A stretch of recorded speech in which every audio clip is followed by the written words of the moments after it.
was for a second, and now it's not. Now it's charging. It's like, that's what I thought.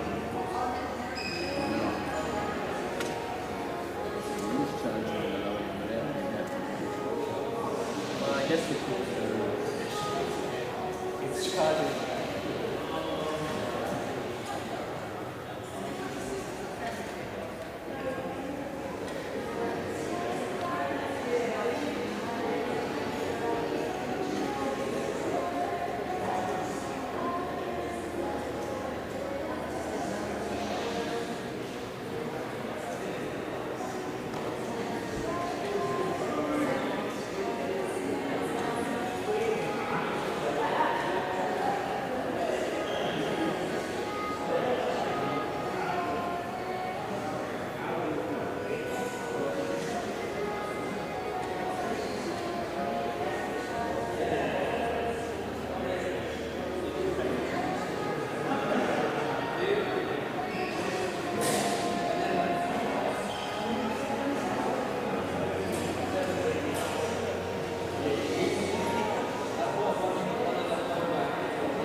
I gotta go rustle up her.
Good morning, ladies and gentlemen. Welcome to day 3 of the Great Boccia Australia National Titles, not 2024.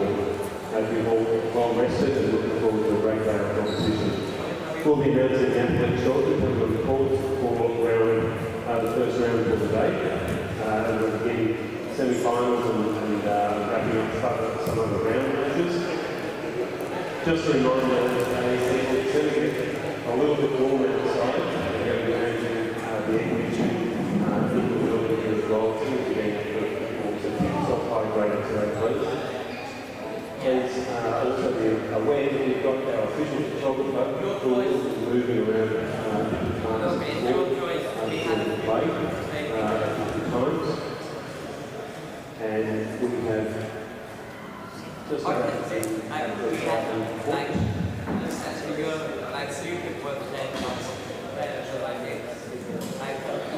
we get a reminder that we have outside doors at 4 seconds. Encourage anyone who wants to write in our possible. We've got sticky notes over the speaker and a big mark up there as well.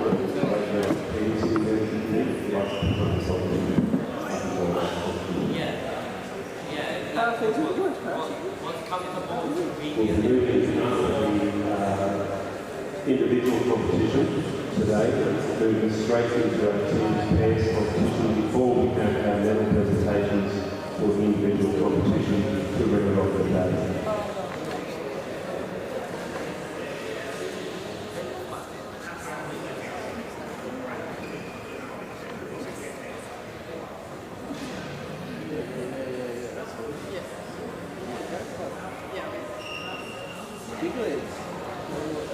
So, ladies and gentlemen, would you like to welcome, please, the athletes and people in the first round of day 3 of dance. Coming on the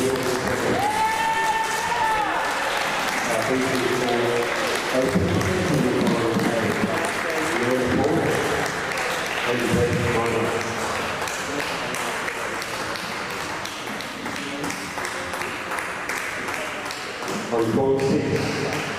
BC3 Semifinal A, Jamison Wilson, and Javon Taylor. Court 4, BC1 Semifinal A, Christopher Allardyce and Rose Walsh.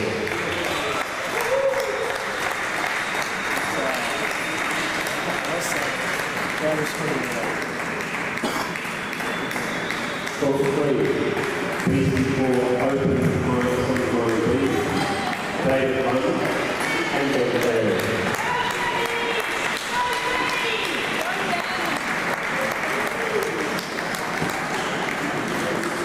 Coming on to court 2, PCT semi-final team, Wayne Evans and Mustafa Abdati.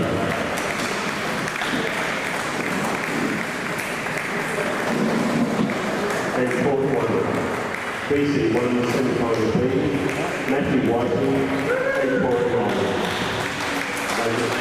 Thank you, ladies and gentlemen. Best club athletes, and the ball on. What's his name?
And good morning. Welcome to day 3 of the Boccia Australia National Titles 2024 with our generous sponsors, Drake Maddox. And I just wanted to acknowledge as well Australian TV and Media Group, who have been generous in supporting our live streaming, and also Spark Event Group, who have been delivering all of the event.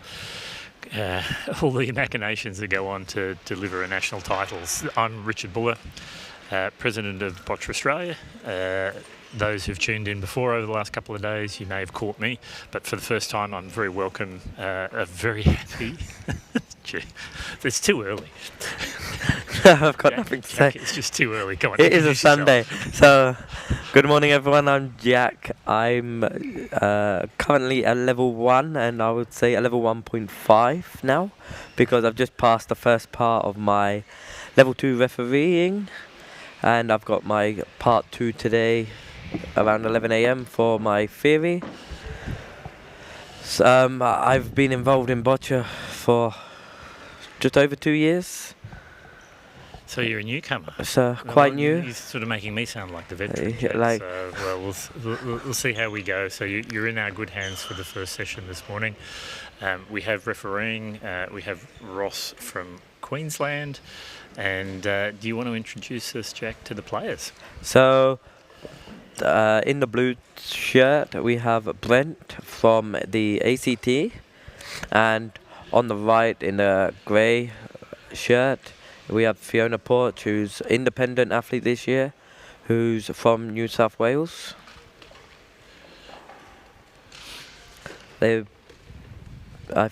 Fiona's only been, I think, been playing for almost 4 years, and I think Brent's a bit more newer.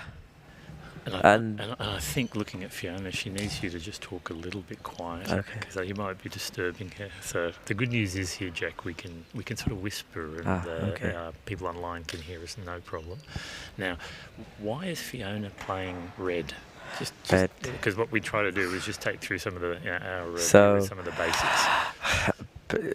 It's very common for Fiona to actually play blue, and people, when they go in the cool room and they realize, and when they do the coin toss, they're like, I'm going to pick blue, because Fiona doesn't know how to play with her red balls. She does play with her red balls, but her favourite balls are the blue. Got you. So, but how do you get to play red? So you first, when you're in the cool room doing the official bits, you do a coin toss, and whoever wins the coin toss can choose whether red or blue.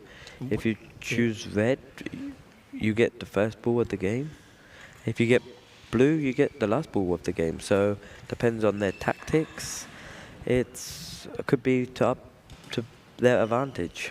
Now, what's going on here in terms of why do you think Fiona's chosen that length? Because what are we looking at there? Is that about 4 metres? 4 metres, probably for just because she's never played Brent. Yep. In the time she's been playing, so she's just been watching him. Maybe she's seen that 4 metres is a bit of a weak spot for him, or she's just doing it just to warm up, like herself, to maybe go longer in the next few ends. All right. And so Brent's throwing. Do you think that's what he was intending, or is it No, kind of short? I think it came short. Yeah. Personally. Because he's still got an open jack there, and a really clear line. In fact, it's really handy for us, isn't it? And again, I think Brent's not quite got the line there that he was hoping for, has he? But he has set up 2 blocking balls really early for Fiona. Right? They're going to create a little bit of issue, a little bit of a challenge there for Fiona to get some more points. Now, that's much. Is that fair to say? That was what meant to happen, I think. I think a little bit open still for Fiona. She would have to go over the top of them front 2 balls. Mm-hmm. Well, the advantage we've got is we're right in the line here, aren't we? And there's a small bit of a gap still, isn't there, for her to come onto the jack? I think it's a bit further than a ball width. Yep. So you can still get on the jack, what would be a bonus.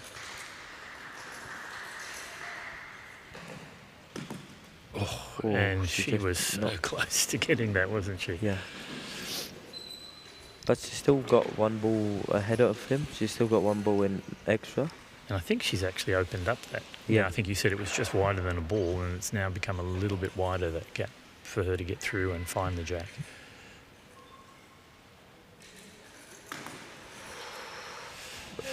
It wasn't where that was meant to go, but I think it's blocking Brent. But it's fair to say she's also now blocking herself, yeah?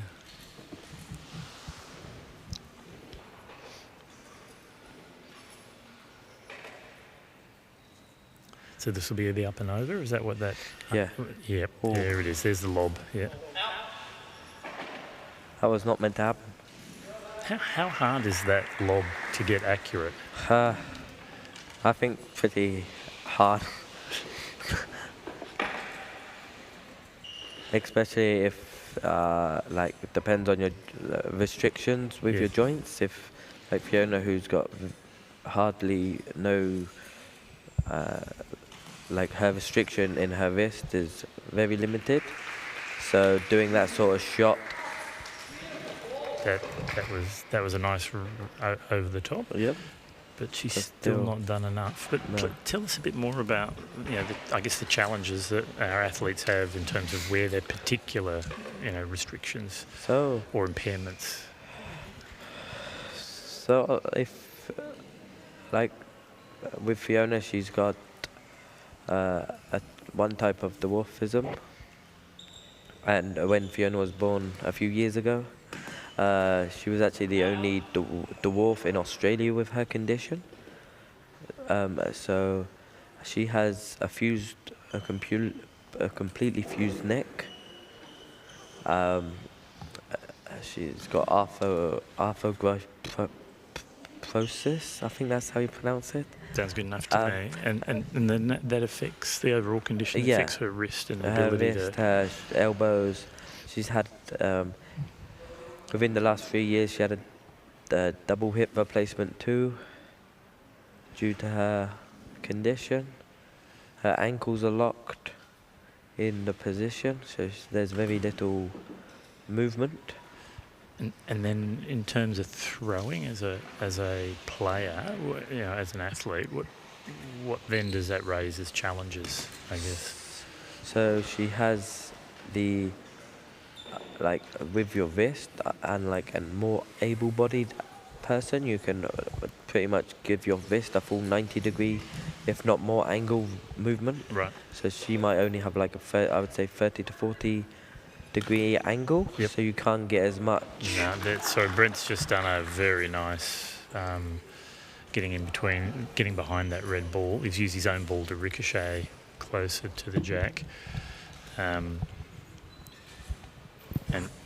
And I guess he's setting himself up for a pretty strong start here. Is that fair to say, Jack? Yeah, I think probably 3. I would call it 3, maybe. We might be wrong, but we'll see the score soon. Yep. And now what's Fiona doing? She's just coming to check, because even though the referee has called this score, we can get it wrong as referees. So you can always come up and double check. You can ask the referee to measure, because sitting at the back, it's a little bit further away. So she's just asked him to measure. And that's now what the referee's doing, Yeah. right? He's measuring. So that'll be 1, I think. 1 for blue. And looks like that's tough to measure there.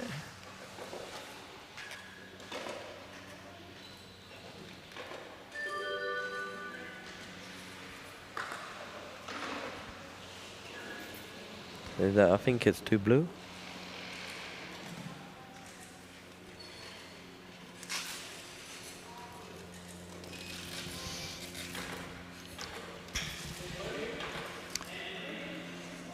And you've called that right, Jack? Yep. Two blue it is. I think Brent was going to be happy with that start, particularly as he's stolen points off Fiona's end, right? Yeah. So normally when you start red, you throw the first jack, you've got that first ball advantage, right, in terms of being able to control the jack. And he's managed to take that control off Fiona and kick off with 2 points. But this is Boccia, so Anything can go. anything can still happen. And we certainly saw that yesterday with Brent's game against Ben from New South Wales, Brent from ACT and Ben from New South Wales, where it's fair to say Brent had a really strong first end and strong second end, but Ben managed to bounce back and almost brought it back to a tiebreaker, but just fell short by 1 point. So we now go into our second end, and Brent will be looking to build on that lead, while I suspect what's Fiona thinking now, do you think? Probably why she tried to do that lob shot. Yeah. Maybe She's beating herself up, you reckon? I'm pretty sure, knowing Fiona very well, she probably beating herself up over that lob shot. She's probably thinking, I shouldn't have tried that at this far on in the competition. But it was only the first end, and it's only 2-point deficit, so there's still more to go.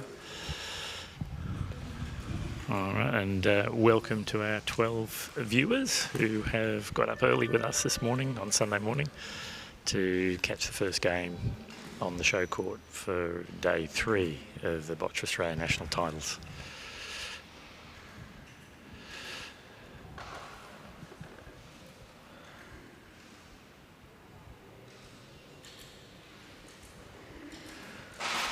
That's me checking out it online. That's why, Jack. Okay. I'm watching our feed. Now, Brett's come nice and close there.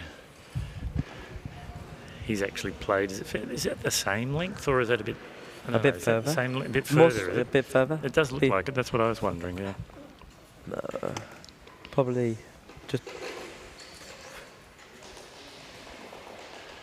about 4.5 meters.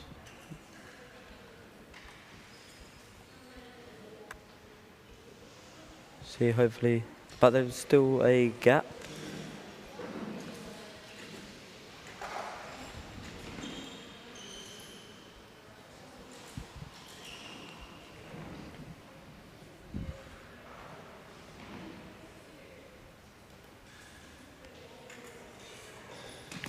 Here we go.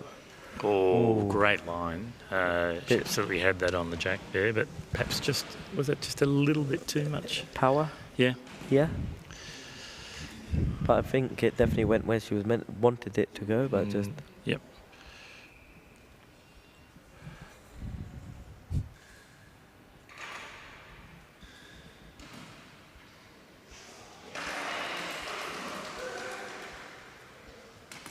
Here we are again. There we go. What a shot. That's a great shot. So Fiona's going to be very pleased with that. And now. Because now he's a fair. I think Brent's going to be a little bit. He's got to peel that off. Yeah. But that blue ball is still, I think, maybe bit in the way for him. bit in the way. Yeah. Yep. But there's what looks from this angle. There's still the gap in between that red and the jack.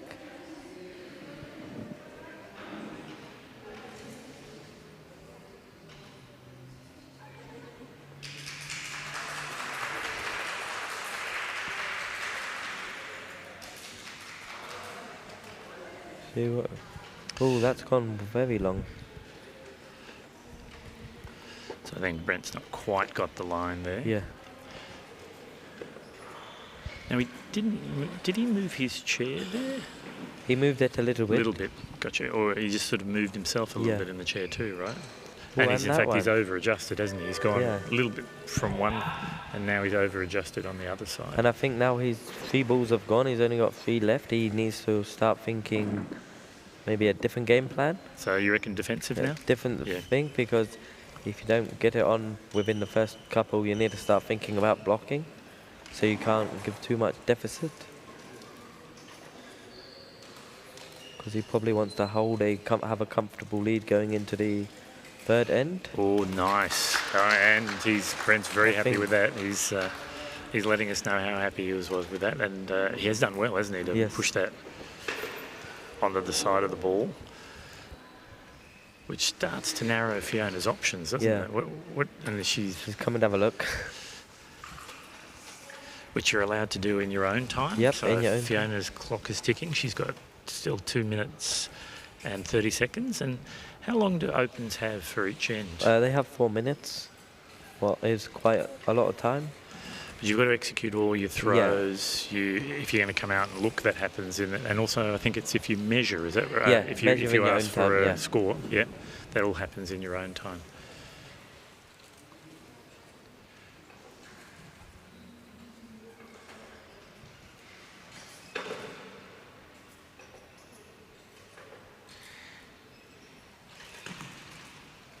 Oh, that's very close. And has she done enough to push her red ball? Equal. Yes, she has. Oh, look at that. And she'll be pleased with that, won't she? Now, I don't know what's going through Brent's mind. Maybe he should come and look, I would say. I don't think he will. No, he's confident about the shot that he needs to play. But I have to be honest with you, Jack, I have no idea what he's going to go for next. Is he going to try and push that blue ball on the right-hand side of the jack. A little bit closer. Is that what he's going to try and do? Maybe he's now just putting him blocking balls. Yeah. blocking balls because he's only got one ball now remaining. Yeah, okay. So now he's got to put one along on the left-hand side, doesn't he, to kind of stop Fiona coming up that left-hand side of the jack? But then he might have done that, so now we can get a roll on top. And maybe get the 2. Poof. I don't know what the accuracy will be like.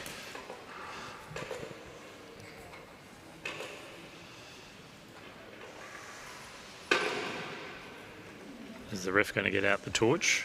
Maybe torch and piece of paper or feeler gauges. And he's going to his bag torch. of tricks. And look at that! Thank goodness I've now watched enough Boccia that he's getting out the torch. So I hope all of you who are watching the live stream are very pleased with my prediction there about what the ref was going to do. It was a very quick decision. Maybe the torch helped. Equal distance, maybe.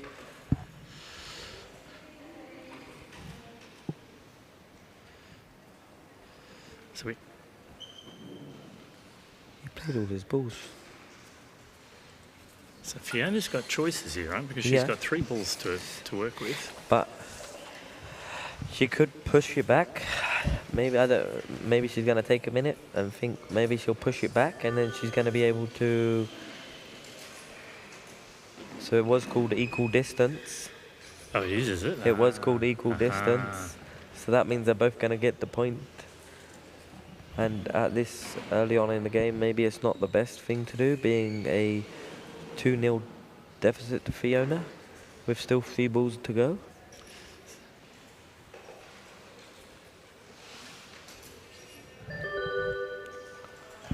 But she has only got 1 minute to get these next 3 balls out.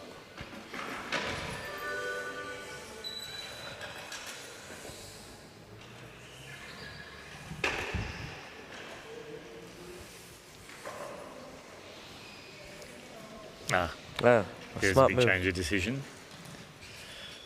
So she's taking the point, which doesn't do anything for her deficit, does it? If it's equidistance, because now it'll be... It will be 3-1. 3-1. So she's only got a 2-point deficit. So she's still only 2 points behind. And obviously going into the third end, it's going to be her jack. So she should be able to... Now what's happening here, Mr. Referee? I don't know. Maybe Voss asked for a second opinion. Unless a player asks for the second opinion. So he called the head ref, who's Lisa Hansen.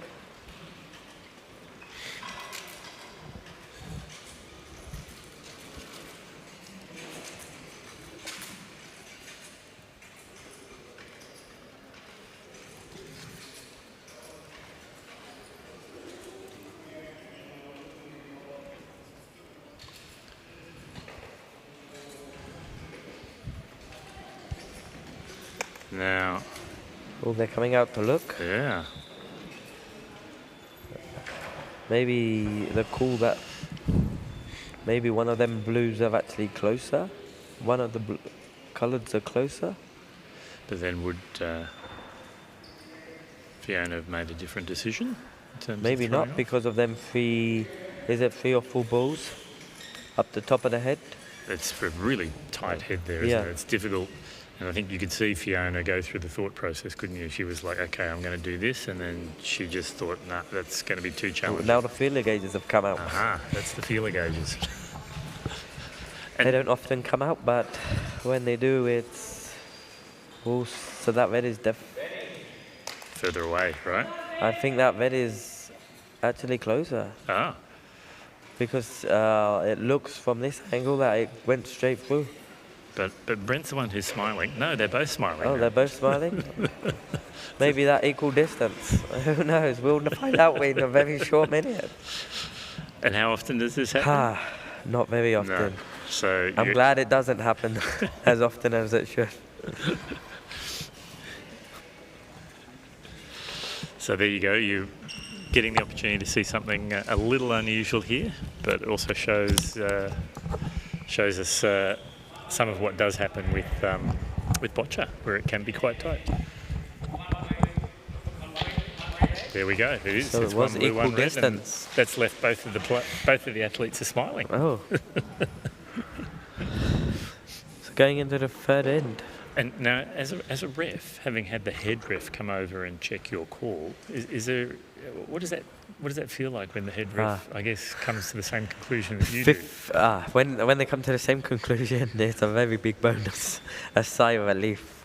But when they come and it goes in the opposite, you start rethinking. Yeah. But at the end of the day, referees are only human. Yep. And they do make mistakes, so... And that's why we have a head referee, Yeah. right? Is we want this to be as fair a game as possible. So, and I think the athlete can call any time for a referee decision to be checked by the head referee. How long if it's in their own time or their dead time? Right. Like in the middle?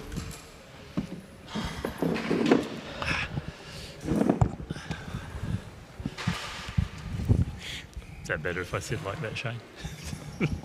Just checking. I've just had my mic changed a few times for those who are wondering, so my apologies. My quality of my sound has dropped a bit in and out, but hopefully that's a bit better now.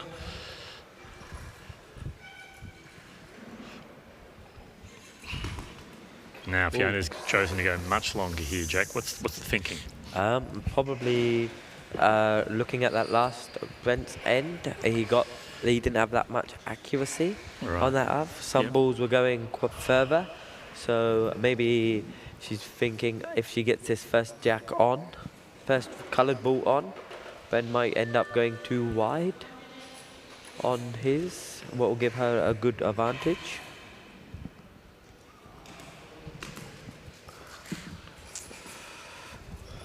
It left it completely open, so now Brent has a full opening of the jack. And now it'll be a test of his accuracy, right? To see if he can... Yeah.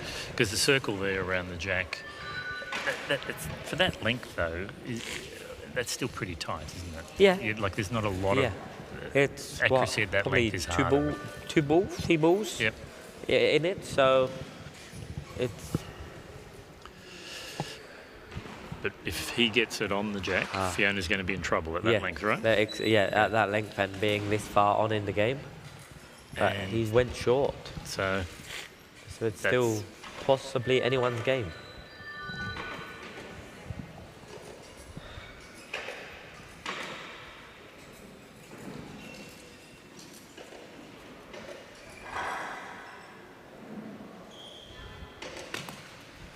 Oh, he knocked it away.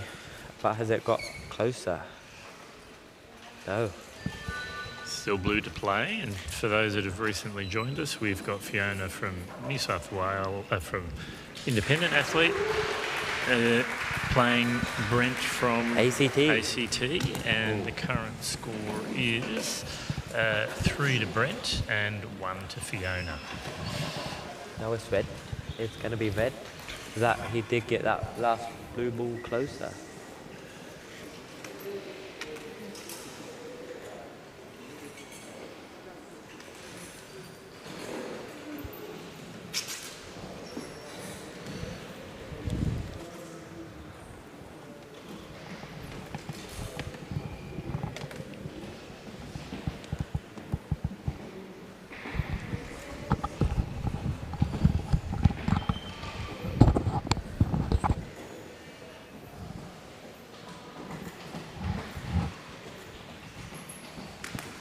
Oh, has she got that one? Yes. What a great line that was. Yeah. Very good.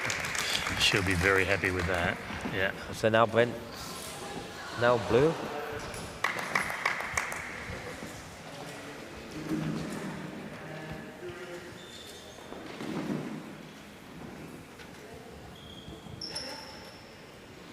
So I don't know what's going through Brent's mind right now.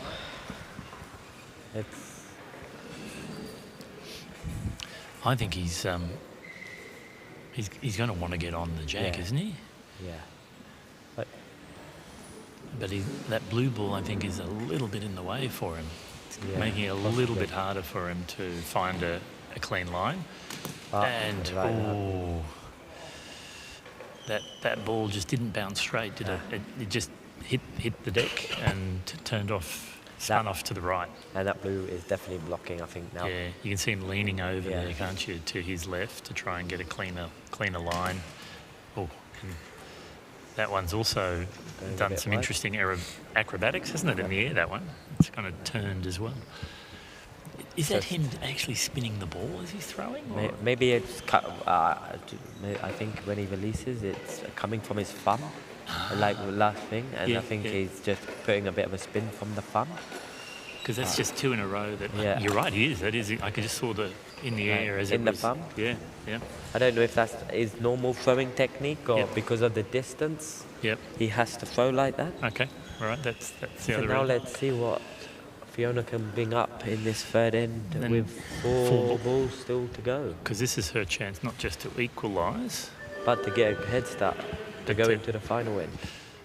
but at this length though, what do you think would be the best? She's probably trying to get the points severely points, yeah. now because going into the final end and it's going to be Brent's end. And that's an advantage, isn't it, having those two blue balls behind the jack Yep. there, because she can actually aim for those as well. Yeah, but she doesn't want to go too far on the side because she might end up knocking. Oh, and she's She just might end missed. up knocking the blue balls in, Right.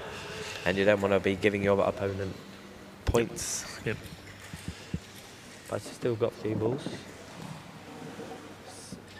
and still got a minute 45 on the clock, so there's Plenty still of plenty of time to Yep. work out what to do. And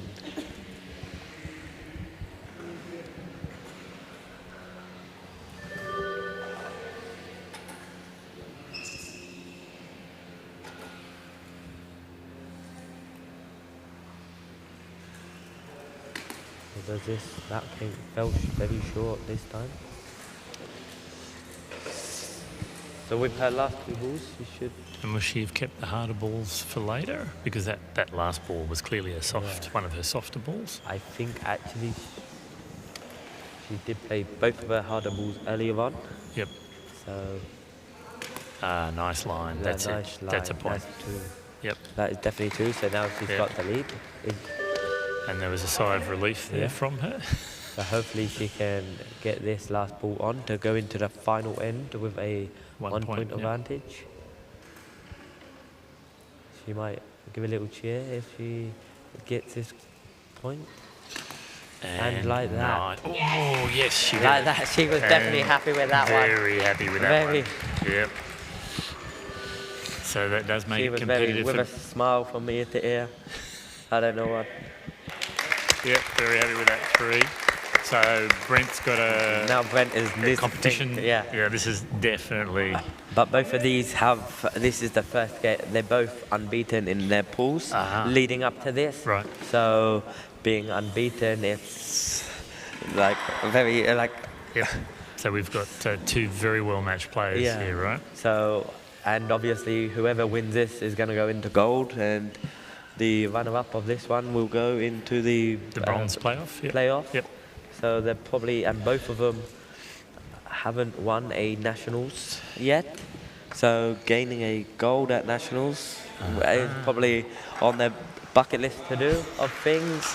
And even more so, I know Fiona has only ever won 2 bronze in singles at nationals. Right. So I think she's saying it is her time for a gold, and being in Liverpool, what is her home city. She is wanting to make sure it's her home and it's her gold, and she doesn't let a interstate or another state take the gold. But let's see what comes in this final end.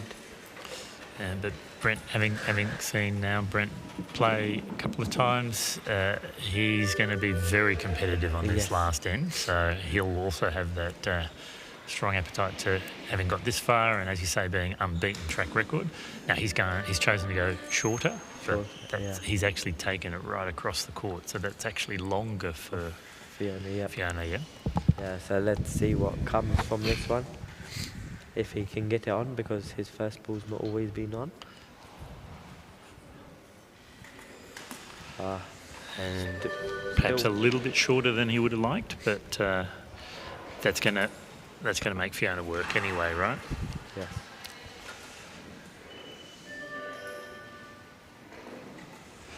So has Fiona got a technique that she uses before each ball? Because I know some of the athletes will go through a bit of a system, won't they? And I'm not looking for any secret competitive things to be shared publicly here. So what with Fiona's set, I'm pretty sure, unless she changed it before I last saw them, what could be a possibility, she has the suede balls, two suede balls, Yes. and 4 leather. So she does that setup, so her suede balls has a different technique and different purpose to her other ones. Right. And she might use them at different times of the game, but with that setup, she has to be careful when she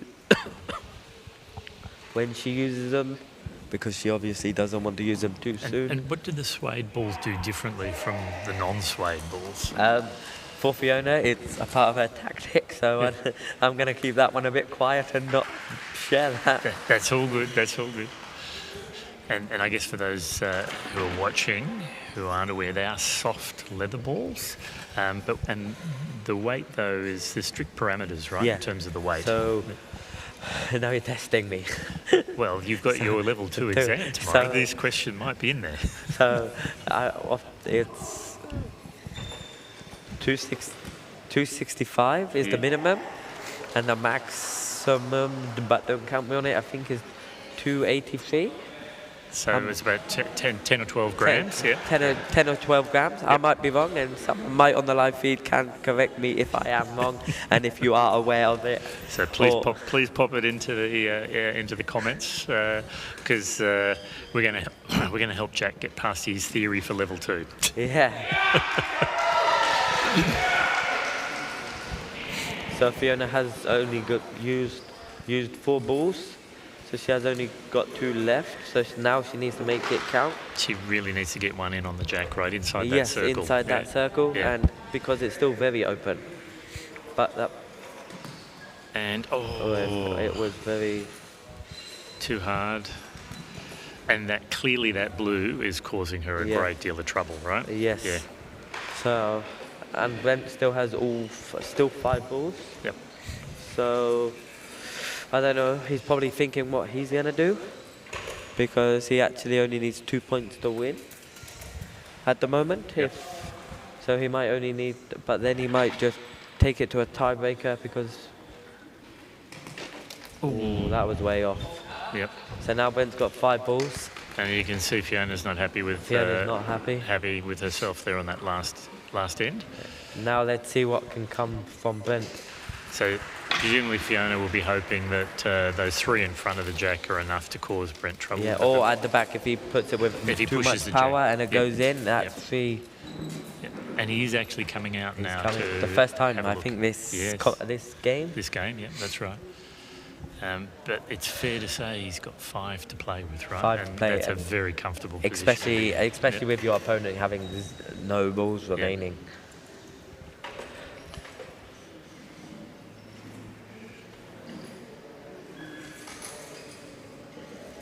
There we have it there. Oh, look at that. He's got the line. He's got the line. Is he going to go for more points, or is... No, I think he's going to go just for more points to get a comfortable win. So Fiona's going to be going for another bronze. Yes, she's going to go for another bronze. But let's not count our chickens yet, because he hasn't done 2 points yet, has he? Yeah. And if there's one thing with boccia you learn, is you've got to wait till that last ball is rolled.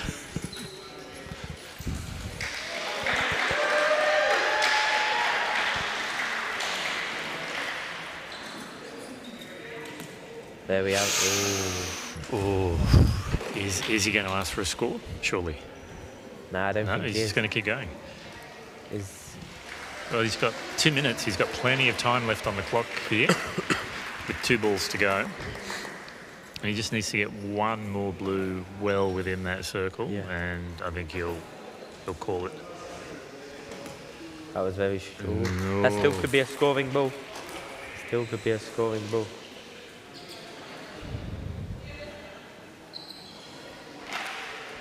And he's adjusting to give himself just a little bit more choice in the line that he takes. Yeah. it's funny, he did get that one ball bang on, and he's not been able to replicate that with the 3 subsequent balls. There we have it. Oh, there we go. No. Ooh, now this is Is going that to going to be 3 or 4? 4. And Congratulations to Brent there. He's motored back there on the last one. Brent from the ACT has won, and he'll now go through to play the gold medal match. The players congratulate each other for what was, fair to say, a good game. So that still leaves Brent undefeated in this competition. Let's see if he can match it in the gold match and go to... Yep. Only time will tell. And Fiona's clearly disappointed with that. As you said, her goal was to get through and go for gold. And now she's going to go through and compete for, you said, her 3rd bronze medal at Nationals. Yeah, at Nationals. And that in itself is an achievement. Not what she was looking for, but she's still going through to compete for being the 3rd best at the Boccia Australia National Titles 2024. So with that, we're going to wind up on this game and get ready for our next one. So please tune in shortly for game number 2. Thank you for having me. Thank you, Jack, for coming along and helping us out with some commentaries and some great insights there on Fiona.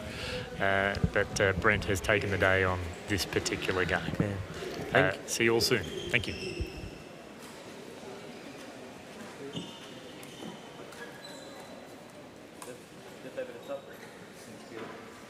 Thank you.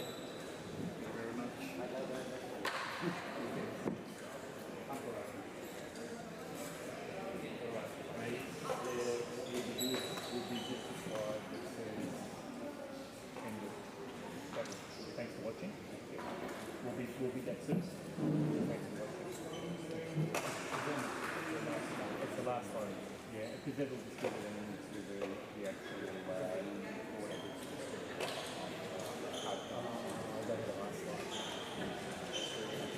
Or I just do the supporters one, or the sponsor one, and use that. Thanks for watching. I'm going to make that up. I'm going to organise my commentators for next week.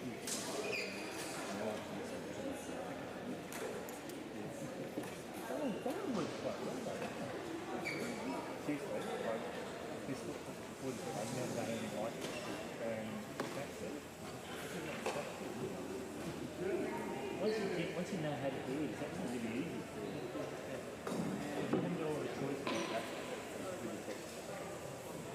Those are those steps people go like that.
Bridget's coming.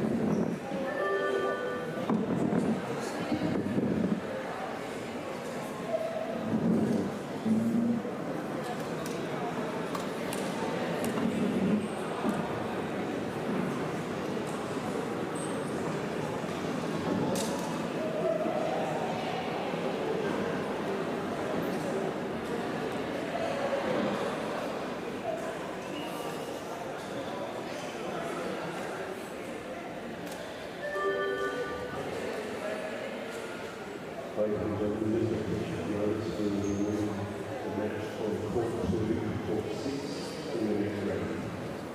The DC5 semi-final will be moved to court 6 in semi-final.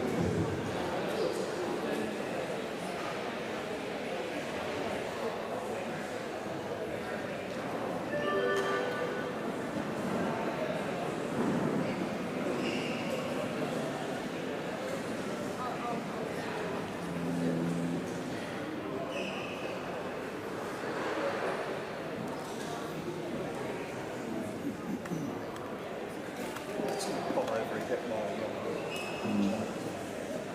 Ladies and gentlemen, we're going to do it now. Please on the court for the day. So I'd like to introduce court 7, semi-final game, Thomas Robbins and Jose Sado.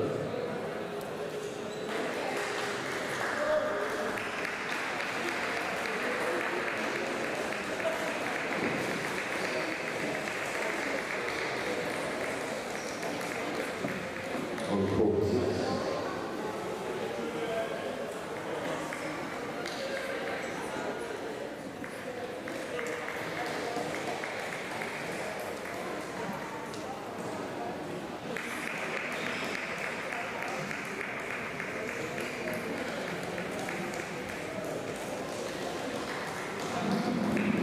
On court 6, 55, 75, 80, and Hawthorne. Four, precinct 2, Warren, Scott Ellsworth, and Brian Hammer. And the fourth one, precinct 2, Aaron Clark.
Hello, welcome to this BC5 semi-final here at the Boccia Australia National Titles at the Whitlam Centre in Liverpool. And we've got a game here between Jason Sade from Victoria, playing with the Blue Balls, and Tommy Robbins from Queensland, playing with the Red Balls, doing their warm-up here at the moment.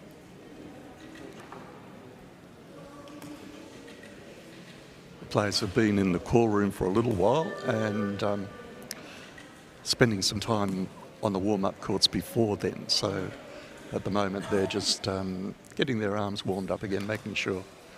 But nothing's changed from when they were doing their warm-up. Phil Bates. Phil, great to see you.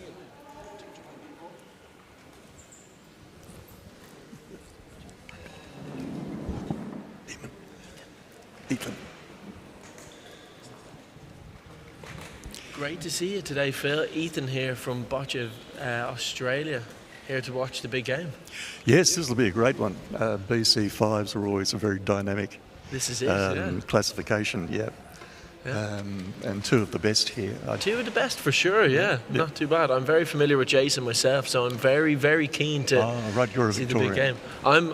I'm a Dublin Irish person, so if you need the subtitles, that click up. them on now. Yeah. Yes, I've played against. I don't think I might have played against Jason once or twice. So I played against Thomas Robbins, and he's a tough competitor. I've heard great things from about Queensland. Thomas, Yep. so far. He's going to start us off on Jack. Yeah, Yep. fantastic. So he's on the red balls today. Yep. Perfect. And we're underway. The Jack there probably at just a little over 5 metres. Does he usually play this game? I think that's pretty much where he normally plays the Jack. Yeah.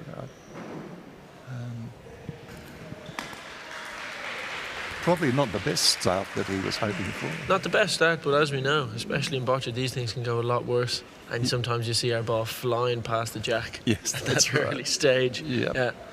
Not with yourself now, Phil. Yeah, you'll be okay. Yeah. And we'll see now if perhaps Jason has he's certainly got a good line on the Jack. And just hit and roll past. The Jack's open for everyone now at this early stage. Yeah? Yep. Still anyone's game. Still anyone's game early on. Yep. See we gone, and red is up next. Yeah, it's very important to get a good hold on that Jack. What you'd like to have is your ball touching the Jack, and say for Thomas here, just slightly to our left, so that Jason basically is blocked from getting anywhere onto the Jack. We'll see if he can do it with this one. That's a great lot shot. better. Yep. Super glue on that today. Yeah. Super glue on that Jack. Yep. There. Jason might be able to just clip the side of the Jack For sure, yeah. and push it sideways, but we'll see what he decides to do. The angle definitely favours him here. Shooting from that angle, he could easily knock it off. And see how it he's goes. come up to have a look at it. Yeah. Had some great performances yesterday. Did he? I haven't seen much of him in this competition. Played against Adam, went one down for after the first end, brought it back to 1-1, went 2-1 down at the end of the third end, and then had one of the best ends I've seen in the tournament up until it was amazing. Adam's Won from with his my club virtually last shot. in the Hunter, and Adam's a tough competitor, I as you know. play him a lot, yes. Played him a lot, yeah. very, very strong arm, and very good at getting the ball exactly where he wants it to go. An approach shot there from Jason, not quite coming up as far as he would have liked. Laying out the blockers early. Not be his plan here. Yeah.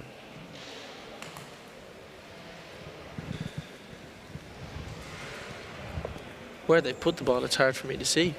Yes. Strategy. Yeah. We've got court dividers between ourselves. Oh, That's a great shot. That's a great shot. That's a brilliant shot. Even if he doesn't move that red away from the Jack there now, that ball has meant that Thomas would have to get rid of that ball before he can score another point. And For sure. That's brilliant. That is fantastic. The referee having a look at that here. That is fantastic from Jason. And there he's after taking one. Yep. Made the best of a bad situation there. Fantastic. Coming up for a look. Coming up for a look, why not? Yeah. What would the next best approach here be, Phil? Push that blue closer? I think that blue that's furthest away from us still has a chance to come in between the second blue and the white and the red, to split them apart and come in onto the Jack. That would be my shot here. Needs a little bit of power and a hard ball. These balls are all the same weight and all the same size, but you have anything from super soft to super hard balls, and obviously that's one of Jason's softer balls. Didn't quite make the distance. The challenge now for Thomas is to try and move the two blue balls that are sitting to the side of the jack so he can score more than 1 point in this end. Jason's done a good job of laying out some blockers, though. He did. Yeah. There's a bit of a minefield there that he has to get through. Yeah. But this is why we're in the sport. This is chess, not checkers. That's right. That's right. Quite often referred to Thomas as... has thrown his balls away. Wise decision. In the first end, I probably would have tried to score more than one. There's still 3 ends to go. You could have maybe had a go at. Yeah, for sure. But he's in a better position than me to know maybe he doesn't have a ball that's hard enough to dislodge those 2 red balls. But sometimes being the first person to have a score on the board is some kind of psychological advantage. For sure, yeah. You're the first one to get a score on the board, then the other player, in this case Jason, coming from slightly behind, has to catch up. Absolutely, yeah. And one down for Jason. He didn't do too bad a job laying out those markers early on. No. Just to restrict that He did. from getting any worse. But great performance from Thomas in the first one. Yeah. Like I said before, he had super glue on that ball. That's right. Stuck to it nice and tight, yeah. There was no budging that off. Yep. And sometimes, if you're going to lose by 1 is a good maxim for people to have. You know, that you don't want to lose by any more. Seen a few times over the last few days, people get almost too proud in a way to not lose by 1, and they go for it. They really go for it. But although, having said that, on the flip side of that, risk-taking wins games. Yep, that's right. Risk-taking wins games. Yeah, there certainly are times when... and a nice approach on the jack there. That's a nice approach, yeah. From Jason. Good shot. Very good shot. Not touching, but it looks from our angle as though it's It looks like a difficult one to knock off, yeah. well between Thomas and the jack. And with the way that ball rode there, it seems like they're cementing it. I think so, yep.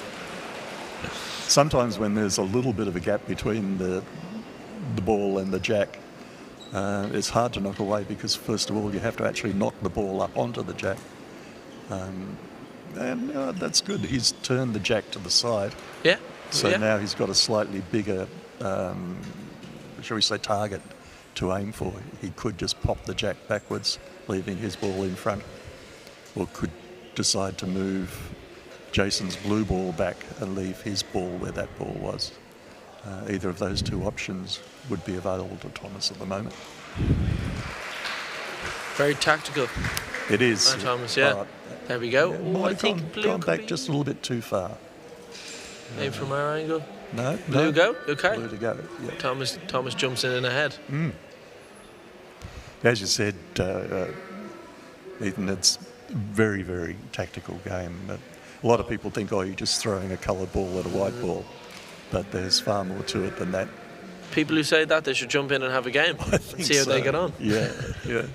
And I think we saw Put them in with one of these 2. in the Paralympics just recently, just the range of strategies and tactics that were being used. It's on a different level, though. At that is, stage, it's on a different level. And it's really good to see Jamieson playing here today. Oh, it's amazing, yeah. Just her game there against Siobhan a little bit earlier. I'd actually never seen her play before. She's a really controlled player. So controlled, so calm. One of the things they say about the best sports people is that they remain immensely calm under pressure, and it looks like nothing bothers her when she's out there. Looks like she does not fazed by anything. That's right. Yeah. Jason here tried. Yeah, he might have promoted his ball a bit there. Not quite. Difficult situation. It was a good shot by Thomas. Once again, if it's 2 down, something moved behind the jack. Something moved, yeah. Referee's having a good look at it. I should just mention here for people who are watching, there are lots of lines on the court because this is a multi-purpose venue. The green lines are actually the lines that we're working with here today. It's a good reminder. I was very confused there as well. Yeah. The referee's got the torch. That's always an indication that things are very close. Something has happened, yeah. He's trying to look down between the balls to see whether there's a gap. If you shine the torch down and you can see the ground, then there is a gap there.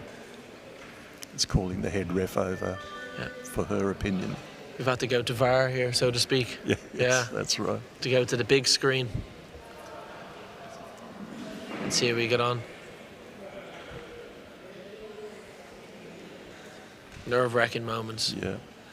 I should say too, this referee, Lucy, refereed at the Paralympics. Lucy's fantastic. Yeah. Absolutely fantastic. Yeah, and Brilliant the referee. standard of refereeing in Australia is the highest at the moment. For sure. Our referees are amongst the best in the world. And a decision being made here by the head referee and the court referee as to. And who's if it is the same distance, it's. Am I right in saying it's a rule whoever makes it breaks it? Yes, that's Jason right. will go next. Yeah. It is equidistant. So as you said, Jason will have the first go. Yeah. See what he can do. If he makes any change, then they'll go on and play as normal. But if it doesn't change, then Thomas would have the next go at doing it. Jason having a really good look at it here. I've seen Jason in training, usually in situations like this in training. He remains calm. He is remains a very solid. calm person. He's a very too. calm person. Rarely gets down about things, and it's a situation of where a few times in training, particularly in my first game I ever played in Boccia, I played against Jason. He let me win the first end by 3-4-5 and proceeded to beat me in the next three. Yeah. So he lured you in and He then lured me demolished in. you. Yeah, gave me the bug and then took it away. Yeah. Gave me Very the bug and then thoughtful took it here. away. Here we go. Let's see. These are equidistant. At the end of it, would it go to a situation of where it's one apiece? Yes, Just for the each viewers, player would get one point. So no net gain to either player. So Thomas having a go now.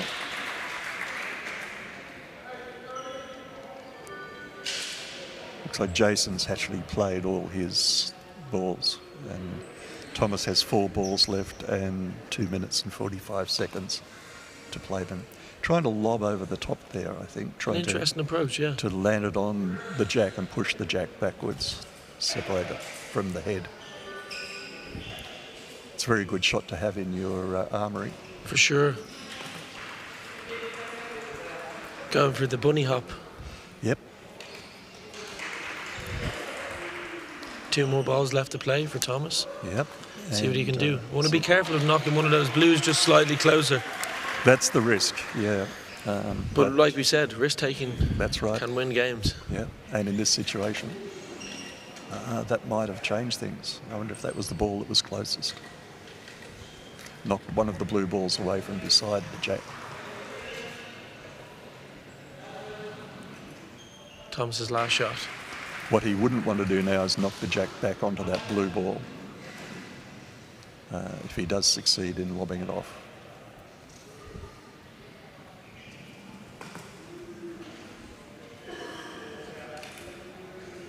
So all balls are played. The referee gives us the decision. And it looks Torch is coming out again.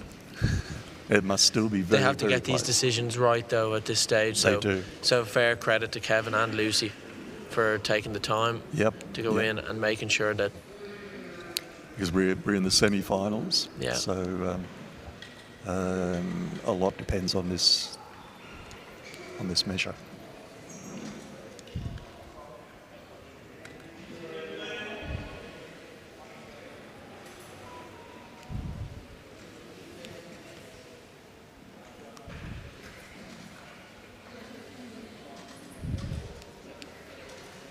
Showing Jason with the torch. I think maybe might be a gap between Jason's blue ball, a very small gap. what's your and the jack. mentality here? Do you contest it? Do you just, even if you see a gap, do you I kick up a fuss anyway? No, I think Boccia's one of the most polite sports Yeah. in the world. Very few people would actually try any gamesmanship sort of things. And that's a good thing, for sure, yeah. Yeah, and very little intimidation of the referees or anything like that. You accept the decision and move on. Absolutely. And that's the way it should be. In other sports, though, we don't see that too often. No, Yeah. and I hope we can keep that out of boccia. Yeah. Touch wood. Yes. We didn't want an immediate karma effect. Still some decisions being made here, though. Yeah. With, Either way, once the Goes in. head referee's been called into measure at the end of the game, that decision is final. It can't be challenged. either way at this stage. Yep, Yeah, it's a very tight game, very close. it is. Neither participant giving too much away right now. Neither opponent giving too much away right now.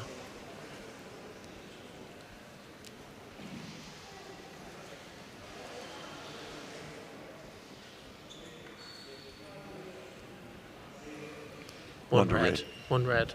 So 2 down going into the second half. Yep. Not the worst position to be in. 2 for Thomas and Jason yet to score, but we all saw there how tight Extremely that tight at end this was. stage. Extremely tight could go either way. at this stage. Yep, and we're halfway sure. through the game. The game's played over 4 ends. The red player plays the jack for the first end and has the first shot. For the second end, the blue player plays the jack and the first shot, and then we repeat the third end. Thomas here would set the jack For sure. this yeah. time, and then up for the fourth end, Jason would set the jack. You can see the green V-shaped line there just in front of where the throwing line is. The only purpose of that green line is that the jack has to go over that green line. It can't be on the line, can't be behind the line. It has to go over the line. What do you predict here? A short or long jack? I wonder if, just looking at Jason's ball set that he's got there, he seems to have a few soft balls. Maybe Jason would prefer to go short, so maybe Thomas will go long. If Thomas is thought that way, and it looks that way too. Gone just a little bit longer than his jack before. It's probably getting close to 6 metres there. Very good prediction of the future there. Yeah, not bad. Yeah. Experienced pro in this. And the first ball very close. Very close. Yeah. It's good for that distance. Close and as well. in front for that distance, yeah. You do have the option there. You don't always have to go for getting your ball on the white ball. You just need to get closer than the red ball in this situation. Maybe Jason will play a draw shot coming down the side of the red and getting closer to the jack. If you scribe a circle around the jack with the radius of the distance between the white ball and the red ball, anywhere in that circle would be a scoring ball at this stage. Jason's selected his ball.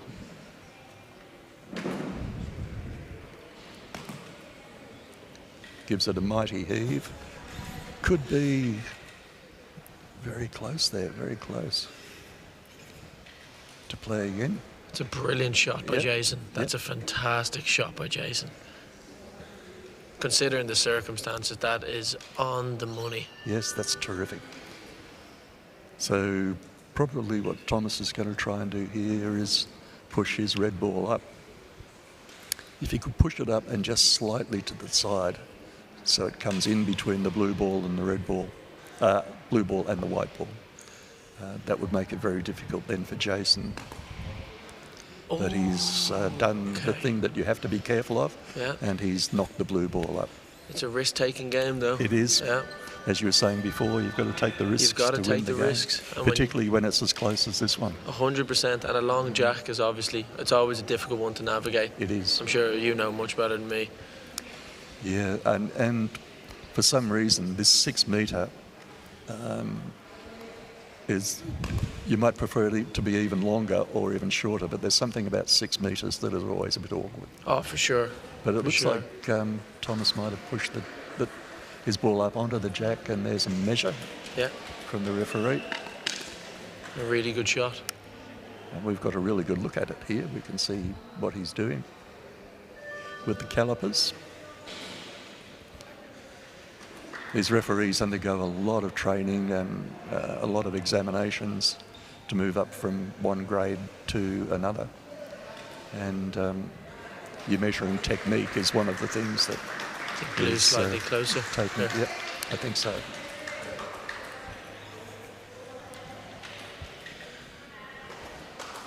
Red goes again. Yeah. So he's still got the opportunity there to push his ball forward and slightly to the right as we're looking at it. At the moment, Jason still could push his ball up if he had the shot. Absolutely. But that red ball is not in a good spot for Jason, I don't think, at the moment.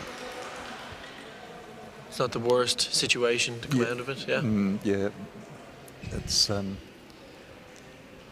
pushed the blue ball to the, so it's right in on the side of the jack.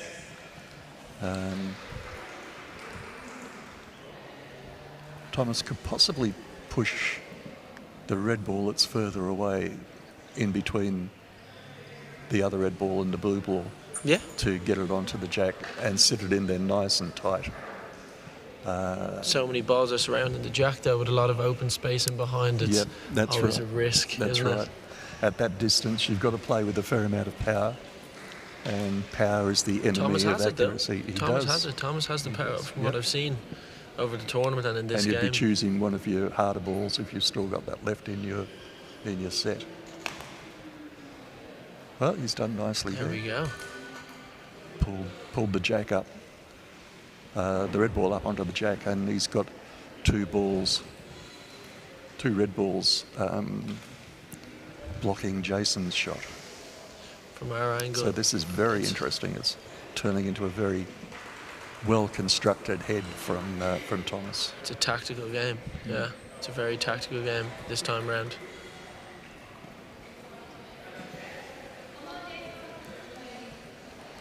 So let's see what the plan is here. If it was closer, you might try to lob. If you had a hard ball in the power, you might try just to smash the whole thing open. If you have that hard ball left, and Jason has 5 left, so Yep, it Yeah. could still have a hard ball in there. playing bowling now, not boccia. That's right. There are some similarities. Yeah.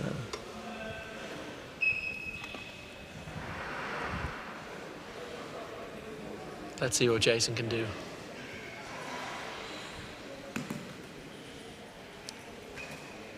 Okay, Yep. not so bad. not Not so sure if it bad, was what he was yeah. trying to do, but still a good attempt. I sometimes think with players that throw overarm, it's a little bit hard to produce the power For sure, yeah, that you for can sure. produce with an underarm swing. But not all players have that ability, of course. Absolutely agreed.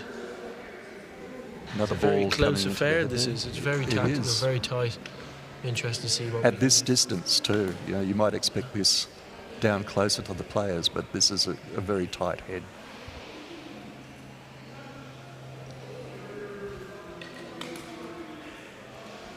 Yeah, that would be a softer That's ball. soft ball. Yeah. What does Thomas do now? Does he hand in his balls or? 2 up in the third end. I wouldn't be taking a risk at this stage, I don't think. There's not much you can do to spoil that. Maybe he'd think about pushing that red ball that he's just hit there in, but yeah, I think probably want a red. 1 to red, but still all to play for in the last end. Yep. 1 shot to red, Yep. with all to play for in the last end. Yes, very much so. 6 balls to play for each player, so Jason could still take this. I actually saw Jason was 3 up the other day. Did you? And in the last end, it ended up 3-all. Had to go into a tie-break, yeah. Yeah. So maybe things come full circle. They do. Let's see. There's some sort of karma operating there. Yeah, maybe, yeah. It's in the air. You can smell it in the air today.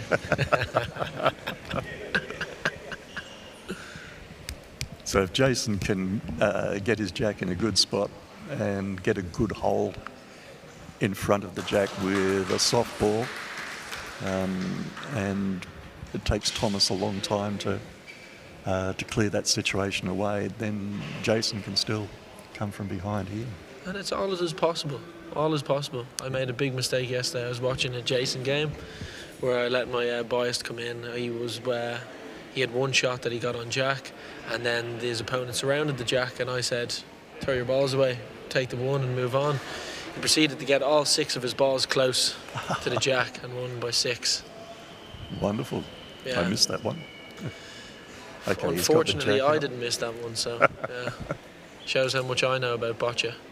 Strong shot by Jason. Yep. And there's cement, like I said, in that ball. Yep. There's definitely cement in And that he ball. set his jack very close to the sideline too, which can work in your favour. If, let's say, Thomas uses lots of power and hard balls to try and knock that blue ball away, they're going to go over the sideline and therefore be out of the court. It's a great shot by but Thomas. He's taken the jack instead. It's a fantastic shot. It's tough to see from our angle whether he had it on for there. Yep. But it's a great shot. It's fantastic. So Jason with a little bit of work here to do now. Stranger things have happened. Yep. One option when the jack is that close to the sideline is to knock the jack out of the court, and then it goes on the green cross in the middle of the court, and you can start the whole thing all over again.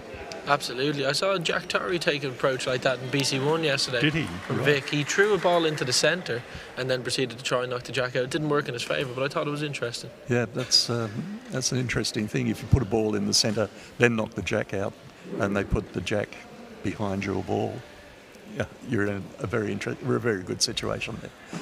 The referee there trying to see whether any part of the ball is touching the sideline, and in fact it is, so the ball is out. We need Hawkeye technology for these things, yeah. You do. Like they have in the tennis. Yes. One day. Instead of that, what we sometimes use is a piece of paper, and if you can slide it underneath the ball and still be this side of the green line, then the ball definitely is in. But yeah, Hawkeye would be good. Hawkeye is fantastic, yeah. A good And I approach sometimes there. watch the curling from winter games, and the overhead projection with the measuring in the overhead would be useful too. Unfortunately, that's all 6 of Jason's balls. Is Thomas going to keep going, or is he going to hand them in? In the semi-finals, you probably don't need to score. Sometimes points for and against can be important. But Thomas may feel that he needs Some to additional prove something practice. to himself here, Yeah. and to the other players present.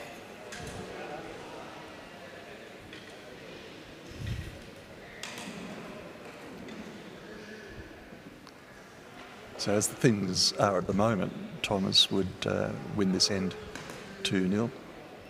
3-0 Potentially now. 3, yeah. Yep.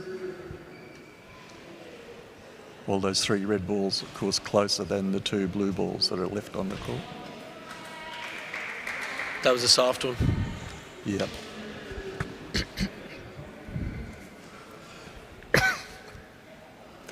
And sometimes too, in this situation where you're throwing 5 balls all at once, the last couple of balls your arm gets a bit weary. For sure. And that concludes us today.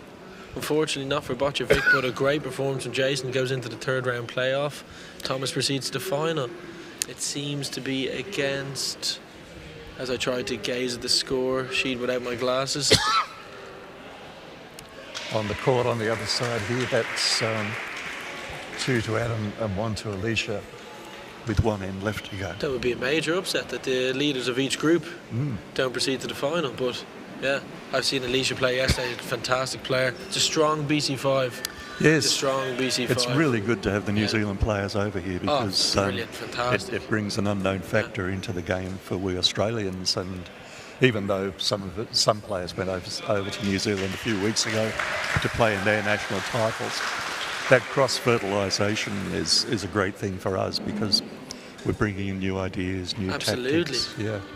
So The Adam more will learn a lot experience- from playing Alicia. The more experience in different situations, different ways of playing, the better.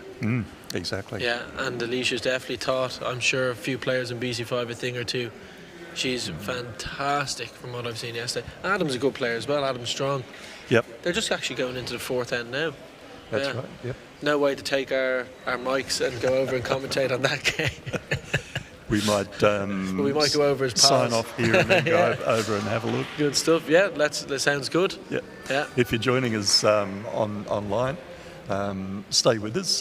This coverage of the Boccia Australia National Titles for 2024 will continue with the next game on the video court here. Great stuff. Over and out.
round 16 in just a moment.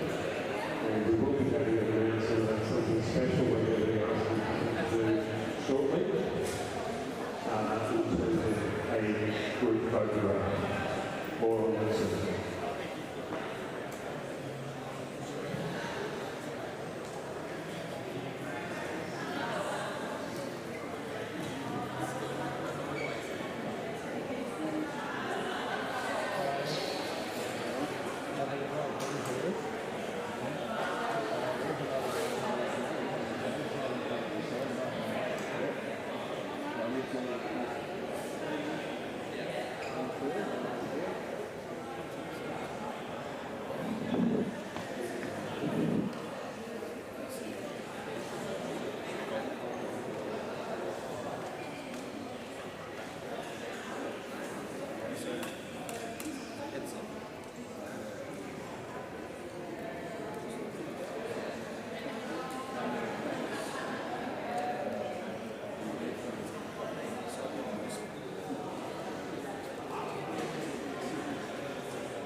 Ladies and gentlemen, welcome to the court for round 16 matches.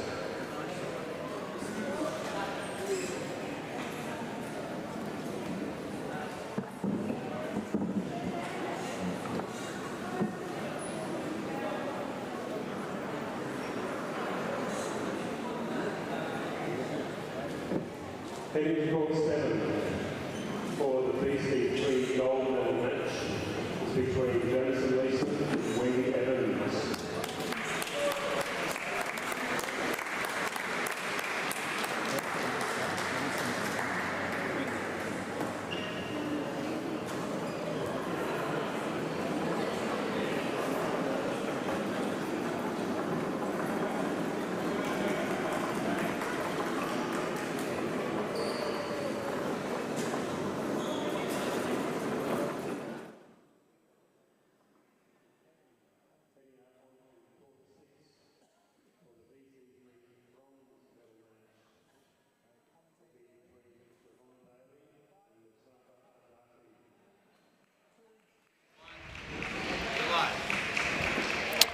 Good morning from Liverpool and welcome to day 3 of the Boccia Australia National Titles for 2024.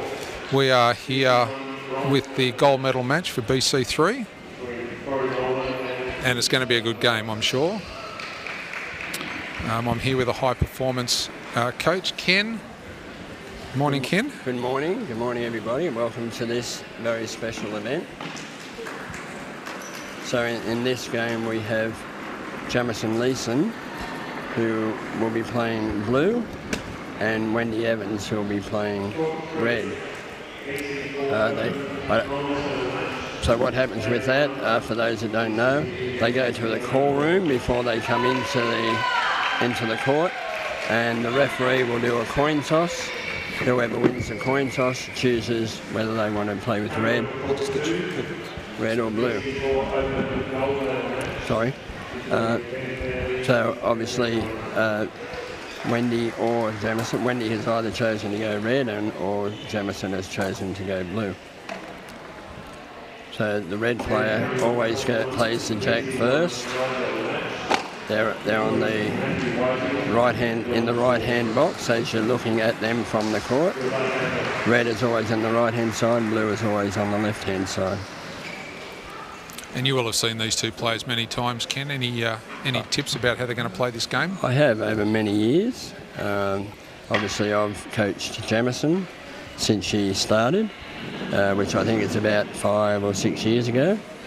She's done very well, getting up to the level that she got in international.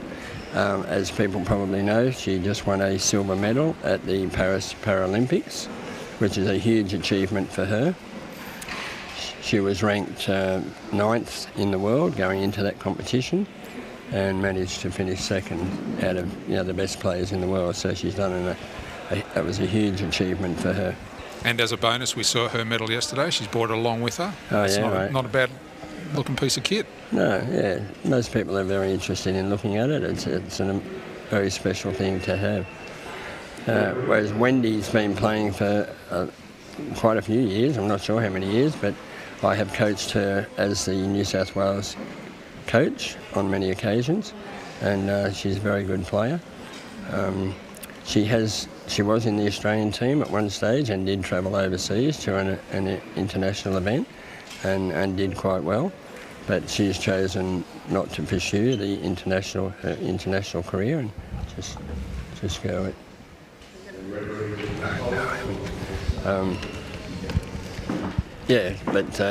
She's a very good player.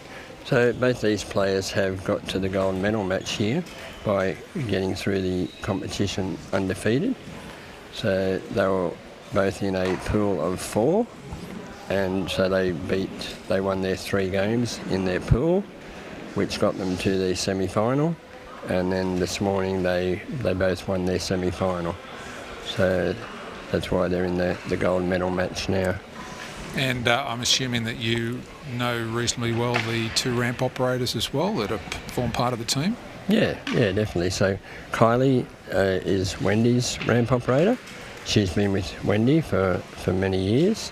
She does an excellent job. Jasmine is Jamison's ramp operator. So she's only been around just over a year, I think. Previous to that, Jamison's mother, Amanda, was ramp assisting for her and did a great job. Assisted Jamison in winning many international medals. But yeah, Jasmine is doing a great job. And for having only done it for just over 12 months, she's doing really well. And to win a Paralympic silver medal, because as you may not know, in the BC3 classification, the ramp players, their ramp operator also wins a medal. It's the only classification where the ramp operator or the sports assistant receives a medal as well as the actual athlete. Are you expecting any sort of tactics in this game? Is one player better at playing long or short, or what are you thinking? Well, I think going by their warm-up there, Wendy will play a short and wide jack, which is a very, very popular position to play the jack. It disadvantages the opposition by playing it over to her side of the court. Yep. And the shorter it is, usually the more control you have over the balls, getting them onto the jack. Jamison has chosen to play a 5-metre jack, which is she's done very well at that 5 metre jack. It does sort of put the opposition off a bit because most of them are expecting a short and wide jack, whereas Jamieson decided to perfect the 5 metre jack, and she's done that very, very well. Okay, so that's been a conscious decision of hers to have that as a tactic. Does she do that internationally as well, Ken? Yeah, she does, yeah. And she did try playing a short jack there for a while, very short jack for a while, but she was sort of playing that sometimes and 5 metres other times, but she decided that she likes the 5 metres and she can play really well at 5 metres. Yep. And it, probably it's a good length because as I say, it's not a length that a lot of players play, so the opposition are not that familiar with playing a 5 metre jack across the court.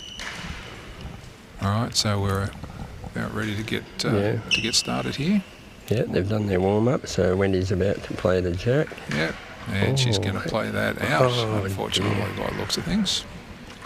So you may notice there that you can line up the ramp very well, and sometimes the ball will just turn as that did there. Yes.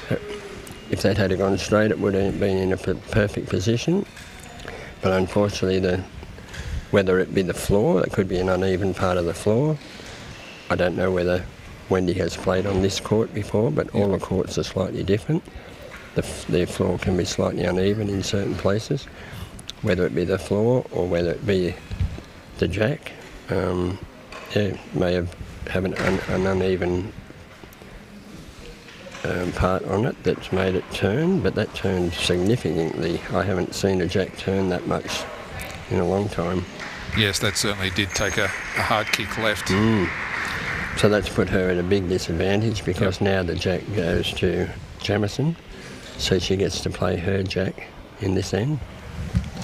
And she will also play the jack in the next end, which will be her turn to play the jack. Yep. So that is around that 5 metre, does it look like, about the 5 metre length? Yeah. Yep. 5 metres straight out, so now the idea is to get her first ball on.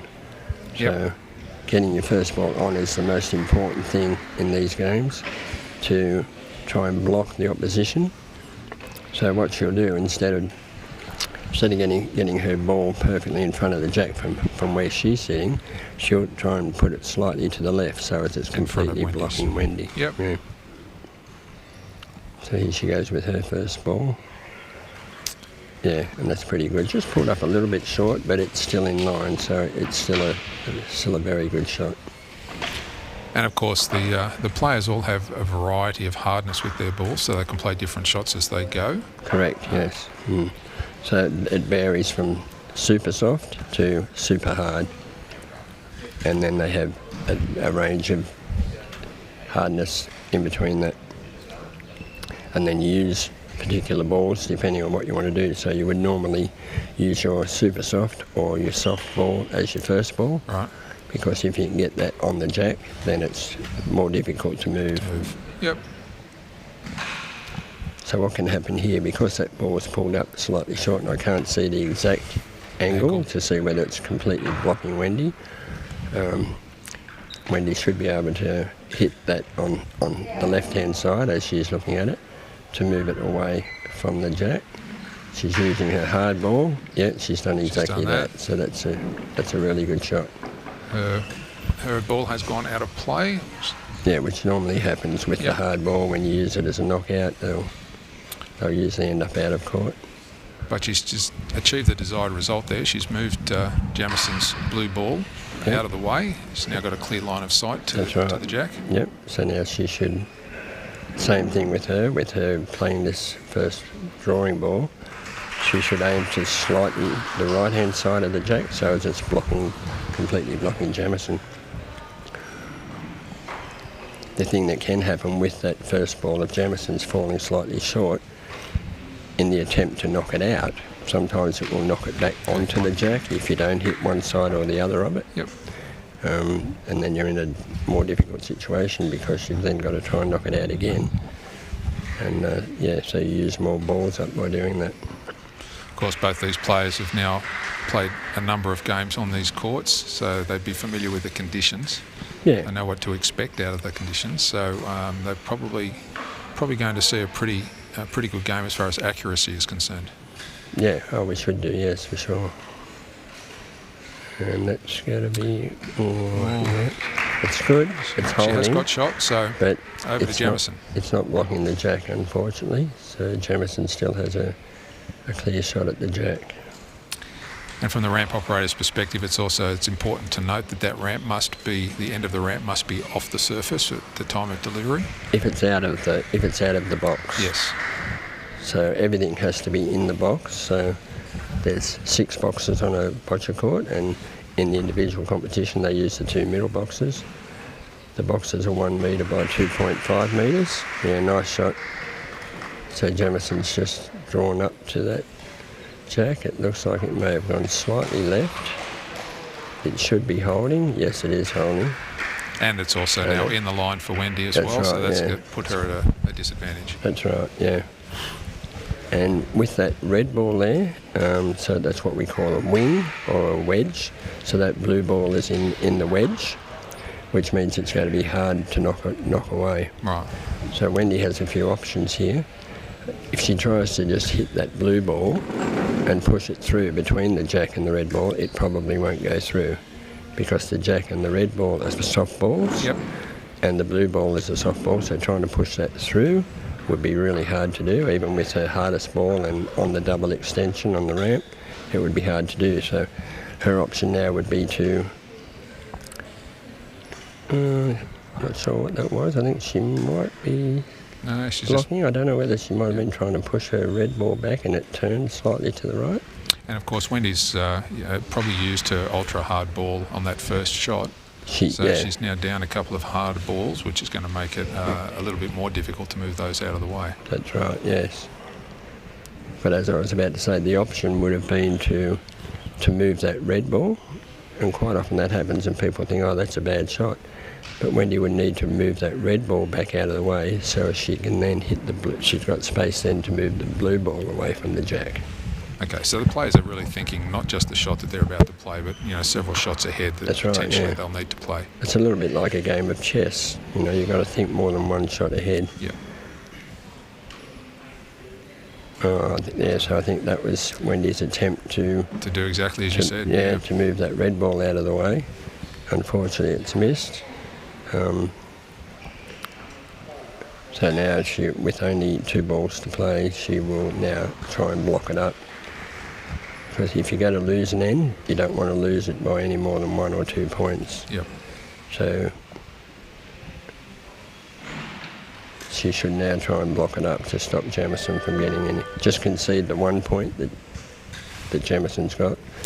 And what does Jamison think, or what is she thinking while she's sitting here waiting and watching? Is she thinking about how to make a multiple, or she's just got to wait for each individual ball of Wendy's to finish and see where that ends up? Yeah, well, she's probably looking at the options, so she's going to think now if Wendy puts another blocking ball in front of her blue ball, what will she do then, to try and move it? Yep. The other option for Wendy is to put another red ball behind that red ball at the side. So Wendy's just gone for, in front of the blue ball. I don't know whether Jamison's got a shot at that red ball that's on the side of the jack. Wendy should try and put a ball behind that so it's harder to move. Yep. Because at the moment, if Jamison's got a shot at that red ball, she'll just move it away, and that will open up the scoring circle so she can get extra points. Whereas, if it stays there, Jamison has a shot at just moving that red ball.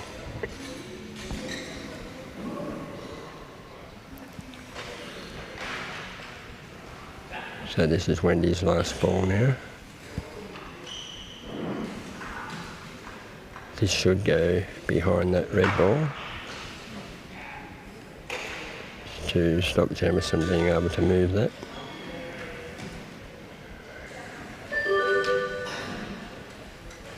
She's on the other side. Maybe she has a better view of it. Maybe Jamison's got a better chance of getting extra points down that right-hand side. So what's the greatest potential that you can see from here for Jamison making a multiple? Is it about pushing the jack back now and starting to play behind? Yeah, if you can. The idea is to open up the scoring circle now, so which means moving the jack away from the red balls. So she's now working out where's the best place to do that. And this is a skill in knowing when you want to move balls around, knowing how hard to hit them and exactly where to hit them. Yep. You know, do you hit them in the middle, do you hit them on the right-hand side, the left-hand side? So she's going for full power and she'll be using her hardest ball to try and move those red balls away. I would say she's probably going to go for that one on the left that I was saying that Wendy... Closest to us here? Yeah, Yep. that Wendy was trying to move. Oh no, she's on the right-hand side. So at this point, that looks like she's probably given a shot away. The red looks closer. Yeah, well, it looks to me like it could be 2 red at the moment, but she's opened it up. Sure. So, of course, you can, with the balls and the hardness, you can, if you have a softer ball and put the ramp up higher and shoot from above, you can a higher distance. You can make it travel faster. So if you are down on the ball selections that you might want to use, then it's about them correlating that with the height of the ramp. That's right, yeah. So Wendy will have, Jamison will have, she has what they call the rock, which is a really hard ball. Then she has a hard ball, which is a little bit softer. The reason they don't have too many hard balls is the hard balls are really hard to draw. Stop, yeah. They're very hard to stop. Yeah, and to try and play them to a 5 metre length, you've got to put them very down low on the ramp.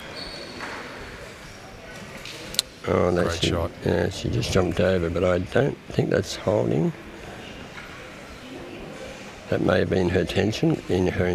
Jamison coming to the head to have a look and see exactly what the situation is. Yeah, so before she would have come out, she would have checked the time clock to see how much time she's got to play. So she still has 2 balls to play, I believe. So she's got over 2.5 minutes to play, so that's plenty of time for her to get those 2 balls away. So she can use some of that time to come out and check the head, because the balls always look different when you look close to them, is what they do from the box. Any balls in line with the jack, directly in line with the jack, look closer than a ball to the side.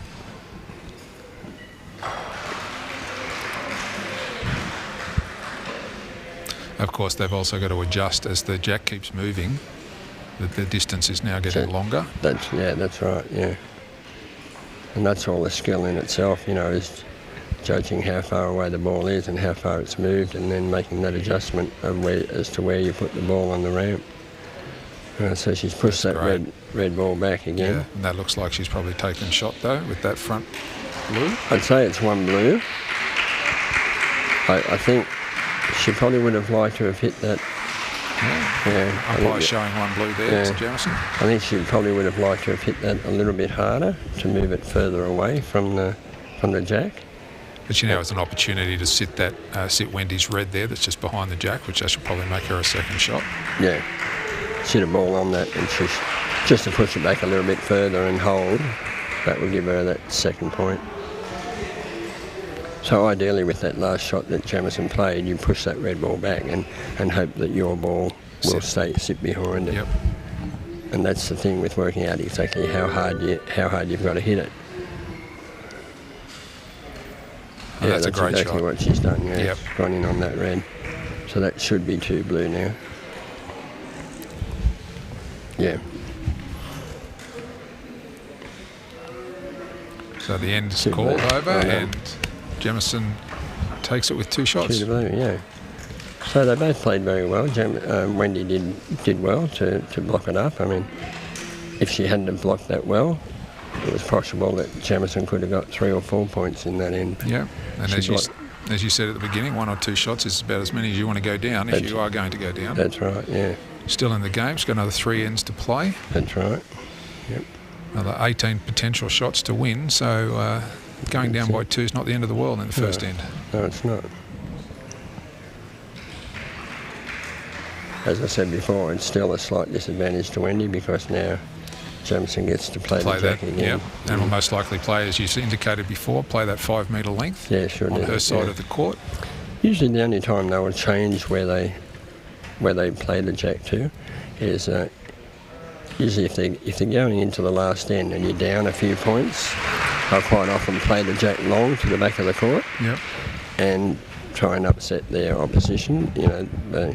It's harder to get ball, to get a nice tight end at the back of the court.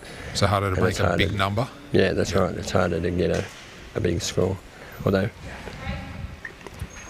if you can play well to the back of the court, it's a good opportunity to pick up a few points.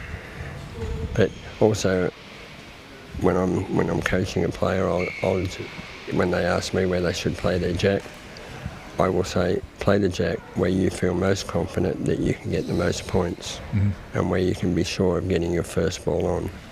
Right. So Set the end up for yourself. That's right, yeah.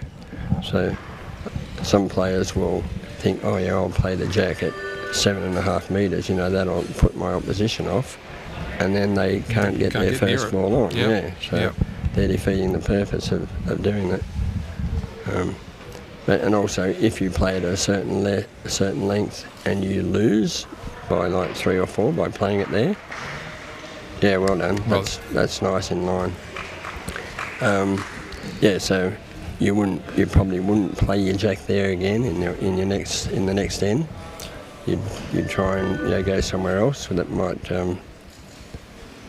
put the opposition off. So you certainly want to limit the opposition's expertise at a particular length. So if they've got a strength at a length, you want to vary that, even if that means varying potentially your own. Yeah, that's right, yeah. And the thing with the BC3s, the ramp players, because the ball's travelling along the ground for so long, any unevenness on the floor, it will pick that up, and that's where the balls will turn. So the further you go down the court, the more likely you are to get an uneven part of the floor. Yeah. Would you say that it's actually harder to control it in that sense? Certainly, I was commentating yesterday with Dan, who indicated that for the throwers, being able to lob is a great advantage.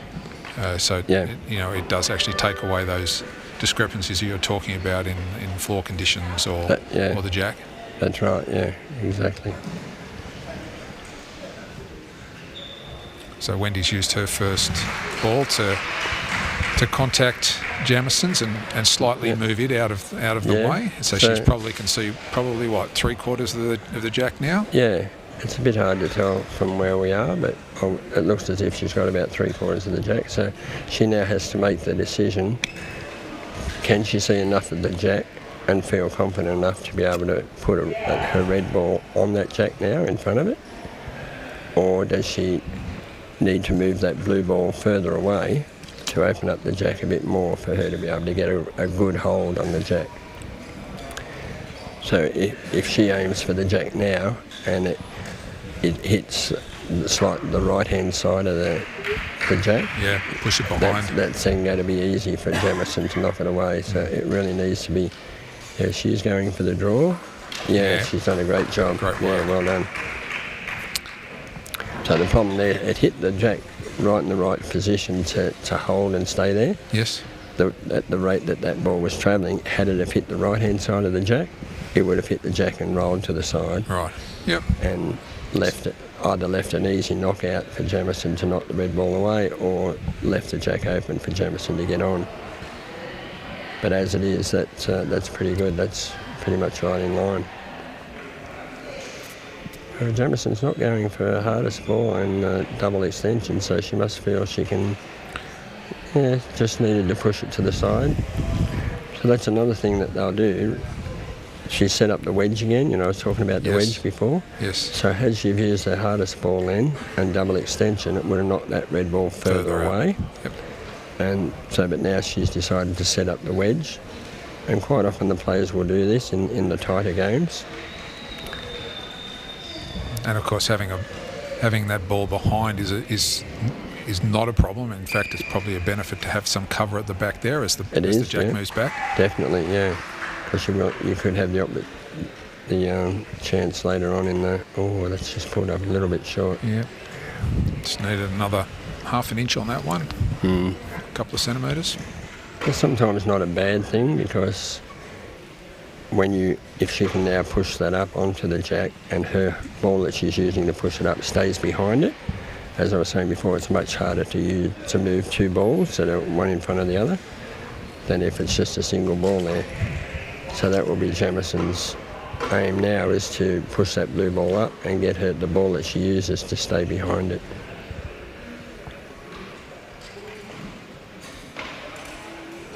Yeah, Great. Unfortunately it didn't do that. It did bounce a little bit to the right, but it's still very good. It's still sitting in there. It's got shot and covering it up quite well for Wendy. Doesn't have a great look at that jack now. No, she hasn't. No, she's made it very difficult for Wendy.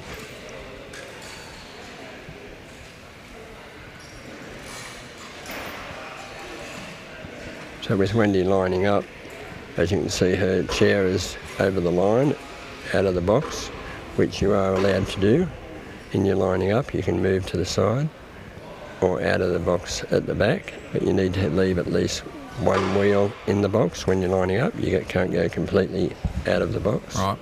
But now you notice that Wendy's moving back into the box to push the ball off.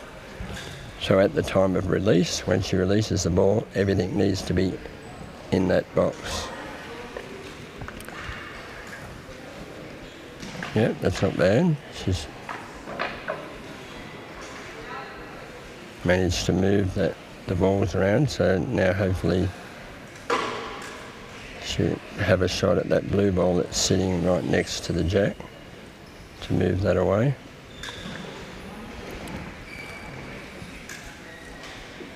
The other important thing for the ramp players to do is to remember to move the ramp around the box as much as they can, to use the box, every bit of the box that they can. So you move it to the right or to the left, to get the best angle that you can. Yeah, and even moving it back in the box, that will open up the angle just a little bit more if you can move back. And so would the players understand the distances that their balls can go from a particular position on the ramp? Would you say that it's useful to be able to, as you say, go forward and back in the box with the ramp if you haven't got a ball that's going to do the job for you? Does that happen often? I don't see the ramp going forward and backwards terribly often in a Not often. BC3. No, because as soon as you move the ramp back in the box, you've then got to adjust your calibration. And so you're normally calibrating off the front of the box, ramp in front of the box. That's right, yeah. So the calibration is where in their training, they'll put each ball down many times to try and get it. Now that's pulled up a bit short. I think she was... Not sure whether she was just trying to block there or whether she was intending that to go onto that blue ball that's on the right-hand side of the jack to push that back a bit and hold, but she's miscalculated there. Or sometimes you can do a perfect calculation and the ball will just, for some reason, just pull up a half a metre short. Yeah. That's the nature of boccia balls, unfortunately. And also, I suppose the conditions play a part in the venue that we're at as well, as far as how far a ball will travel on any given day, whether it's humid, whether it's hot, whether it's cold. Yep, that all has an effect on the balls, yep. Humidity and... she just went a little bit to the right there and missed. I think that was her intention then, was to try and... Well, she may have been trying to push the red ball up, or she may have, I can't see the angle, or she may have been trying to push that blue ball away from the jack and land behind it. So Wendy's about to get the 1 minute call, and she's got one ball left, so she'll get that away. But she's down to her last ball to try and make a difference here. It looks like she's probably a couple down. Yeah, she needs to get a red ball in there, otherwise she will go down by a few in this end.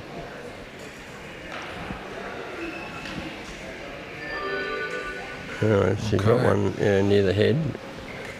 It's not a bad position. And I think Jamison should still be able to rack up a few points here. Yeah, well, I think she's already holding 3 by the look of it.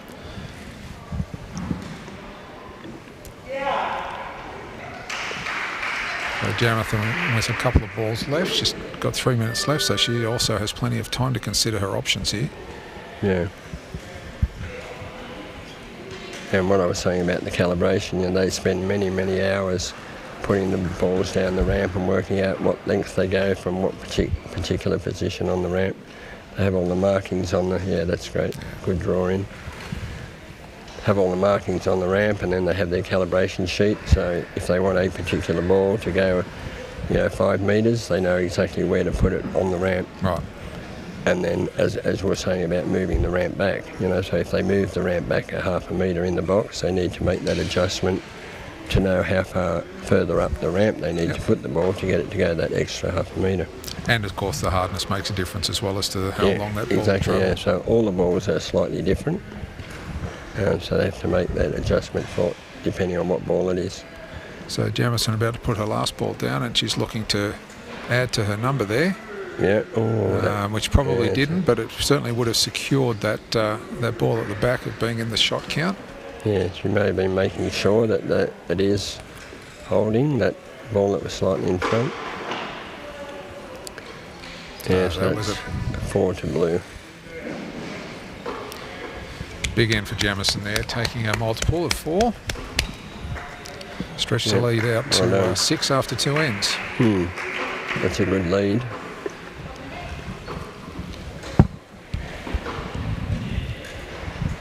So now Wendy will have her chance to play the jack again, and hopefully she'll be able to work out what went wrong with her jack in the first end and correct that so as it doesn't do the same thing. Yes, that first end with the jack going out certainly looked like an anomaly. It wouldn't be something that Wendy would normally do. No, although I have heard that she has fouled the jack a couple of times in this competition.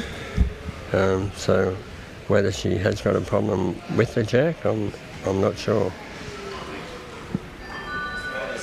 And sometimes the nature of a boccia ball is that they will change as well. They can be going perfectly, and then all of a sudden they'll just change and start doing something completely different. And because inside the boccia ball, it's a number of plastic beads, and some of the beads are heavier than others. Right. So if they accumulate on one side of the ball or something like that, and that can happen because if the ball gets hit multiple times, by a hard ball, or if it happens to go out of court and hit the wall or something, they can move those beads inside the ball, and they can have an effect on whether it rolls straight or not. So we do spend a lot of time trying to make sure that the balls are nice and round and that the beads are evenly distributed in the ball. Yeah, so that time she's made the adjustment. She may have aimed a bit more to the right in case it did turn left, but as you can see, that didn't turn anywhere near as far left as it did the first time. Exactly right. That's about half a metre inside the line now. So whether it be that part of the floor that she played it on the first time, or whether the ball, may have come off the ramp just in the wrong position to make it turn. And so is that about 3.5 metres, 4 metres there, Ken? Yeah, about 3.5. Yeah. So for Jamison, from where she's going to be in her box, that's going to probably equate to almost the 5 metre mark again for her. Probably, yeah. Yeah, and Jamison will be working that out now. She'll be watching where the jack is, and she'll be working out exactly. Yeah, that's a great ball. Well done, Wendy. Yeah, great first ball. So even now, as you can see, Jamison's getting Jasmine to move the ramp over to the right-hand side of the box, so she can see just a slither of the jack on the right-hand side, so she knows that she needs to knock that red ball away to the left. Okay. So that's why she's moving her jack right over as far as she can. And as you said, she's out of the box predominantly, but there is a wheel inside the box. Yep. And she'll need to get into the box by the time she plays this shot. You can move completely out of the box to the side. You can go right into the box alongside. You don't have to have a wheel in the box in that instance. It's only if you go out of the back of the box that you have to have a wheel in the box when you're lining up. Is that different for the teams event? No, but you can go to the box next to you. You can't go into a box that's occupied by another player. Right. So in the teams event, or in the pairs event for the BC3s, they use the middle 4 boxes. So the person on the end box can go into the next box to line up. But obviously the people in the 2 middle boxes, they can't go out at all because there's somebody in a box either side of them.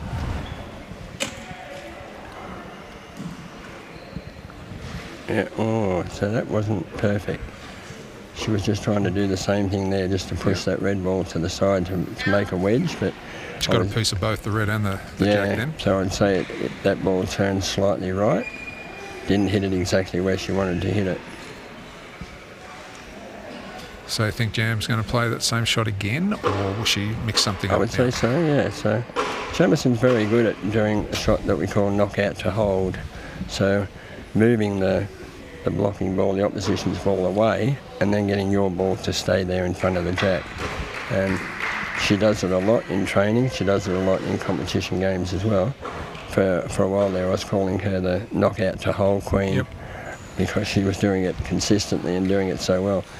And it's just knowing exactly where to hit the ball with exactly how much pace you need to put on it and what ball you need to use to do it.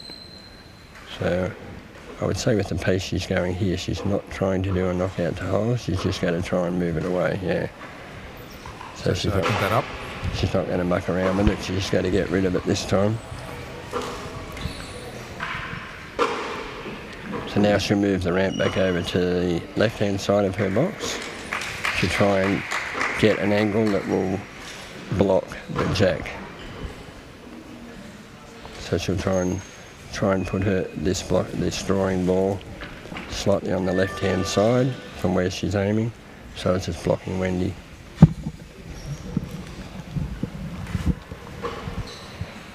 So at the moment she's worked so that jack may have moved a bit, so she's working out a calculation as to exactly how far away from her ramp it is. And as you were saying before about the front of the ramp being off the floor, if it's out of the box, over the sideline like it is now, it needs to be off the floor when it's played. Yeah, that's a great shot. Yeah, very good. And we're sitting at this angle where we can see that is now placed in exactly the right position. Wendy is completely unable to see that jack. So there again, Wendy's looking. She can obviously maybe see a slither of... Oh, I thought she was going to move the ramp over to... Oh, yeah, she is, yeah. She's going to move it over slightly, so she can maybe see a slither of the jack on the right-hand side. So she's moved over slightly to hit the blue ball on the right-hand side to move it away. See if she hits that blue ball on the left-hand side, it will just push it into the jack more.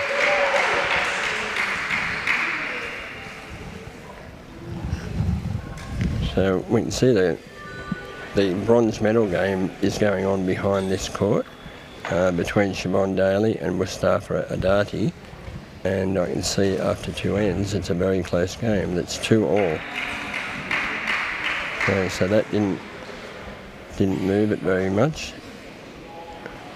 It looked like she hit exactly where she was aiming for, but it just didn't seem to make as much movement as she would have expected. No, she's hit it at the right spot, but yeah, it just didn't move it very much. And that's what can happen when you get a really soft ball on the soft jack. You know, it's sometimes really hard to move them. And sometimes if you have a really soft ball on the jack, you have to do the opposite to what I said before. You need to hit the blue ball on the left-hand side and sort of spin it off the jack. So instead of hitting it on the right-hand side to push it away, or she's moved. I think that could have been what she was trying to do then. We call that a jack clip. So clipping the jack back.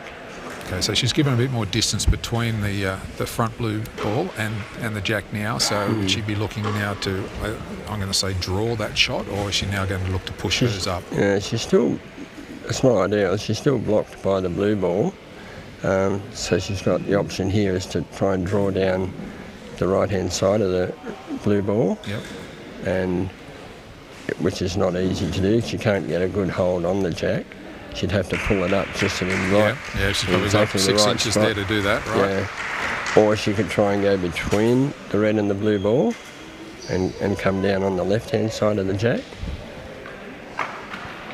That would be a good shot because that would be blocking Jamison. Jamison wouldn't be able to get to that red ball, although, she's tried to go down the right-hand side, but she may have been trying to move that blue ball a bit, but she was doing it with a soft ball there. Pretty close. Yeah, the referee's checking it out. She's going to have to measure by the look of it. So from where we're sitting, that blue ball looks close. Absolutely. Because it's in line. The red ball looks like it's twice as far away as the blue ball, but that's where it's difficult to read unless you're looking over the top of the balls. It's a lot closer than it looks, doesn't it? Isn't it? Closer. And that's the same view that the players have from their box, that. So would you expect them to come up to the head more often? We've only seen Jam come up once in the first end. The BC3s don't have a lot of time to do that. Sure. Because they only have the 6 minutes to play all the balls, and if they play the jack, that's included in the 6 minutes as well, so they have to play 7 balls in 6 minutes. And if you've got to do a lot of knockout shots using the double extension, that all takes time. So it's good to come out. I notice it internationally, some of the players seem to have a lot of time, and they'll come out 2 or 3 times in an end. Yes. But yeah, most players don't have that much time to be able to do that.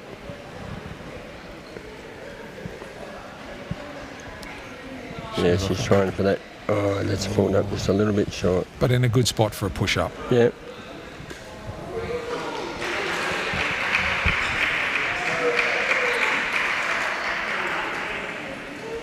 Ideally, if she can now hit that on the right-hand side, and she can cut it back into the jack, that would be a great shot.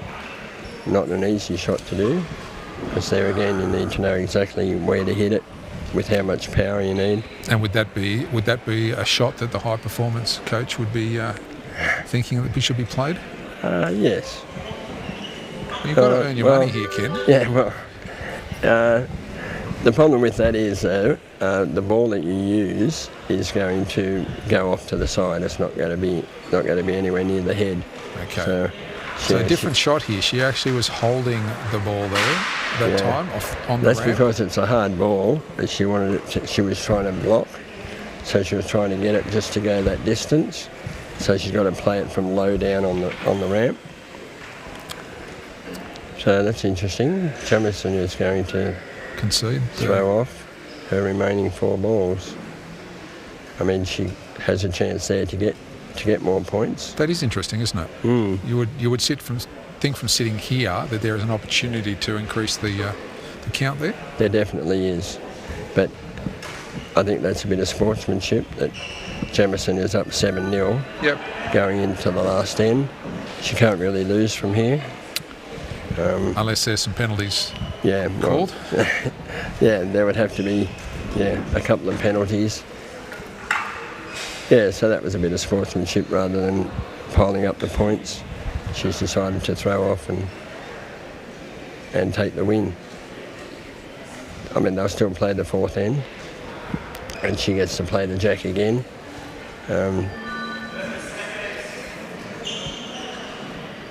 They've got a good friendship as well. I was about to say there's certainly some friendships going on in BC3 category, as there are in all categories. All the players know each other pretty well. They see each other at many competitions. Yeah, they do, yeah. Yeah, but Wendy and Jamison, they get on very well. And for them to be able to have a chat now in this 1 minute between the ends, that's really good to see. And both being from New South Wales, they would see each other more often than... They used to be in the same club because Jamison used to live in Dunedoo, and which the closest club to her was the Hunter Club, right? Which is where Wendy's in. So they were actually in the same club as well for a time there. But last year Jamison moved from Dunedoo down to Homebush, mainly to be closer to where we train for the high performance team, and she's looking now to start up her own club in that area. Right, so for anybody listening, anybody watching, any prospective boccia players that are around that Homebush area, look out for a new club starting soon. Yeah, so you can get all the information on the website, Boccia New South Wales website. You can contact Boccia New South Wales and ask, if there's any clubs in your area or to say that you may be interested in helping to start up a club, and Boccia New South Wales will help as much as they can. So yeah, that's a really good first ball again.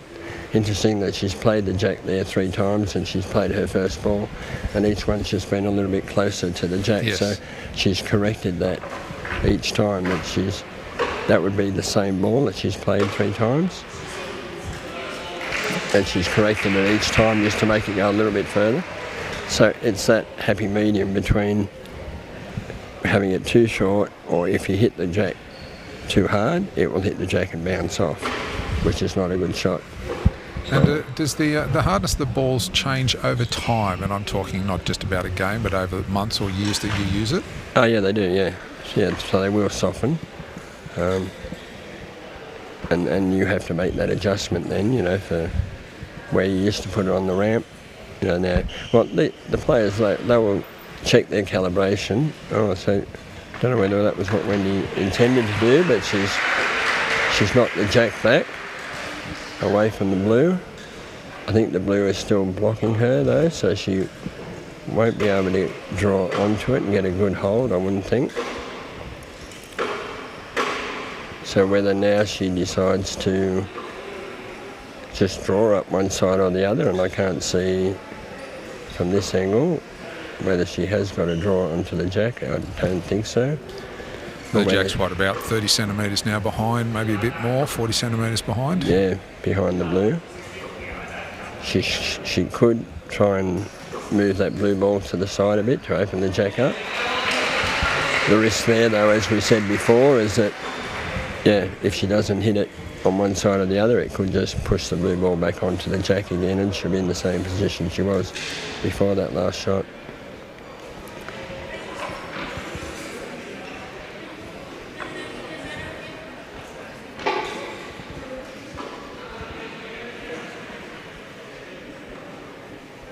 Yeah, so I was saying before that, so before every competition or even every game, they spend time in the warm-up courts checking what the balls are doing. Right. So even from their game this morning to their game now, the balls may have changed slightly, the weather may have warmed up, and that can have an effect on what the balls are doing. I know that doesn't sound very sensible or logical, but that is what they can do. So Wendy, she's just trying to draw. And has done that very well. Yeah. So she's misjudged the length there. Unfortunately, it is holding. It's closer than the blue ball, so that means Jamieson does get a shot now, getting onto the jack. And of course, all the balls that are being used in this competition are all BizFed certified, which means that they do undergo testing before every match. Slight correction to that. At this level, they're not. They don't have to be BizFed certified. Right. Okay. So if you play internationally, balls has to be BizFed certified. But at the moment, to play at the Australian Nationals, they don't have to be. They're a great shot. Yeah, she's drawn perfectly onto the jack. Yeah, so that's a decision by the Boccia Australia organising committee. But nonetheless, they do need to comply to the regulations because they are tested. Oh yeah, they do. Yeah, they still have to abide by that. So all the balls are tested before each game. There's 3 tests that they do to them. There's a roll test where they roll them down a little ramp onto a platform, and they have to roll off that platform, so they can't be too soft. They put them through a diameter tester that they have to fit through one hole and not fit through the other hole. So they have to be within that diameter that's required, and they have to be weighed. So each ball has to be 275 grams, give or take 12 grams. So they can't be any lighter than 263 grams or heavier than 287 grams. Right. So they're all tested, and that's a new rule that we've just brought in for this national championships, is that... it's the first time, is it? No, sorry, that testing is always done. Yeah. But previously, if you you would have all the balls checked before the competition in the equipment check. Yep. And they all have to pass, and then if any fail, they are confiscated, but then you can use other balls that you have brought with you. But now this new ruling is that the balls aren't tested in the equipment check before the competition. They're tested in the call room before every game. Yep. And the rule now is that if a ball fails, either the weight or the diameter test or the roll test, that ball is confiscated and you play the game without that ball. Really? Oh, okay. That's the new ruling, all except for the jack. So if your jack fails, you can use what they call a court jack. So they'll have spare jacks. The referees will have spare jacks in the call room, and you'll be given a choice of one of those jacks to play your game. Right. But yeah, so internationally, yeah. And I did hear of an international player that went into the call room and 5 of their 6 balls failed. Well, that was a tough game for that player, wasn't it? Well, they actually forfeited the game because it was going to be a waste of time. Pretty hard to win with one ball. With one ball, yeah. But so yeah, that is the new rule now, that if the ball fails in the call room before the game, it gets confiscated and you play without that ball. In the past, it was the same as what they do with the jack. You would have court balls, red and blue balls, and the referees would have court balls. So if one of yours failed, you'd be able to choose one of the court balls to play with. But the new ruling is that if they fail, you play without that ball. It's very harsh, but World Boccia are cramping down on making sure that people play with the right balls and that they do pass the tests.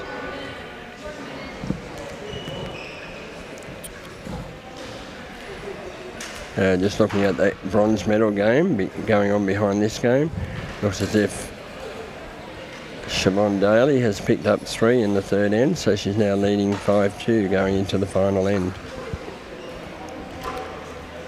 against Mustafa. The Jamison Leeson coming up to have a look at the head to see. Yeah, I'd say she's probably going to throw off. She's won the game. She would have been able to knock that red ball away that's sitting alongside the jack easily and get more points, but there's no point. You would do that in a pool game where you need to get as many points. Every point counts, and that can be determined whether you go through to the finals or not. Yeah, so that's 1 blue. So she was holding 1 blue. She won the end, so there was no point in getting extra points. So Jamison Leeson is the 2024 BC3 gold medalist. Gold medalist, yeah. Congratulations to Jamison. Congratulations. And I think that may be the first time she's won a gold medal in the Nationals. I know she's won a silver medal. Well, you should know, Ken. I stand to be. I would. I could be wrong there. I know she did beat Dan in a final. I mean, I can't remember whether that was a state titles or a Nationals. But I have an idea this may be the first Nationals gold medal. Right. As I say, I stand to be corrected. It's a bit hard to remember all those details and all those games, but yeah. It's a nice one to put alongside your Paralympic silver medal, isn't it? That's right. That's not a bad 2024. She's now got a national gold medal to put alongside the silver Paralympic medal. She's done a great job. So now they move on to playing in the pairs, which starts this afternoon after the medal ceremony for the individual competition. They'll then go into the pairs competition. All right. Well, thank you, Ken. Thank you, John. For your insights, and we'll be back online when the next game commences. Yeah.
ladies and gentlemen, that concludes that round, and the next round is going to be the BC5 bronze and gold matches played on courts 2 and 7.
Ladies and gentlemen, we're going to involve you in court as well for BC5 bronze title and gold.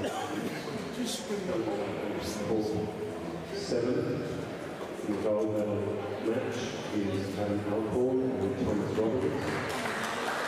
And on court 2, the bronze medal playoff of Richard Alexander.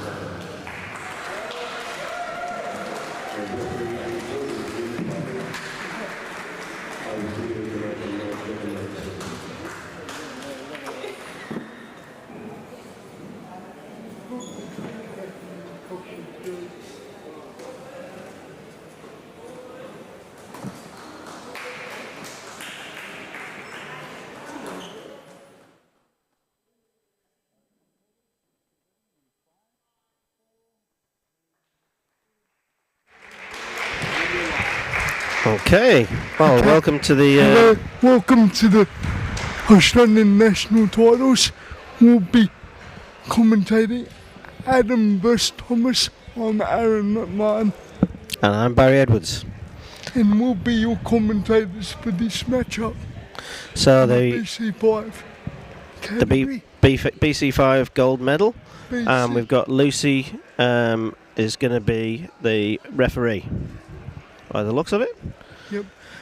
So we've got Thomas, who's number 1 seed, and we've got East from Queensland, and we've got the New South Wales player Adam, who's actually number 5 seed.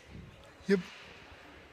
So we have a mini state of origin matchup to the final. Should be interesting. It should be. So Thomas has won the toss and is goes to go red. Yep. And Adam is going to go blue. So now they have a 2-minute warm-up 2 minutes before they warm-up. start. Let's wait for them to warm up. Both players have had a really good run to the finals. Yep. What have their results been? I think Thomas won all of his. Yep. I know that Adam played a game against Matt Van Hook and it went to a tiebreaker. Yep. And he's just beaten Alicia from New Zealand in the semi-finals. Yep. Both very accomplished players. Yep. Adam's very strong. And I'd say that Thomas is more accurate than strong. I think Adam's very similar to myself. Yes. In the playing style. So Aaron is my co-commentator. He's a BC1. Yep. And representing New South Wales as well. Yep. And Adam's very similar to my playing style. I picked up. We're both power players, but in my case I'll be looking to refine my game for future tournaments so I can get better as a player. I can't say that Aaron makes good decisions because he actually likes Man United. So I can't really comment too much on the fact that... No, we better not comment on that. Yes, whereas I like Liverpool, so I think I've definitely got the higher ground there, the higher moral ground. But yeah, well, we'll see how we can get on as commentators. Yeah. Yeah. It's going to be a fun matchup. I think so. So Thomas is going to have the first jack. And let's see if he goes short. What do you reckon he's going to do, short or long? He'll probably go short. Okay, to keep the score down. We'll see how he goes. Yep. Okay, so this category, BC5s, they actually get 5 minutes to be able to play their 6 balls. 5 minutes per end. Yep, and it's 4 ends for the final. So 4 ends for the final and 5 minutes per end. Yep. There's actually a little bit of a delay now because they're going to start the finals, and the bronze final is on the other side, which is Alicia versus Jason. They're the 2 people that were vanquished by these 2 guys. Yep. Ladies and gentlemen, we're going to be conducting the final 2 matches of that individual competition, the tournament. Because BC5 very important. Ladies and gentlemen, at the beginning of this match, ladies and gentlemen,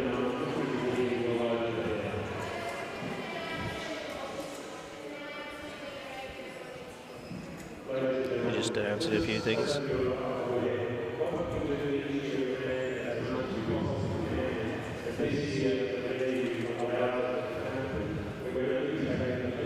Yeah.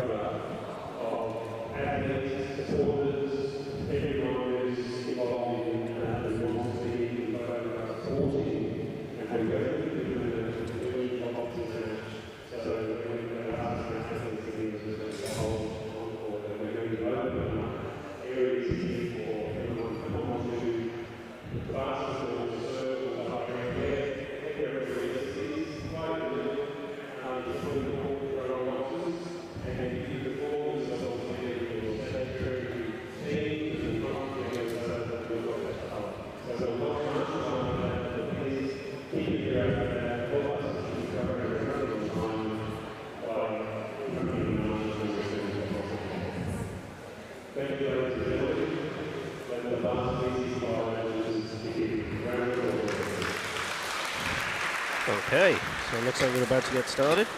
Okay. So Thomas with the first jack.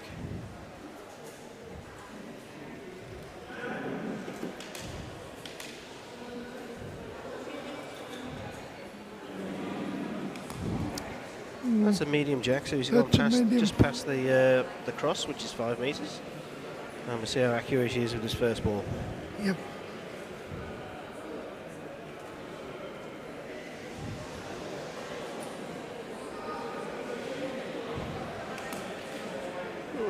Not as accurate as I would think. Not as accurate So there. the jack's quite open. So do you think Adam can get on this? Adam's got a bit of a chance here. He's just got to size it up. Given that it's a medium-sized jack this end, let's see how he goes.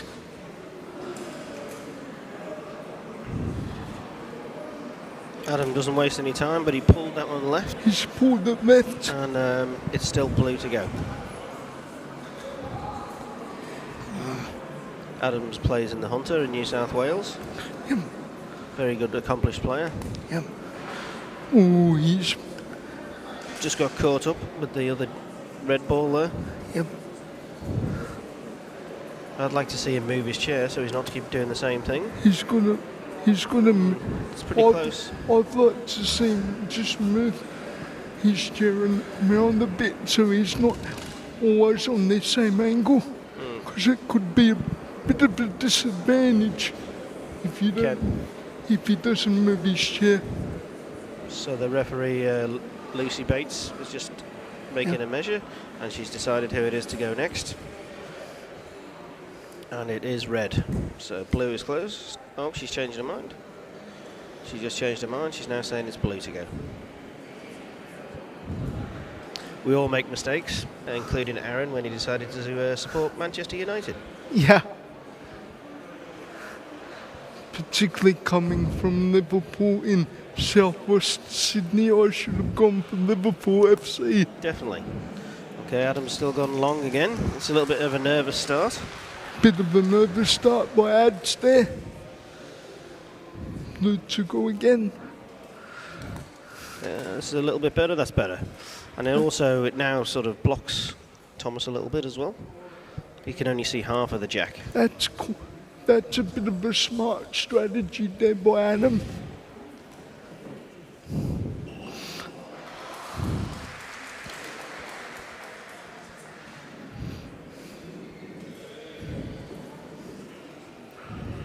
Let's see how Thomas goes this end. With this ball.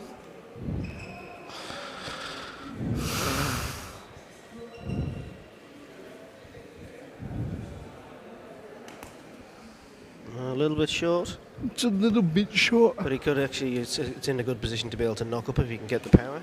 Yeah. I suppose with that kind of a shot, it's more technical. I think his balls are quite soft as well, so they will be quite hard to knock up. Yeah. And his playing style's not particularly strong. Yeah, true. No, he's actually he's actually knocked up. He's not Adam's ball. The blue ball a little bit closer. And the problem is with his balls being soft. Trying to knock him up. Trying to knock him up. He's pretty blocked. There is a little gap, but it's not going to be easy. Oh, in saying that, he's managed to find it. It's bounced off. And it is Smart closer. shot there where... So now it's Adam to go. Smart shot there by Thomas. Adam's only got one ball left. So he's coming out to have a look. He's got plenty of time. Smart move. He's got 3 minutes, so... 3 minutes. Just surveying what he can do. Don't forget he's on his last ball for this end. Whereas Thomas has still got 2 balls left. Thomas has 2 balls to play.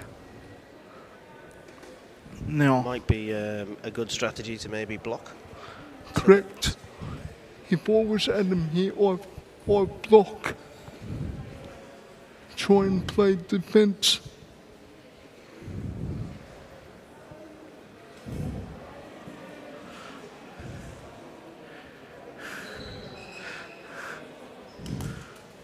A little bit wild. I think he was trying to knock that red away, but Yeah. he decided not to block. So Thomas has got 2 balls to see if he can change it from 1 red to more. At the moment, Thomas has 1, but he has the advantage of having 2 balls left, and he's already got 1. Let's see if he can make it more than 1. Doesn't change anything. Doesn't really change anything, but he's still got 1 more ball to go this end.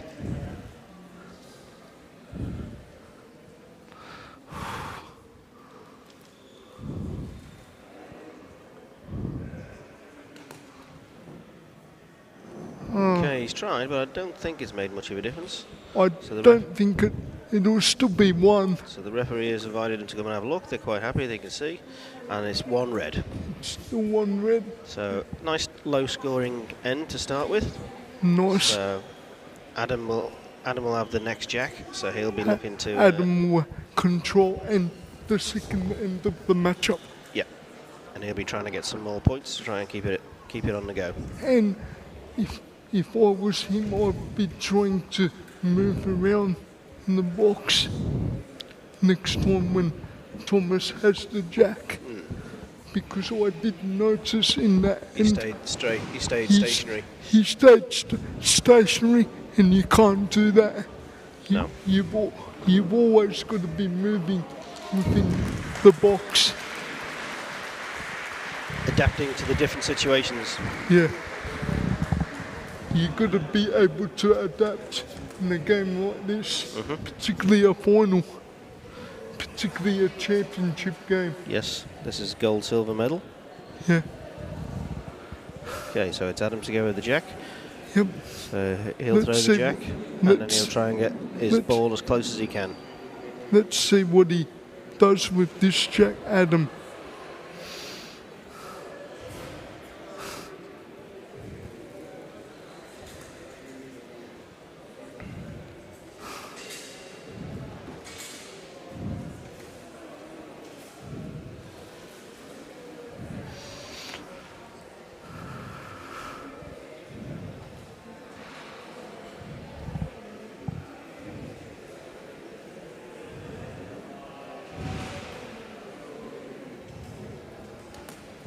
Uh-oh. That is very, very close to the line. Similar distance to the one that Thomas played. I Similar expect distance. some balls to go out in this end, do you? Yeah, because the way he's thrown it, it's close And there to you the go, line straight there. away, he's already out. So what happens now is there has to be a blue ball on the court, so it's blue to go again. Blue to go again because his ball went out. So that's out Oh. of play. One of the dangers now is if the jack goes over the line, then it gets repositioned on the cross. Okay, so he's put a nice block in. That's a whether- better shot there. Thomas is definitely limited in what he can see. But he is a talented player. But he's got the skill, Thomas. Yep, he could move the blue out of the way and then get to the white. Definitely. Because let's not forget he is the number 1 He is the number 1 seed. in the BC Fives. Is that ball out or is it in? Referee's just checking. Referee's checking. What's the indication? It looks like there's a technical issue going on. The referee is discussing with the players that there's an issue.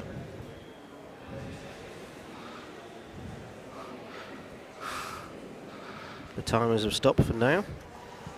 And they're just discussing, there seems to be an issue with the time keeping.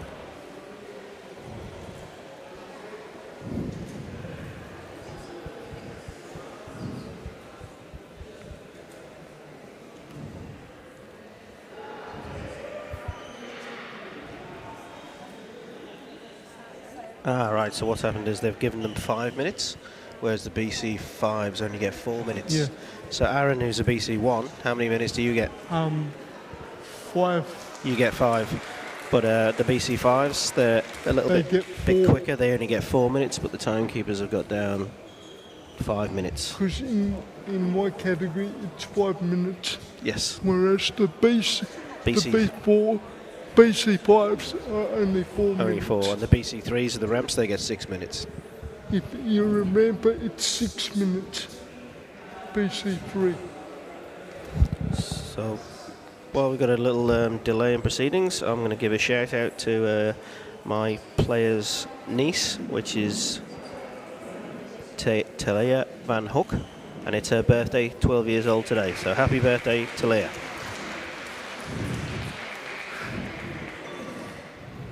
And while we've got this break in play, I'm going to give a shout out to my family. Hello guys. I'm commentating on YouTube. This is the final for the BC5s for gold and silver.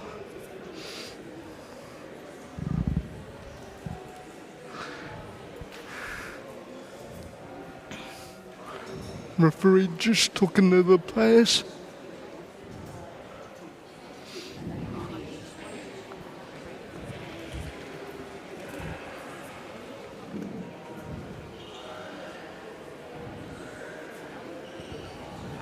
We're just getting the time fixed.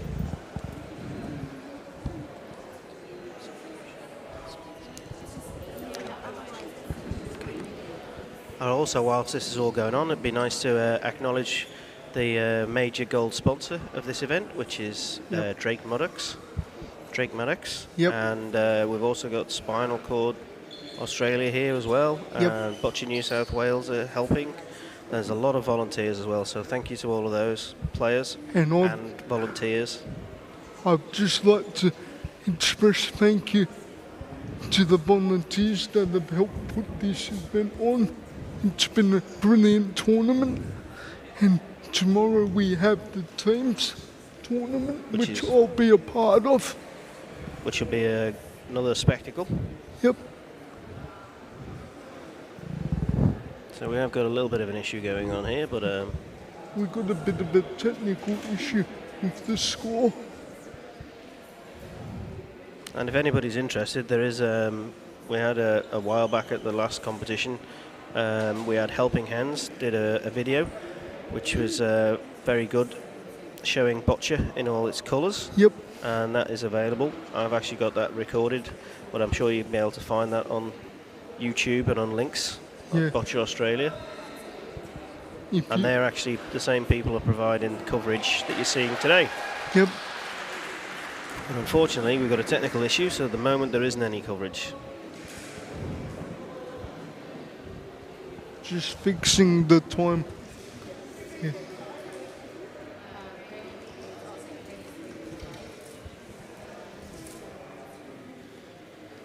So we had a lot of entries for this competition. I think it was 49 entries from different states, quite a few different states.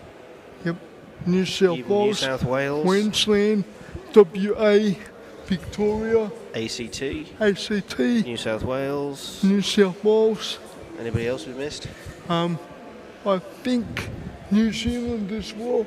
Yes, definitely those. New Zealand as well. Our friends across the Tasman. Oh yeah, Tasmania, yeah. Tasmania. Okay, looks like we might be starting to get something going again.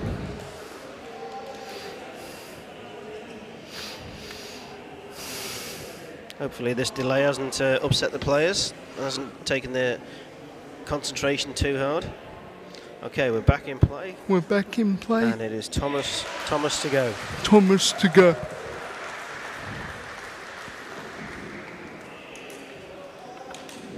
Thomas is the defending champion. Because he won this event in Queensland last year. And he's looking to try and do it again, but Adam's blocking him. It's very hard to go back to back. Yes, definitely. Particularly when you're the defending champion. This is true. At a major tournament such as the national titles. Because there's a lot of expectation on the defending title holder. Definitely. Bit of pressure. Yeah. In some cases, if you're the defending champion, there's a lot of pressure on you in this particular case, as we're experiencing with Thomas.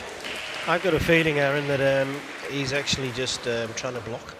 I think he's happy to concede the one. Yeah. And I wouldn't be surprised if he just keeps trying to block. Yeah. And then, Well, Barry Gibbon. that was a little bit harder. Ooh, A little bit harder. That could be closest, actually. that could be closest. He's got a bit of a ricochet, didn't it? Did you see that? Just Yeah, came off the side. He got a bit of a ricochet there. That could be close. Wait for the referee. So Lucy Bates is on her knees measuring the ball. Very close. Very She's close. made a decision. And it is red to go, so it's not close enough. So it's still 1 blue to Adam. Still 1 blue at this point. So Thomas to go again.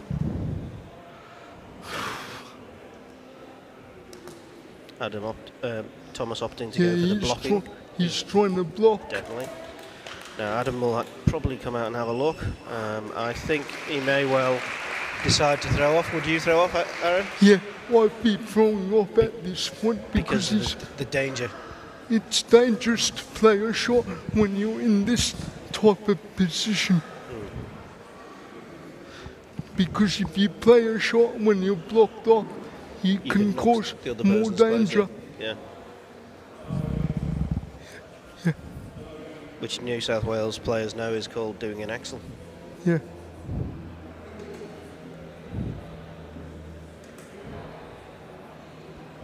Adam just checking his lines there. Just making sure he's not over the line with his chair. And it looks like he's going to have a go. Or he's thinking. He's going to have a go. I applaud him taking the risk, but it's dangerous. Yeah, he's just ploughing them into the shark net that's been created by Thomas. Hmm.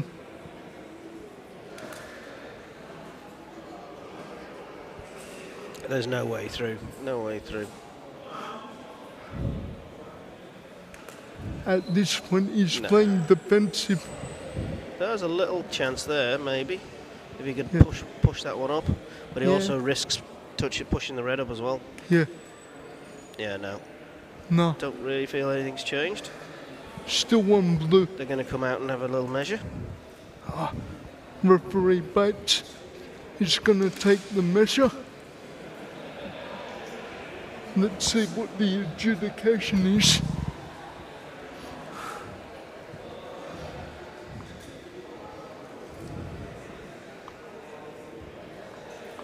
It looks like it may be 2. Could be 2, Bass. Yep. It's a nice close game though, isn't it? It's not, nobody's running away with it. It's a nice tight game at this point. No one's really taking the game by the scruff of the neck here. No. And if you get to the finals, you'd expect it to be tight. Yeah. You've got the 2 best players. Well, and they're both. Particularly being in the final, you don't want it being a one-sided final. No. You want it to be A fair fight. Yeah. And you want it to go to the best. You want both players to be at their best anyway. Here we go. Still. So I think Adam's asking for another measure just to make sure that it's definitely what the score is. Probably a smart move there because you never know. You never know. So they've obviously made the decision now, so the referee will go, players go back to their places, and the referee will tell them the score. And the score is 1 blue. So 1 blue. Very close, so it's 1 blue, and now it's 1 red going into the third end. Yeah, very, 1 very all close. now. Very, very close. Going into the third end, it's 1 all. Good hit back by Adam there, but it was a bit risky. Very risky. But still, a very good hit back by Adam from New South Wales. So now what's Thomas got in the tank to be able... Oh, No. see what I did there? Yeah. What's Thomas got in the tank? What's he going to do for this first? How's he going to set the jack? It's going to be interesting. You will see what he's got. Let's see what he's got in his bag of tricks this end. Yes.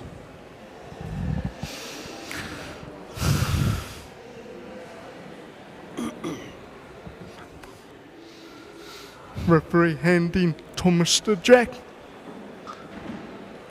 Is he going to keep it Red short? to play. I reckon he'll go short here, Baz. Yeah, medium. Medium. Yeah, I'd say that's 5 metres. It's level with the penalty box. Yeah. This is exactly what he did at the start of the game. But this time he needs to get it on rather than miss. He needs to get it. Oh, nice shot by Thomas there. Nicely on. Now, Adam's got a lot more to aim for now. He's got a bigger target. With 2 balls there, he can hit either of those. Yeah. And he needs to give him a bit of power to separate them. Yeah. So what he can't afford to do is just dolly up. He's actually got to make sure he gives it a bit of a crack. And as we said, Adam's game is based on power, similar to mine. We're very similar players in that regard. And he's hit it, and he's made a little bit of a dent. Good shot there by Adam, but not quite still enough. Not quite enough, but very good attempt. Yes, and if he can hit his own ball, I think he can knock it up again. Yep. I'd be looking for him to hit his own ball. He's gone a little bit wide. He That's went a little bit harder there. That's gone out. So the ball is out. As indicated by referee Bates. So he's regrouping. So that ball is out of play. Let's see what he can do now.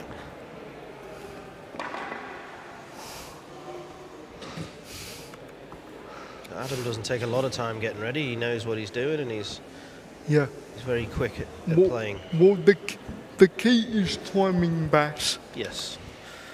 He's actually come up the other side. Oh, not a bad shot there, but it's still blue. Still blue to go. He's either got to try and get in on that white or get rid of that red. And knock his own up. And he's going in. Oh, that's close. That's very close. Very close. And it is close. And red to play. So he's managed to switch the balls around, but there is quite a big gap for Thomas to come in, I think. If he can get between those 2 front blue balls, yep, he can definitely push the white towards his own red. There's definitely a big gap for Thomas to exploit. He's gone for it. Done. Has he pushed it enough? Has he pushed it enough? Measure. Called by referee Bates. Very, very tight. Very, very tight at this point, Baz. That's why she's called for the measure, which is a smart move. It's a very, very small one. Yeah. Not much of a gap. Because you don't want any errors being made in a big final like this. You do not. It could cost one of the players dearly. It could.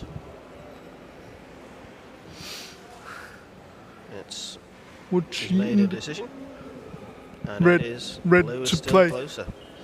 Red to play still. Blue closer, So red to play. Thomas to play. So his shot now has got to be to knock up that red. Definitely.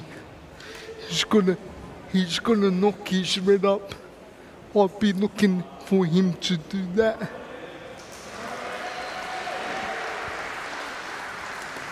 He goes for it. He went for it, but I think it actually hit and then knocked back. It's sort of he knocked the red and then it rolled back a little bit. So it's Another measure required. Very, very close. Very, very close. Let's see what the referee says this time after the measure. I mean, you see how closely the balls are together, so this is a proper decent final, isn't it? Yeah, it's a proper decent final, that's for sure. And this game's been based on technicality so far. But as I said earlier in the call, Adam's got the similar game to me at this point. And okay, so blue he's to play. He managed to do it with the red. Blue to play. What's Adam gonna do this Can't time? really hit the reds because that'll knock it closer. So he's coming out to have a little look. What's his best option? I reckon maybe go for his own blue. Yep, go which for is on his I'd be own going right. for his own blue at this point to try and knock that up. Let's see how he goes.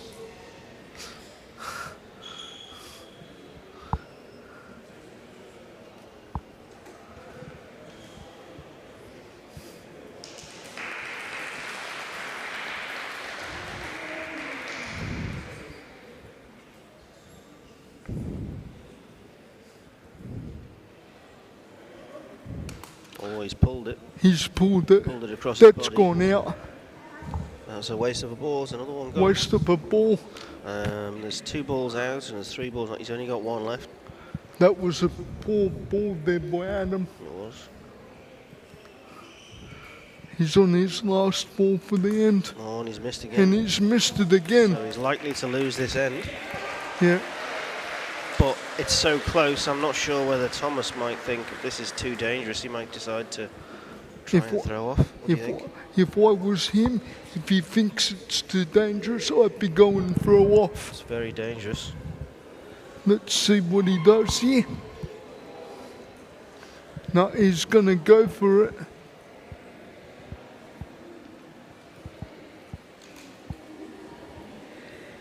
He's going to go for it, Baz. Yes, he's definitely practiced this before, parrot fashion.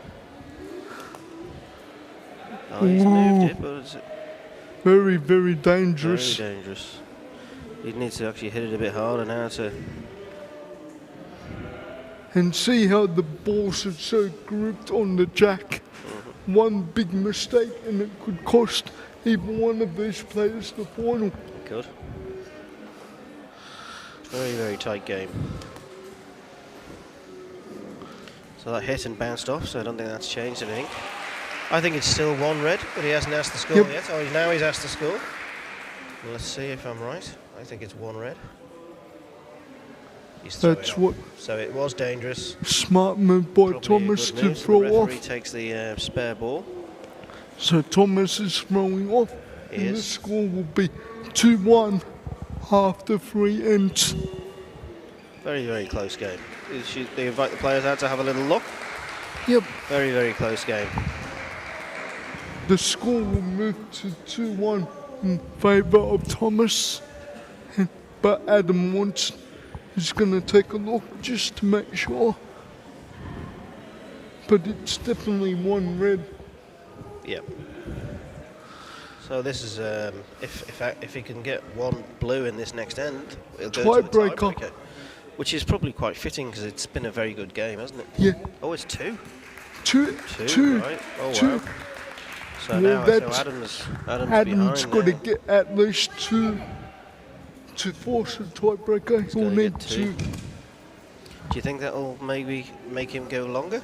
Try and If I was force the points? if I was him, I'd be trying to go longer Yep. to get the points in, because he's on the defensive at the moment, He is. down by 2, so he'll probably look to go longer. That would be my strategy I in would this absolutely end. agree with you on that, but we're not playing, so.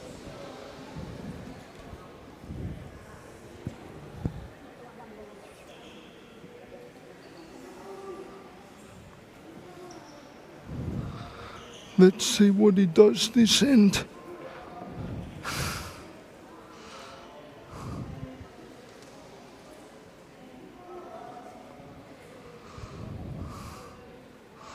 Here we go. Referee hands Adam the jack. Let's see what he does. Checking his lines. Don't go over.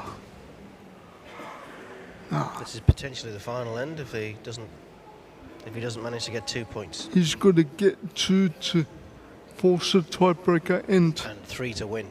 3 to win. So he stayed at the same distance, just over 5 metres. It's obviously his preferred distance. It's obviously the way he plays. Yep.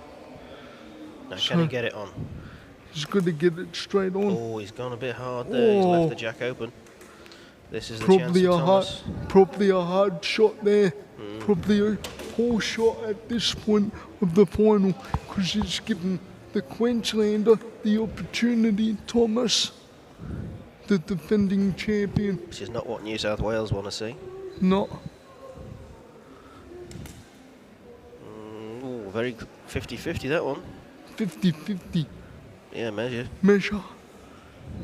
And as I mentioned before, this is a mini state of origin.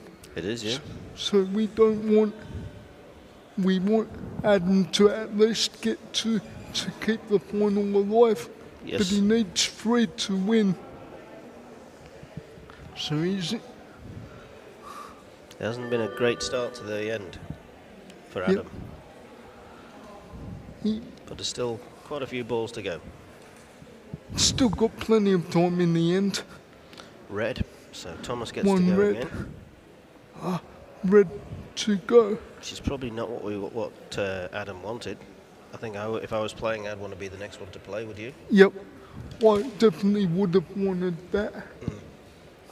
Whilst there's nothing else in the way. As we said, we ain't playing. Nope. So. Oh, and Thomas has gone a little bit strong, but it may well be closer. Another measure. Another measure. Been a very, very good final, hasn't it, Aaron? Yeah. Very, very. And that's I'd be tempted to say that this has been based on technicality. This game.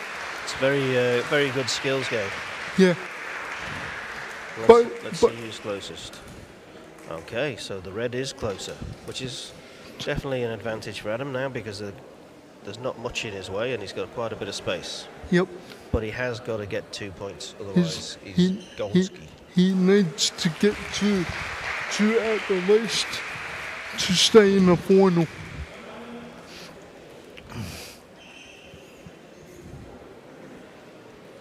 Position in his chair to give himself the optimum shot. Yep. But remember, he's the one under pressure. He is, definitely. It's not really looking like he's under pressure. He's got a bit of time. He's got 3 minutes left. But I'm talking about score-wise. Definitely. He definitely needs the points. He's quite a cool customer. Yeah. I've never seen Definitely him sort of flap and panic. No, I don't think he's that type of person. No. He knows what he's doing. It's about staying calm under pressure.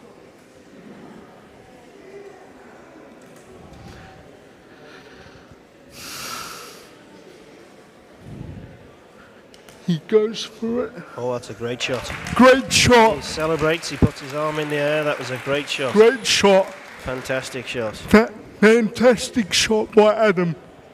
Now, if I was Thomas, I would think, hang on, I'm 3-1 up. If he keeps it to 1, I would be tempted to just block now, wouldn't you? Yeah. If I was Thomas, I'd just block. Then to stop him getting another point. Yeah. Then Adam does actually have 4 balls left, so he's got plenty of ammo. Yeah, that's a good point. So I think he's going for the blocking option. He's gone for the block, which is probably a smart move because it will minimise the gaps.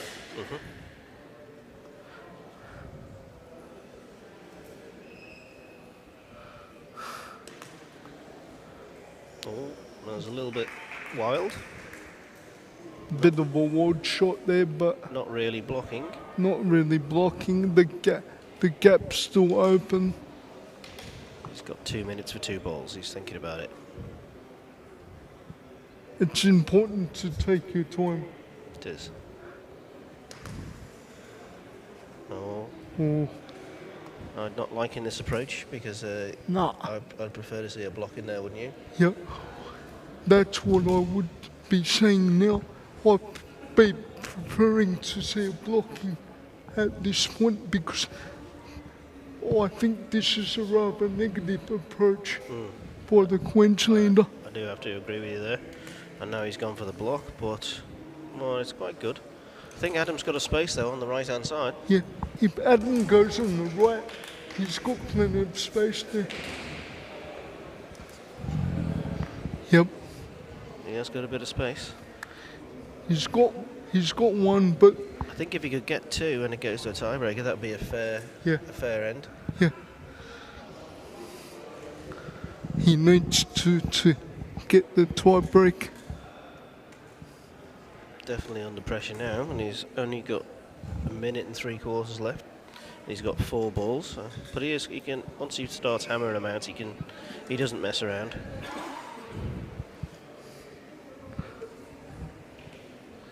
Just got to keep an eye on the time.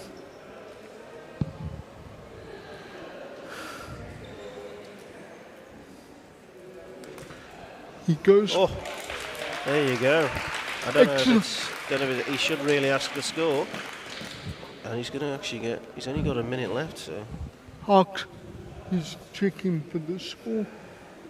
But my issue is the time.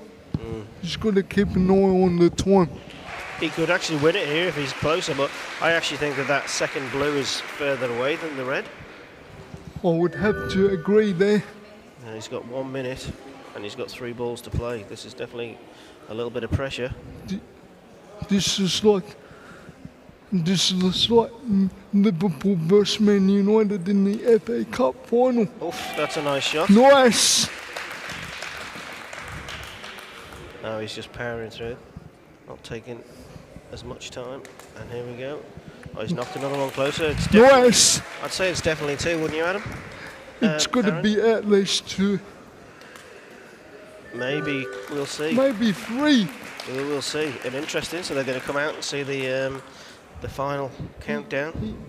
He could have won it, Ebas, He could have done.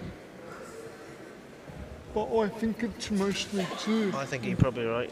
where I'm sitting. I think from here and the way that the game's been played, I think a tiebreaker would be fitting. Yeah, Deserved. It would definitely be fitting of a final like this. Because, as I said earlier in the call, it's been based on technicality.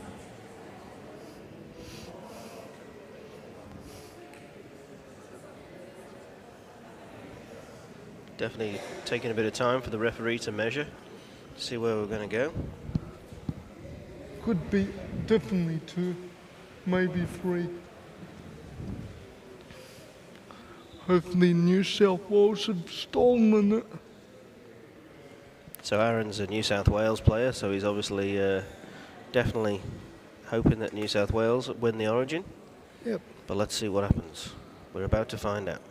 we're about to see. Is it going to go carry on, or has the final been decided for the gold? Let's see. We can't call it from here, can we?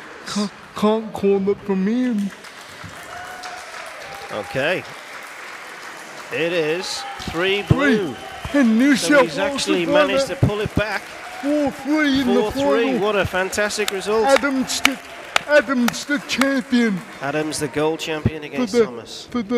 BC5s. Well done, Adam. Well done, Thomas, as well. Well done, Thomas, and It was well done, Adam. that was a Great fine spectacle. Fine defence of his title. Yeah. Yeah, it was a very close game. Well done.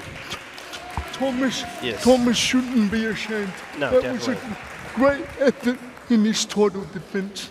And the referee's just shaking hands with both of them, but they're both smiling, so they know they've been in a game. Yeah.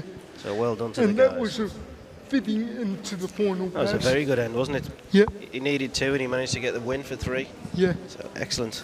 Excellent. Well, thank you, Aaron, for being my co-commentator. That's all right. And I look forward to seeing you again sometime. Yep. You take it easy. You too, Bass. Cheers, mate. Cheers, mate.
Ladies and gentlemen, we're about to open up the courts for the photographs.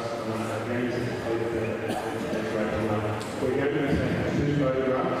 So before everyone starts racing on the court, we're just having our spark event group just with one of our banners and a couple of our banners. And we're going to be opening up in a moment. We're going to take 2 photographs. So we're asking first of all for the first photograph for teams to be clumped together, our uniform teams and everyone clumped together with our athletes.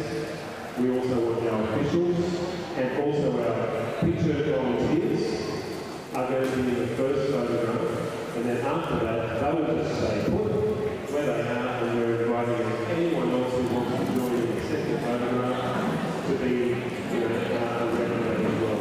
Our parents, family, supporters and everyone else there as well. So we'll have and I'm going to question the culture to Martin with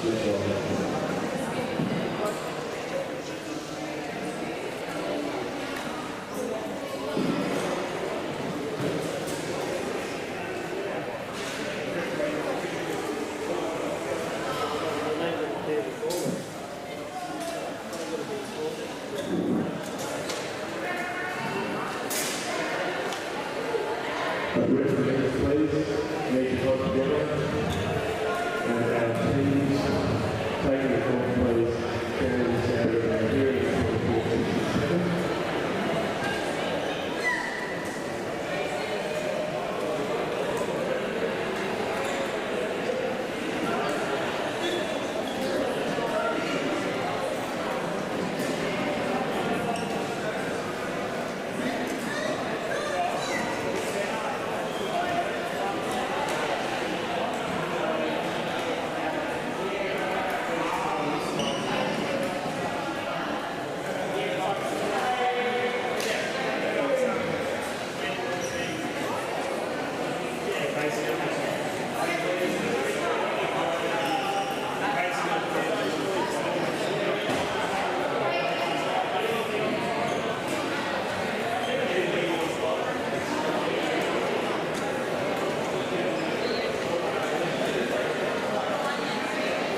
you can't see the lens, I can't see you. So I want to be able to see all your beautiful faces. So if you're in a spot where you can't see the lens, the lens cap is off. So it's all good. So, all right, so 1, 2, 3. Yeah! 1, 2, 3. 1, 2, 3. Now we're going to do a good pull-up. By the way, good cough, by the way. You didn't do it. All right, so we're going to do a crazy zany one. So we're going to say, Boccia, up to 3. 1, 2, 3. Okay, don't go anywhere. We're now inviting everyone else. Yeah. Supporters as well.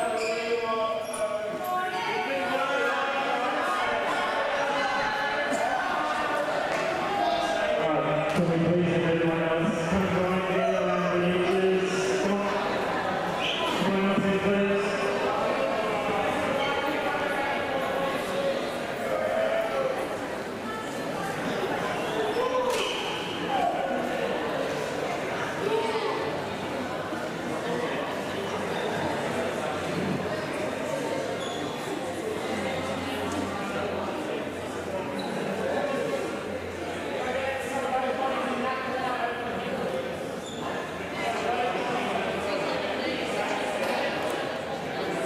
Folks who are coming in, can I get you on that side? Folks who are making their way down, can I get you on this side?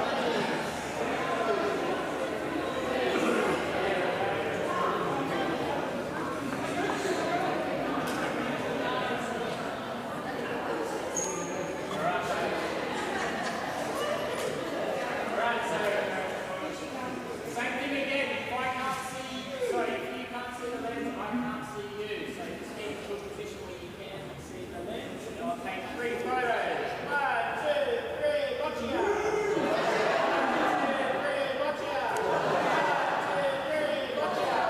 Now I'll say one, arms up, carry on,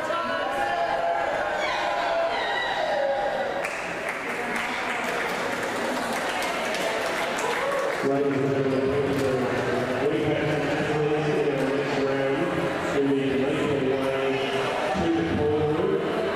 This is going to allow those athletes access.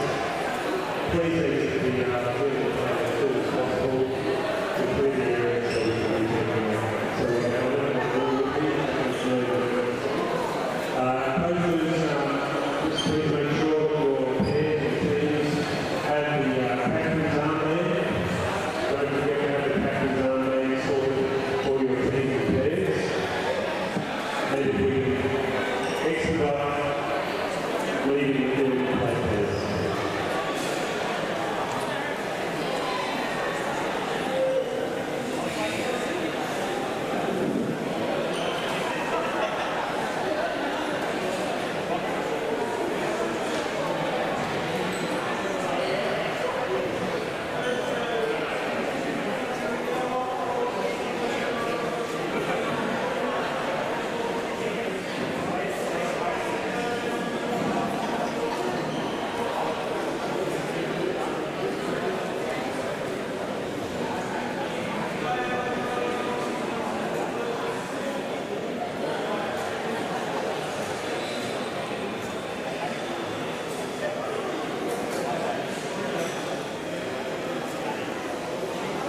circle.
Yeah, just during the week in the office, basically planning events like this.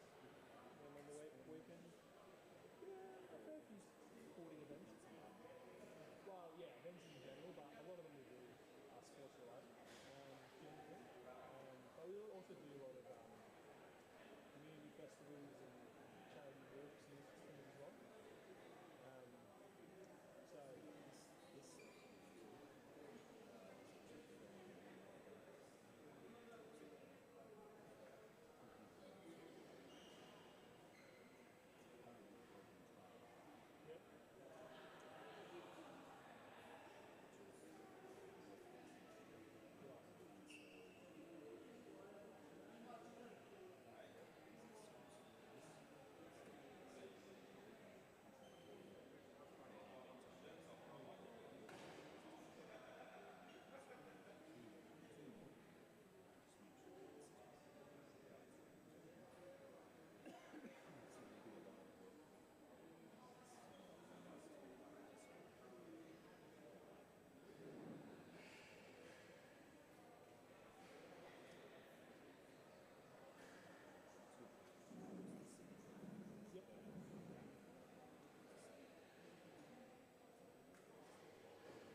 I think so, it should be.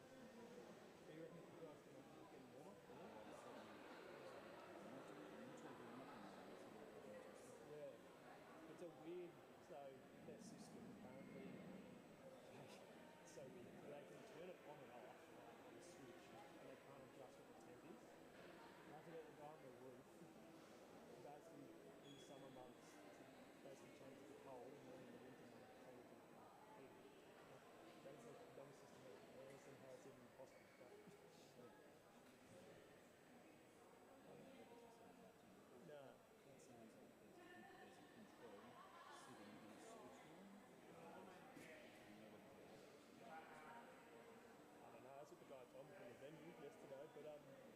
should be on because I turned on this morning, but.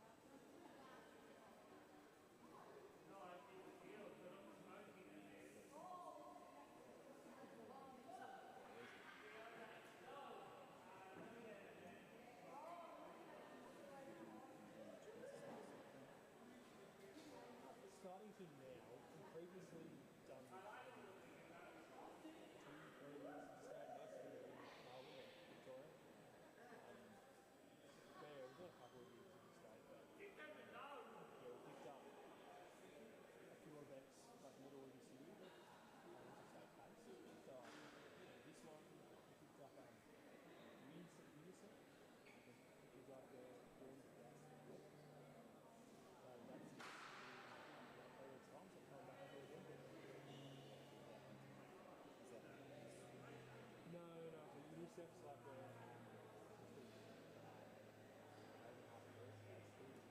so no road to close all done on pedestrian or closing or not.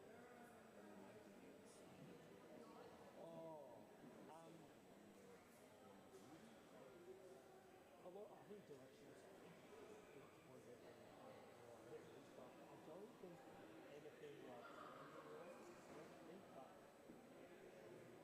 to be there, the person to ask is how she's been working hard. I'm just coming up to help. Yeah, I think there's a lot of it say we've been on for a couple of years. Higher over here.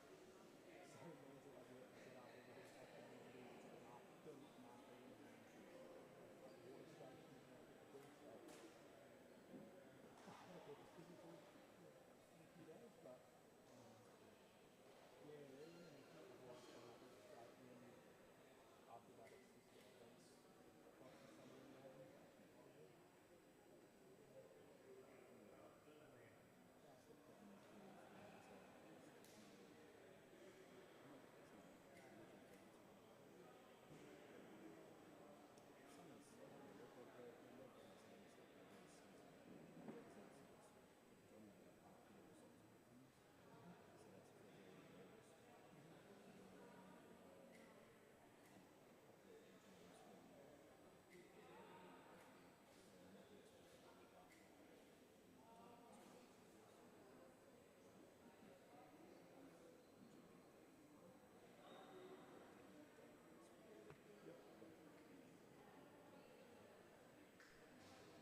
open pairs match between Queensland 1 and South Australia 1.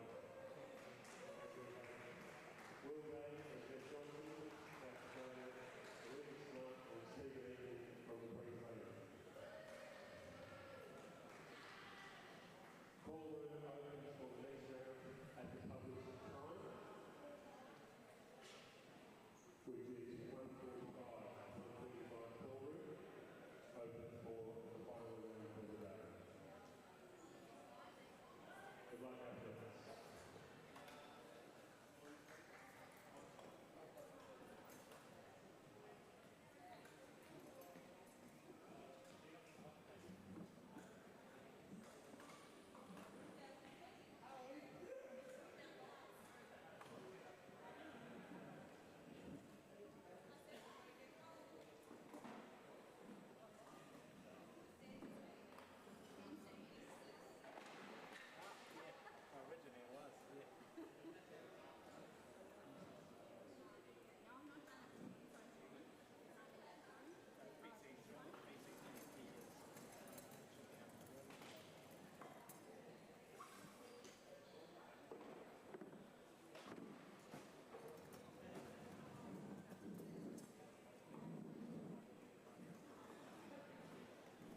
Okay, well, welcome to Court 7 and this pairs game between New South Wales 3 and a team of Tasmanian independent players.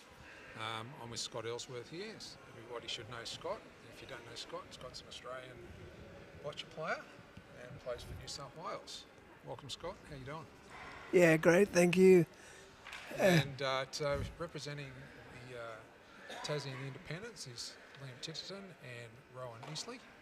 And for New South Wales, it's going to be Ange McReynolds and Kylie Dooley.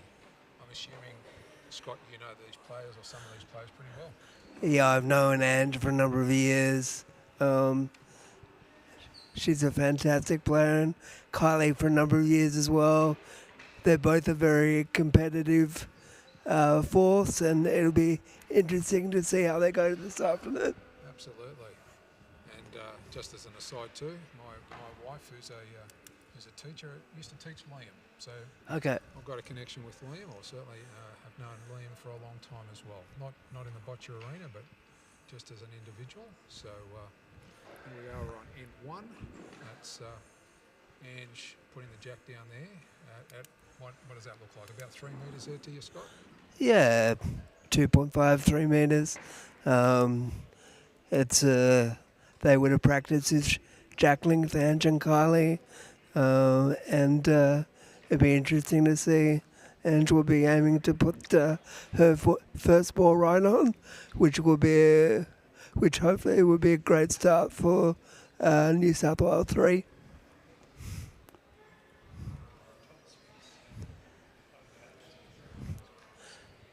She's all set to go.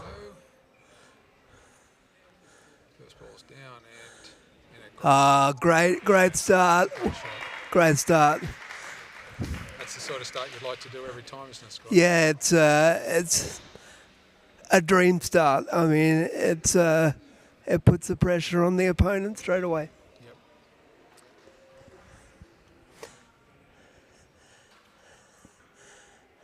That looks like Rowan's up first for the Tassie Independent side.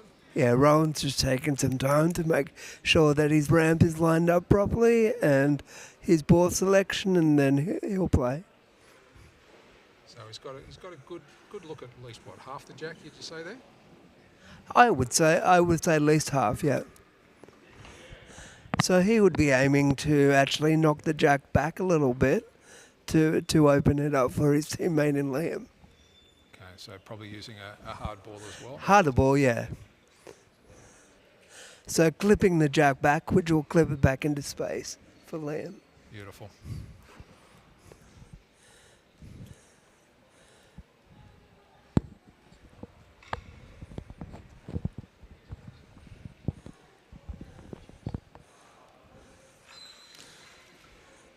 He's done exactly that. And he executed that perfectly. So And Liam's now got space too for his next ball. So that's great teamwork. It really is good. Yep, so Liam can see the entirety of that jack now. So it's Liam to play next.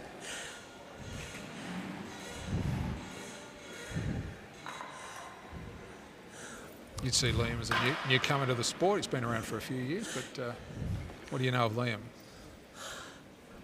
I've I've known Liam for a couple of years now. He's very, very competitive. He's a tenacious competitor, and he's got some great years in front of him, and he's had a good competition so far. Excellent. Yeah, I know he's just he was in New Zealand as well, wasn't he? Did he Yeah, play over just there? recently he played over in New Zealand. And we have, I think, 3 New Zealanders that are over here for our national titles as well this week, which is great to see. Yeah, it's great to see the Trans-Tasman rivalry. Hopefully one day it'll be as big as the All Blacks. Or not. Or even bigger. I like your thinking, Scott. So Liam's all lined up there. He's ready to... Yeah, you can see that he's... Yeah, that's a great shot. Yep. It's a little bit to the side of the jack. He would have ideally liked it completely in front. Yep. But it's still a great shot.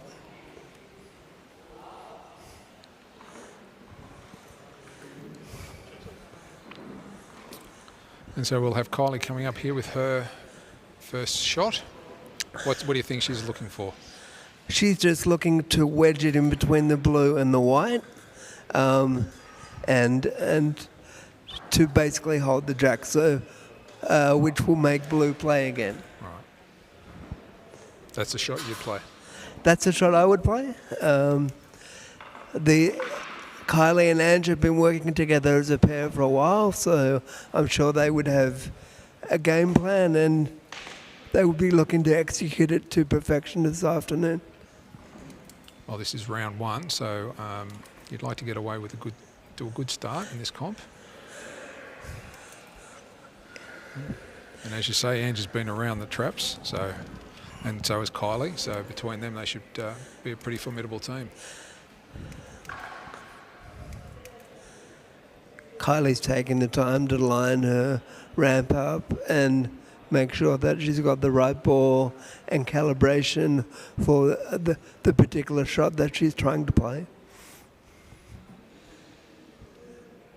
You're lined up pretty well with that, where you're sitting. Yeah, Scott, I've got a great view of that. Her lineup looks pretty good at the moment. She's basically aiming to go in between the blue and the white to secure the point, or to secure a shot.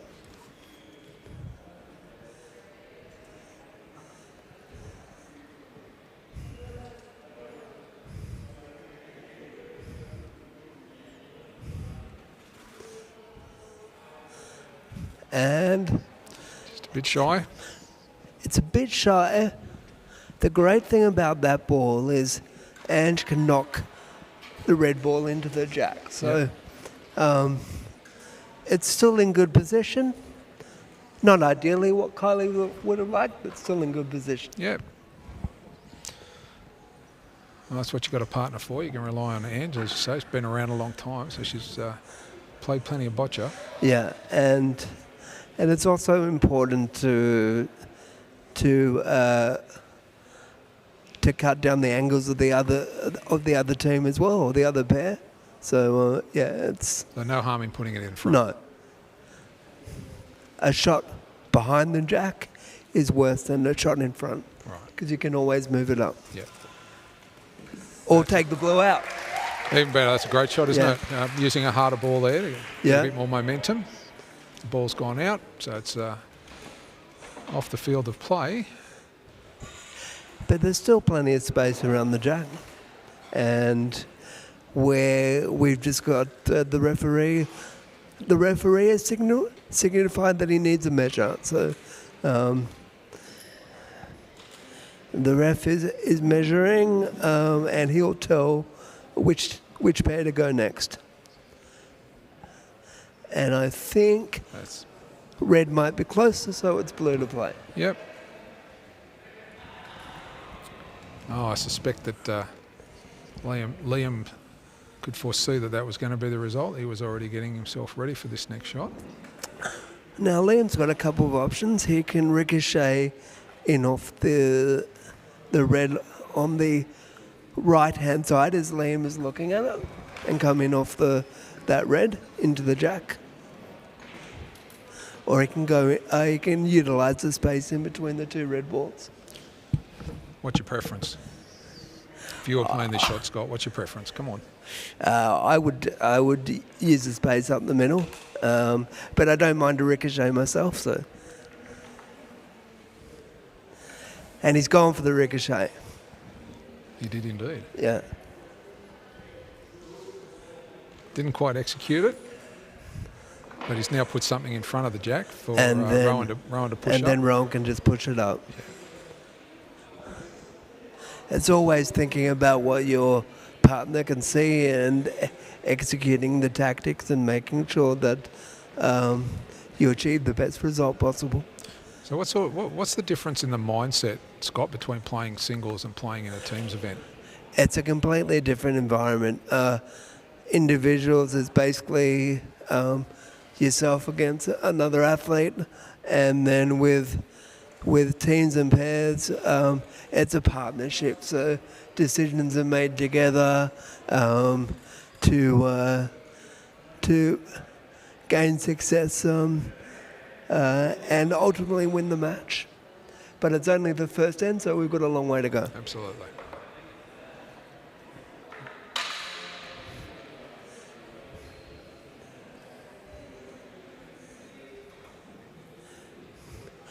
Rowan's lined up nicely on that blue. I think he's just going to push it in to secure a shot. So he used a slightly harder ball to do that? I think so, yeah. I'm not sure of the makeup of Ryan's three board that he's using, but I would assume that he would have one hard in that set of three. Yep.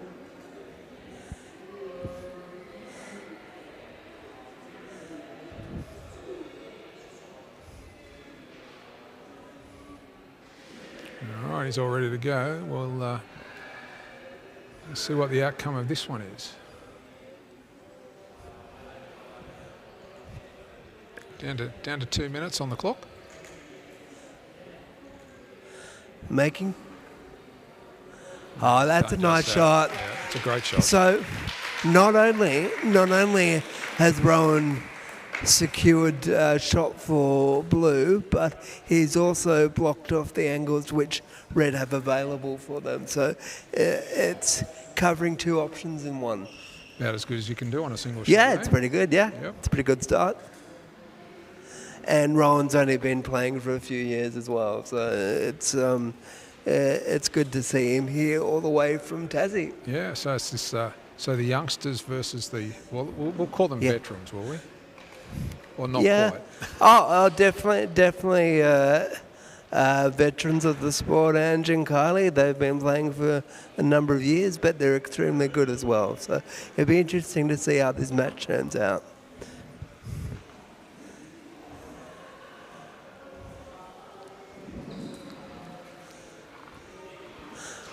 Unfortunately, Ange has gone a little wide there. But they've still got a couple of balls to play, so anything can happen on a boccia court. Absolutely. That ball did remain in the field of play, but an awfully long way away from the jack. The length of the field, Scott? So it's 6 metres wide by 10 metres long as the playing area. Right, okay, so... And a 2.5 metre playing box, which the athletes have to move and be within when they release the ball. Okay.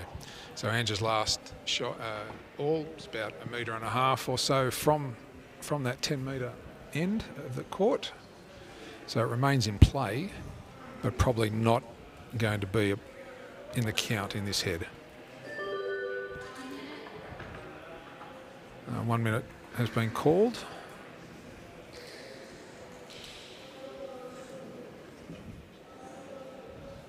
Kylie's lining her next shot up. She's got an eye on the clock as well. Just on 40 seconds to go for red. So we'll get this one away. We'll just have to see about getting another one away.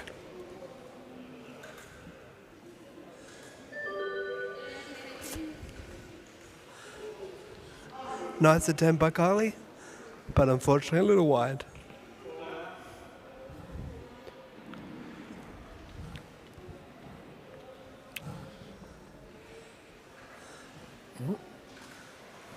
again, a nice attempt by Kylie, but again a little wide.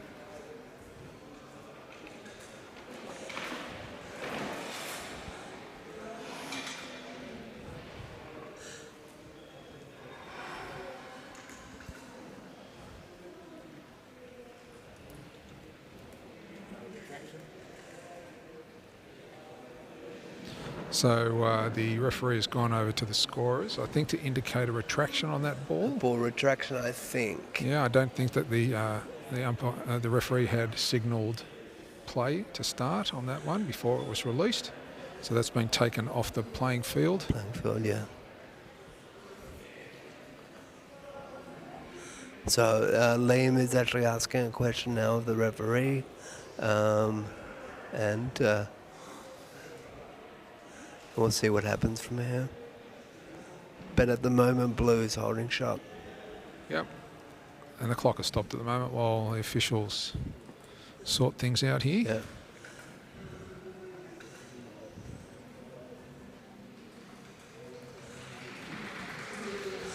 So as we have a break in play, Ange competed at the Sydney 2000 Paralympics. And she's been around the sport for a while, so she's still competing today. So 24 years later, she absolutely loves the sport. Yep. Is very passionate about it. Same with Kylie. They're very passionate about competing and training, and it's a pleasure to have them here this weekend. Yeah, that's certainly a bit of time and effort gone in over those years, isn't it? So that's great to see them still out in the court and still competing. I know they're competing not only in the team's events but also in the individual singles events. Well, bocce's an inclusive sport for everybody, and it's a very family-orientated sport as well.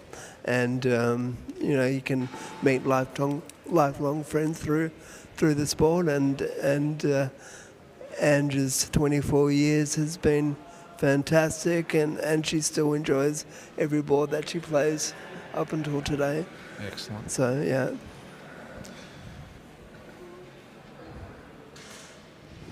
So we've now got Liam playing out his blue ball, and Blue's holding shot.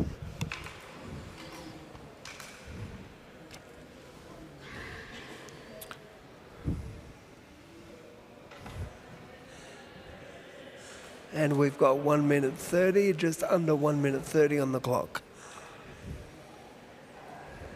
And we've got 2 balls to play from Blue.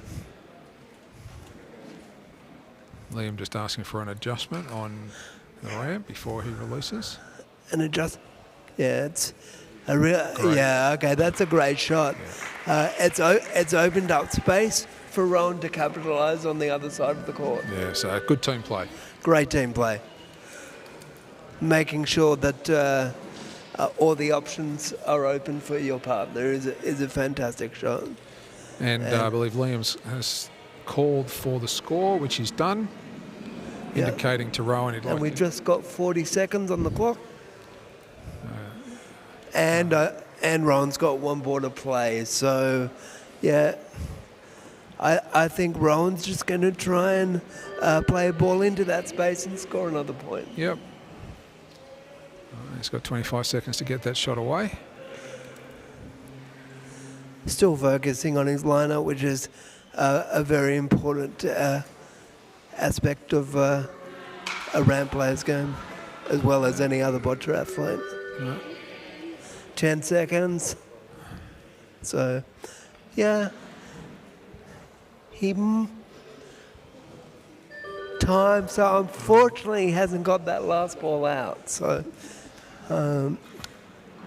If there's any consolation there, Scott, he didn't give it enough force anyway, so it wasn't going to make it. But so the referees in confirming the score with the 4 athletes on court. Kylie's asking a question. That looked like 2 shots to you, does it there, Scott?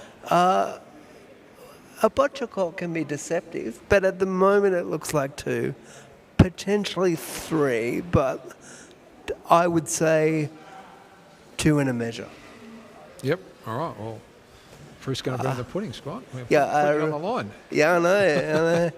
So it's from our angle, Yeah, it's certainly. different than actually on Absolutely. court. So, Certainly yeah. looks like 2 from here, but when you're standing above it, it could be anything else. You'd expect, probably expect if it's close for one of the athletes from each of the teams, the captain to come out and have a look at that head. And that's the responsibility of the captain to ask questions, come out on court, have a look at the score, and make sure that that they're happy with the eventual score that goes up on the board. Yep.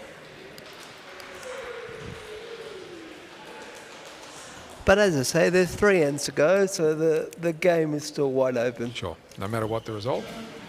And if you are going to Everybody's go having down, fun. yeah, that's true. Yeah. Maybe one team's having a bit more fun than the other, but at Maybe the a little moment- bit, yeah.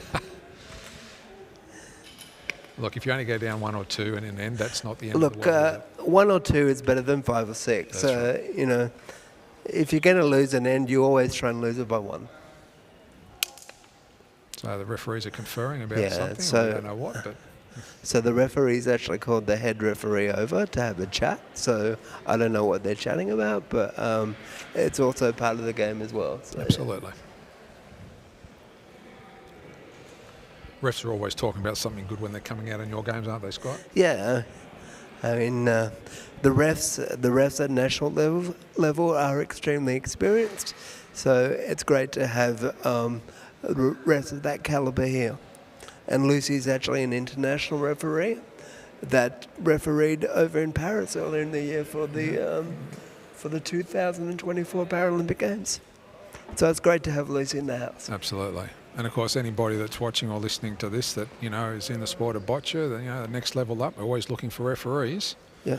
Always looking for assistants and Referees and volunteers. Absolutely.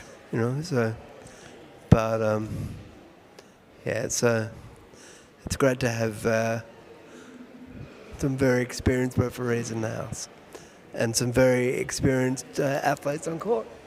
which is, I suppose, only what you'd expect at the nationals. Yeah, at the national titles. Yeah. Absolutely.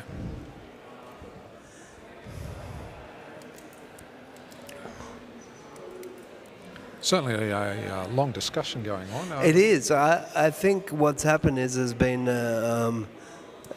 something that's happened in the first end, which the referees and players are trying to sort out.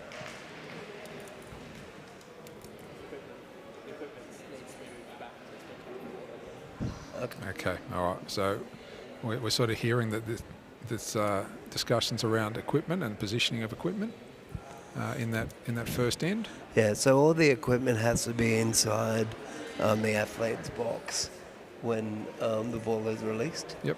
So it could be that, it could be something completely else. Okay.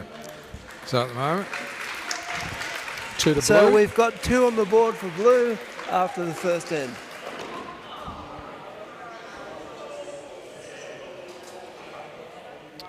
So we've got a minute between. So it's 1 minute between ends, and in this minute, the coach is allowed to come down and have a chat with their athletes, but they must be walking back when the 15-second time is called, so that the second end can start.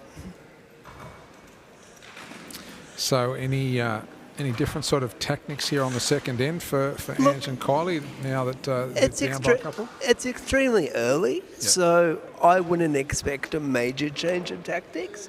There's still 3 ends to go, and it's only 2 points to make up, and I think Ange and Kylie would be extremely confident of making those 2 points up and even more in the second end. So Sure. it'll Okay. be interesting to see what plays out in this second end.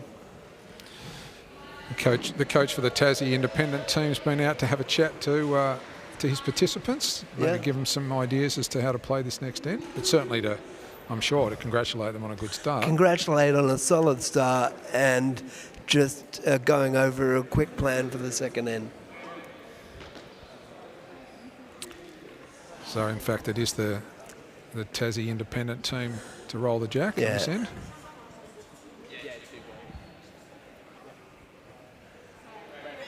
Hang on.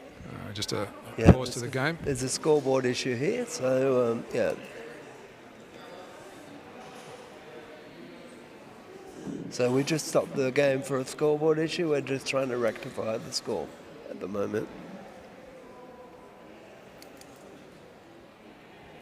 So in a team's event, each end is 7 minutes in total playing time. In a pairs event, yeah. Yeah, sorry, in a pairs event.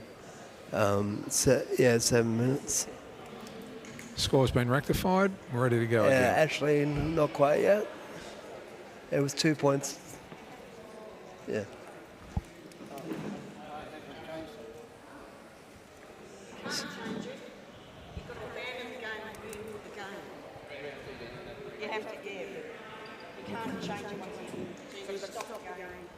So we've got a scoreboard issue here, folks. It's going to hold play up a little bit, but I'm sure we'll be underway shortly.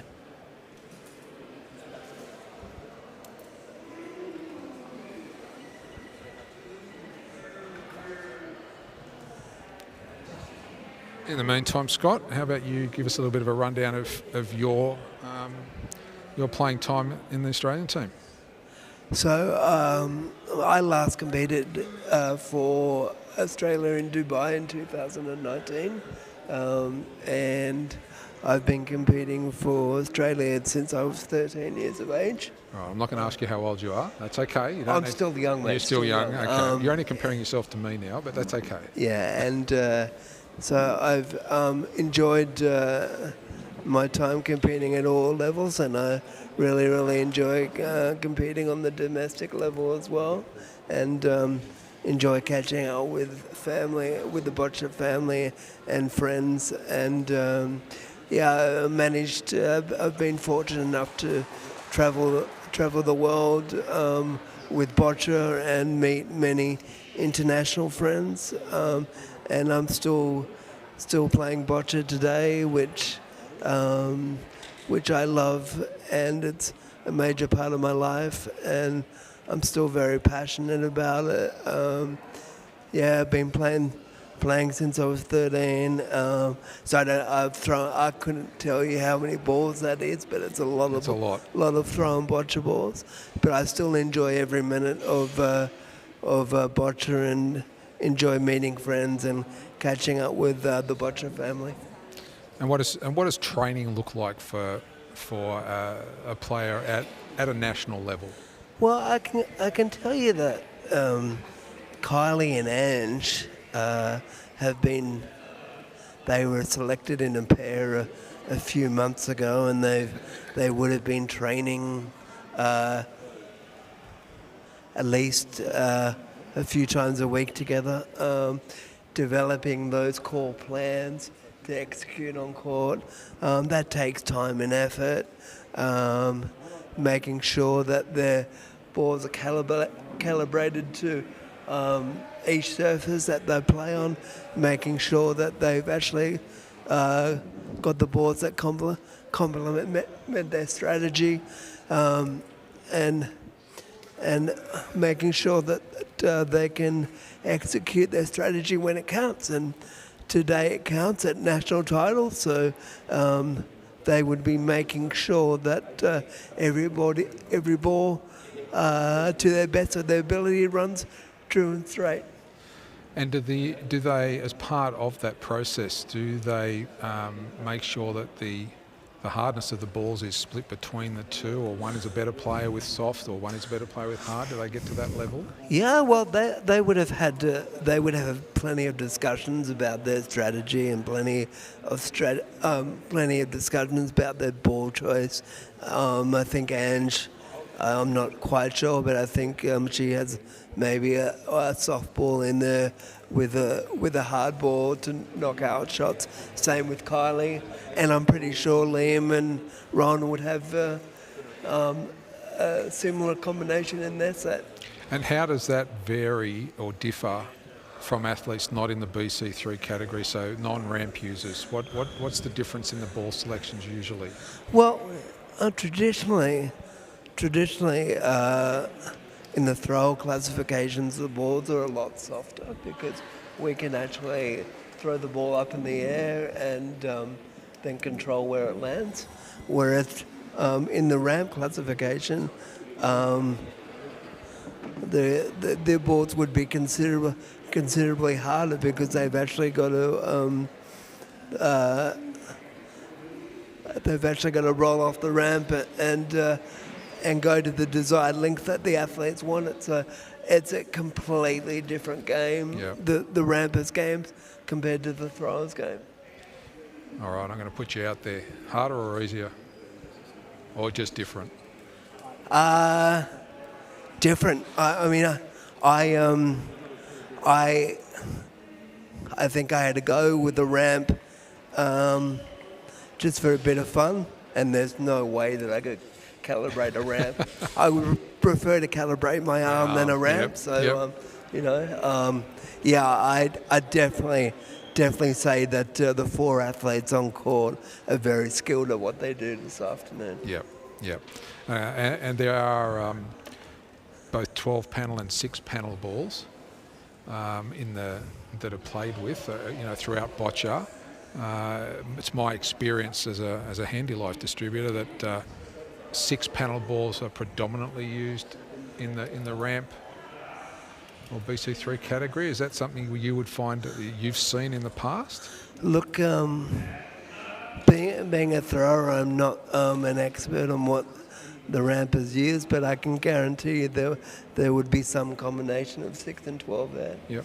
So, but basically at the end of the day, the pair have a strategy that they need to execute, and they've got the balls in their set to do that. But it's all got to come together on the day. Absolutely. Yeah. Yep. And every day is different. And the weather is different, the environment is different, so that also impacts the ball as well. But I can. So we've sorry there, Scott. We've rectified the scoring rectified the situation,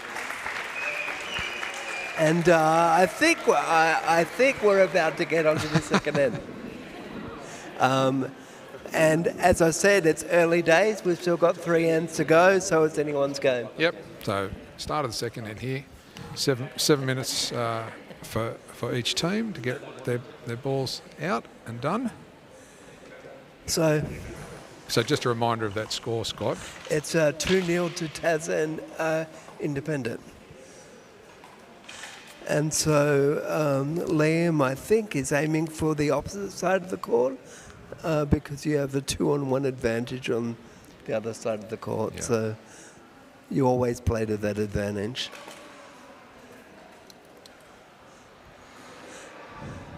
So whoever plays the jack plays the first ball, and then the game moves on from there. So Liam is spending time in lining up his ramp and making sure that he releases the ball from the exact position on the ramp that he wants. He would have practiced this time and time again. Yep. So I noticed that Liam's, and everyone will notice that Liam's wearing sunnies, and I was talking to Liam a little bit earlier, and the glare in this building can be quite wearing on the eyes. It's quite significant. The floor is pretty shiny. And also the lights have an impact on the court as well. So. Yep, that's a great start. So it's a really good start. I mean, you can't get much better than that, right on the jack. Yep. That almost looks like a toucher from here. I mean, we're not standing over it with a torch, as the referees would be doing, to determine that, but it's pretty much sitting on the jack. So we've got the New South Wales 3 side, and it seems like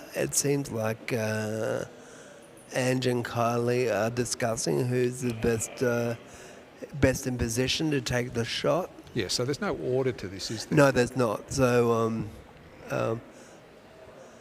so it's basically down to who's got the better shot at the time, because you want to open it up for your pair. So I believe that it's going to be a very, very hard ball played with a very hard knockout shot about to be played to actually open up the area, open up the jack again, or knock the jack back into space.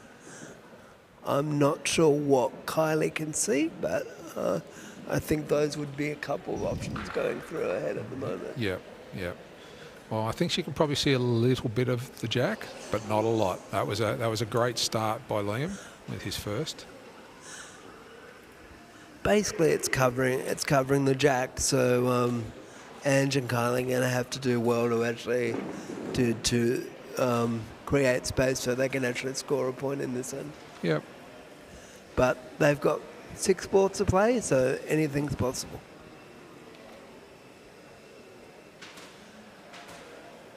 So you will have noticed watching this online that the ramp operators' assistants have got to ensure that all the equipment remains inside the player's square when the ball is released. All that equipment must be inside their own square. If the front of the ramp is outside the square, it must be off the ground. Am I right in saying all that, Scott? That's absolutely correct. And when we say off the ground, it only has to be off the ground enough to slide a piece of paper millimeters, under. Yeah. So yeah, it's really, really important that the athlete releases the shot, and the assistant does exactly what the athlete tells them to do. So it's truly the athlete's game. Yes. Nice try by Kylie. A little bit wide, but we've got some other options coming up. So it'll be very interesting to see how Ange and Kylie play out this end. And of course, just remembering that the assistants, the ramp operators, are not allowed to look at the court in any way, shape, or form. They must face the back of the court. And yet they are considered to be the one player. They're numbered the same.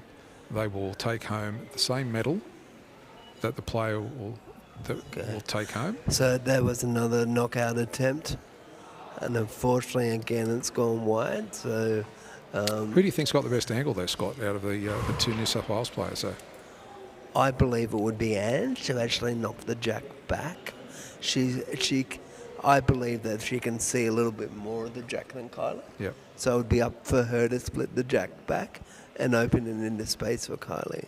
Still quite a difficult shot, but I believe that she's got the better angle. Yeah, and this has all come about because of Liam's great start, isn't it, really? I mean, if you can get a ball on the jack to start off with, you're instantly putting the pressure on the other pair. So for those people that might be listening or watching that are thinking of getting into boccia, what's the best avenue for them to get started? I know there are school programs and all those sorts of things. What are the other ways of... Join your local New South Wales club. Go to the Boccia Australia website or the different clubs, and their information is up there, and get in contact with your local club and go from there and throw a ball or roll a ball down a ramp and see where you go. Yep. It's a lot of fun though, isn't it? And it's competitive. It is a lot of fun and very competitive. I started when I was 10 years of age. I started because I really, really enjoyed the sport, and it helped me gain confidence through other aspects of my life as well. And it's grown considerably over that time, hasn't it? It has. Boccia is one of the fastest growing sports in the world at the moment, and it's great to see all these players here at the national titles this week.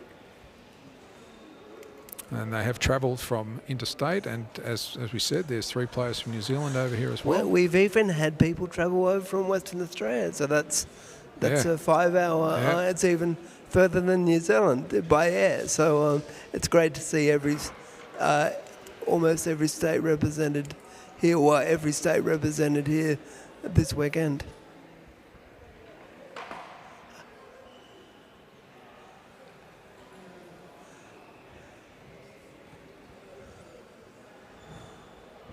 So we're down to under 2 minutes for the New South Wales 3 side there in their time. Yeah. So their strategy would have changed now.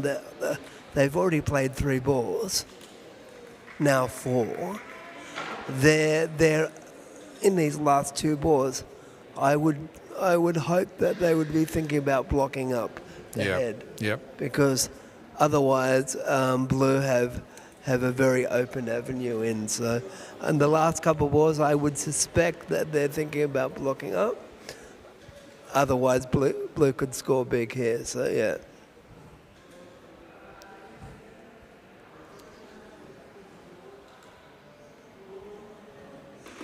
Just on a minute to go, or just over a minute. Yeah. It's not a lot of time in the BC3 category to get a couple of balls away. So we'll have to see if we can get that last one away. But it was Kylie playing the fifth in their set, and with Ange with one more. Kylie's got one. Her ball landed in front of the jack, so that's some Slight protection. block, But yep. there's still quite a bit of space around, scoring space around the jack. Yeah. But as you indicated, looking to probably block this up a bit. Oh, definitely with this last ball, because otherwise blue have an open area to score points. 30 seconds on the clock, just gone. Yeah, so Ange will be looking to actually get her ball as close to the jack or blue ball as possible to minimise the score. Yep. The potential score. And we've got 5 seconds on the clock. 4, 3. And it's down, so that's one's away. And that's a great shot. That's a good the closest shot. for the red. That's a good shot with considering the time pressure as well. Absolutely. That is a good shot. Great effort by both player and So assistant. we can now see Liam and Rowan discussing the tactics, how they want to play out this end, and maximise the score in this end. So Liam's just lining up to play his ball, and let's see how it goes. But there's, as I said earlier, there's a pretty open scoring zone, and you would expect that there would be a couple of points scored here. Yeah. So he's probably got the opportunity to sit on the red that's behind the jack at the moment. They can sit on that. That's Rowan's actually lining up to play. I think he's got a clear side on the jack, so it's just a case of measuring the distance to the jack and making sure that he can get that ball into a scoring position. Plenty of time on the clock, so so it'll be interesting to see how the rest of this end plays out.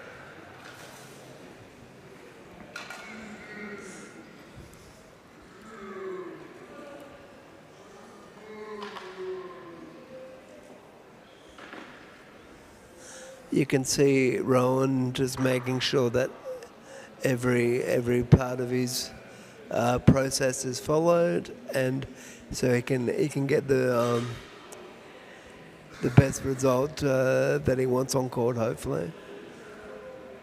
The players always follow the same process every time, and that's a perfect ball, and that's now 2 to blue. So use the space to great effect, and there's still some more points to come here, I think, in this end. Yeah, and now that, and I'm assuming that now that Rowan has played such a great shot there, he'll play the next one as well. He's got his line, he's got his length, he knows what he's got to do, and again. Well, often if a player has already worked out the line and length, and they've got some more balls to play, they'll play again because they've already got an idea of how the ball rolls and how the court rolls. So often the player will go again. Yep, and Liam and Rowan just having a quick chat. It looks like 2 to blue from where we're sitting, but the boccia court can be deceptive. Yeah. So it looks like Rowan's going to play his last. See what he does here, and then Liam will have 2 more. They've still got 3 minutes on the clock, so plenty of time to get these balls away. It's an efficient use of time. 3 balls in 3 minutes is Yep. great work. Gives you time to think. Yeah. That's a great shot. Potentially still 2, maybe 3. The referee will have a look at that. But from where we sit, Scott, would the play not be now to try and remove the That red ball. Yeah, the red ball on the side. Yeah. So we can completely capitalise on the score, so they can completely capitalise on the scoring area, and I think that's exactly what Liam's about to do. Yeah. He's thinking 6, isn't he? He is. He is. And Let's be honest. Yeah, look. Go for broke. You know, when you've got the opportunity in a game of boccia and you've got the space available, you've got to take advantage of it. Yeah. And with the luxury of a 2-0 lead after the first end, makes it a little bit easier. That decision's a no-brainer. Go for that ball, knock it out, and there are some more points on offer. Yeah. But it's easy from where we're sitting. Yeah, look, it's easy being here in the armchair. It really is. You know, it's a completely different,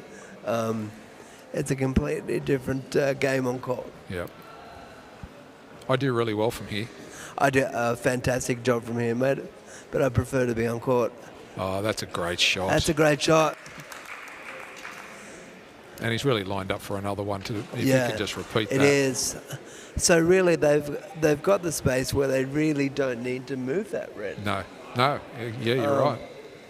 So they are like, and Blue are holding 3 at the moment. So this is more than likely going to be 4 points, which is going to be a great end for Tassie and Independent. So would you get greedy and go for the 6? You're asking me? Yeah, I'm asking you. Of course I would. That's maybe another retraction. Ooh. Yeah. So it's interesting what's happened here. There's been another ball retraction and another ball retraction, I believe. So now, I have watched Liam's couple of other games from Liam, and that's happened a few times during the course of this competition, which does happen. Yeah, as I said, it's important that everything's kept inside the box on the release of the ball.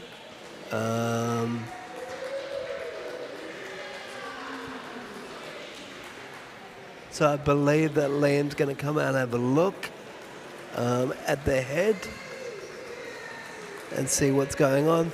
The point of view of coming out and having a look on court is completely different than being in the box. Yep. And you need to utilise that avenue as well. Look, so Liam's asking there to be a measure. I would say potentially 3 from here, but on these armchairs we're a long way away. Yeah. So we'll heed to the referee's decision. yeah, we will. He's done that. He's made his decision. Yeah. I think he's looking at New South Wales to see if they want to come and have a look as well. But yeah, look, it's up to the 2 opposing sides at the end of the end to actually agree on the score. And so if there's any situation to come out and have a look at it, I suggest that you come out and have a look at it because it could actually change the outcome of the game. So it's it was 4. It was 4 on that end. Yeah, so it's 6-0 at the end of 2 ends or half time. So New South Wales 3 have a little bit of work to do in the second half of the game, but they're very experienced athletes. I'm sure Ange and Kylie will come up maybe with a slight change of strategy. Yep. Because they've got to make up a 6-point deficit. I'm pretty sure that Ange and Kylie, even though they're 6 points behind, will give it a good crack in the second half of the game. Absolutely. Yep. Because the boccia's never over until the last ball. That's it. And you've got to compete to the end, and these guys certainly will do that. Yeah. So time's been called, so that 1 minute is over. So we're moving into the third end, and Kylie will play the jack. I'm sure Kylie and Ange have had a discussion about strategy, and let's see how it plays out. Yeah, well, I've got 12 balls to put down in the next two ends, so there is ample opportunity So 6 to make points it. is very achievable, Absolutely. but they need to start now. Yes, they can't afford to lose this end. I would say they need to try and win this end by maybe 2, possibly 3 points, but 1 point would be a good start. Yes. So, yeah.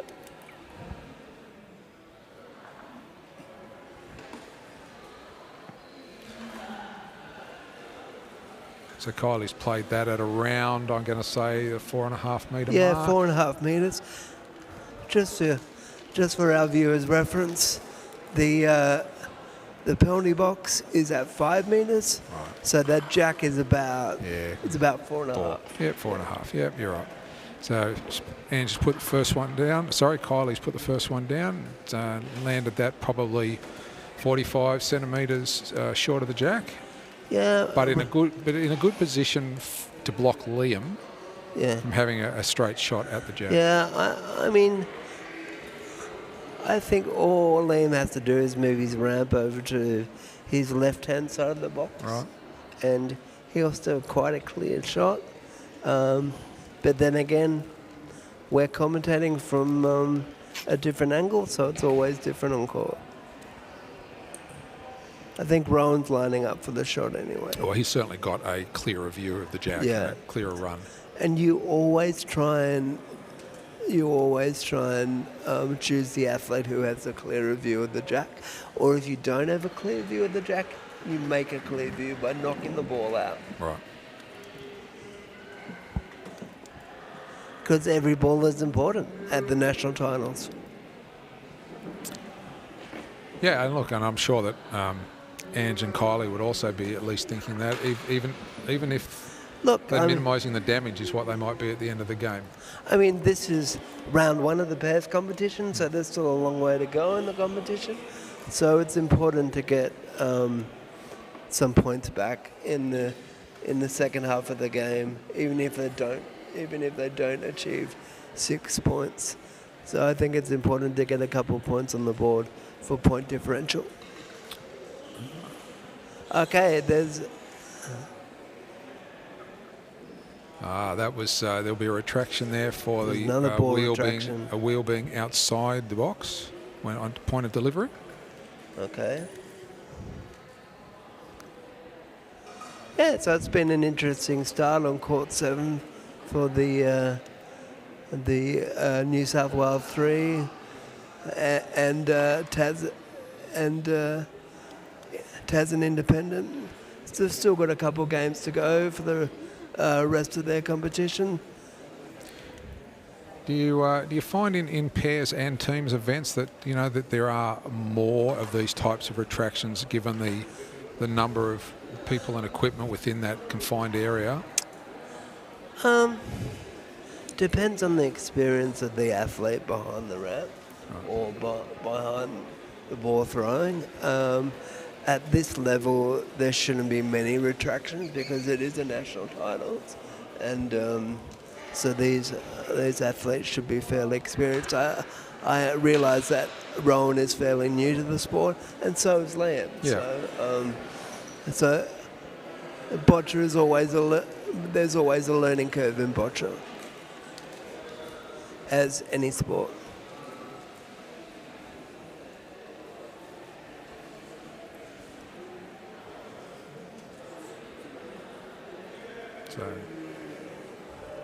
So I believe Liam's taking the shot now.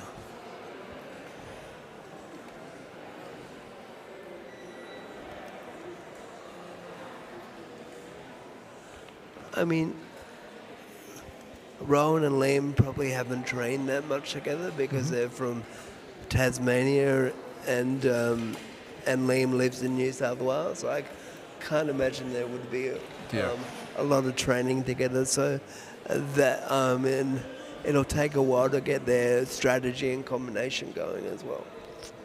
That's a good call. Quite right. And the other two from New South Wales have played a lot together, so they'll know each other's games quite well, you know. And having experience is an advantage, and being able to train with each other is an advantage. So Kylie and Ange, by any means, are not out of this game.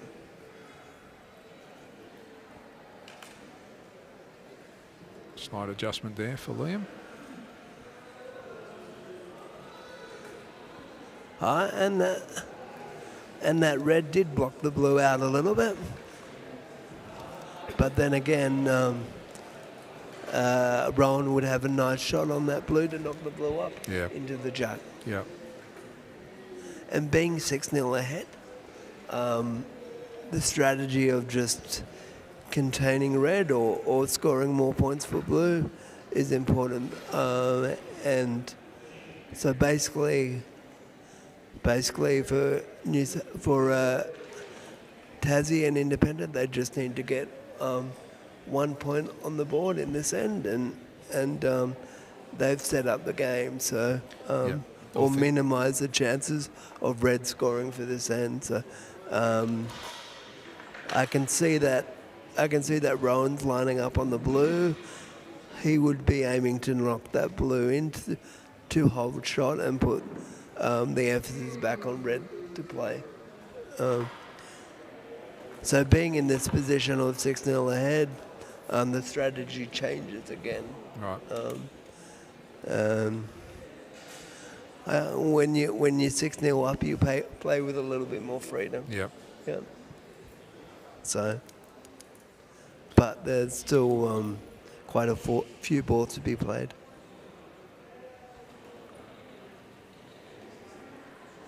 There's still some discussion going on there between Liam and Rowan.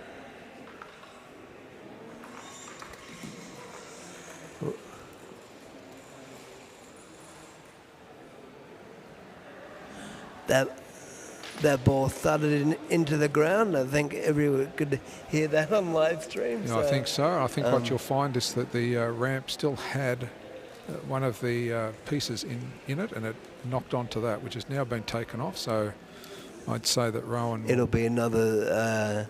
hopefully this time it'll be a smoother release. That's a better release. And that's a good shot. That's a great shot. That is a really good shot, considering the score and all aspects of the game. So you would expect with red now to play that'll be Ange? Ange to play.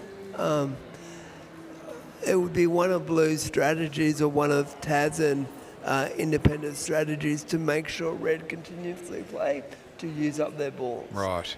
Okay. So they want to have the they want to have the last. Switch it.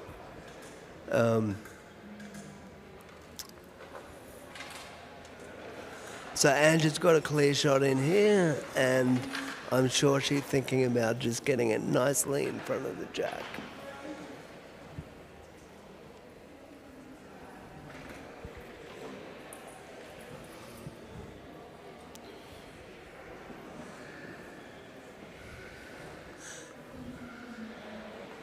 So the independent Tassie team used up a fair bit of time for those first 4 balls. So it's still got a minute 42 left for their final 2. And Ange, great shot by Ange. She's moved the shot bowl out and taken shot herself. Yeah, so she's got red is holding shot, and that'll be blue to play.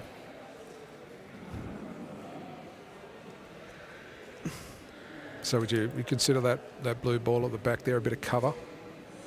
Or is it too far back? I think it's too far back, to be honest. I'd be very surprised if the jack ends up back there. It could. There's plenty of power from the ramp, so it might end up back there, but usually not. So, I mean, again, Liam would just be looking to cover the centre of the jack and switch. Switch back to red to play. It's interesting that throughout a pairs and teams game that you're always continuously evaluating the strategy, and everything changes depending on one ball. Yeah. And that's just unfortunately gone through the gap. But and we've got 50 seconds on the clock for Tas and Independent. So one last shot to go. So Liam's strategy here would just be to make sure, or maybe knock it back to the blue. That blue might actually come in play. And it has. And it has. That's that a great was actually shot. a really good Yeah, shot that's because under the time pressure. and Red had a great scoring zone, which has now been cut down. Yeah. So, good result. great result for New South Wales Independent. But saying that, Red have 4 balls to play, so anything can happen. Absolutely. And they really need to get on the board in this end. So, yeah. They'll understand the situation. Oh, very much so, yeah. And, yeah, so I can see that Angie's lining up. She'll probably try and move that blue out of the way to give some space to Kylie and herself to actually get some points on the board. But that was a beautiful last shot by Liam, knocking the jack back onto the blue. Yep. And it could even be 2 to blue from where we're sitting. Yeah, I believe it is 2 to blue from my armchair, yes.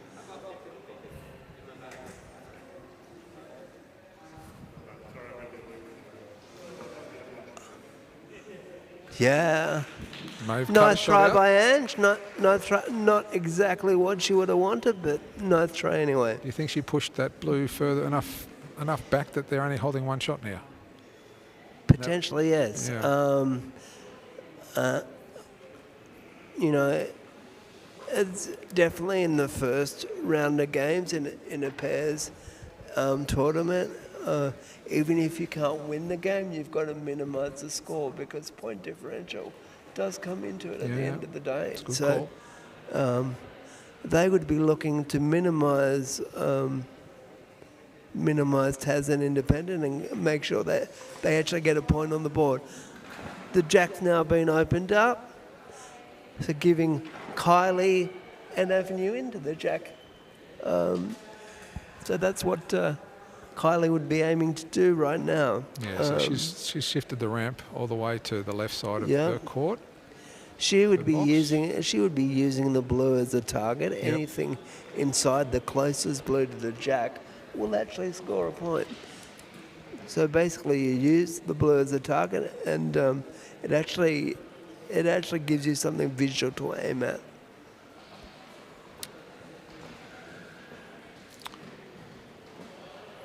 Either that or just straight onto the jack. But there's some bit of blue protection in front as well. Yeah. So Yep. we'll see what happens.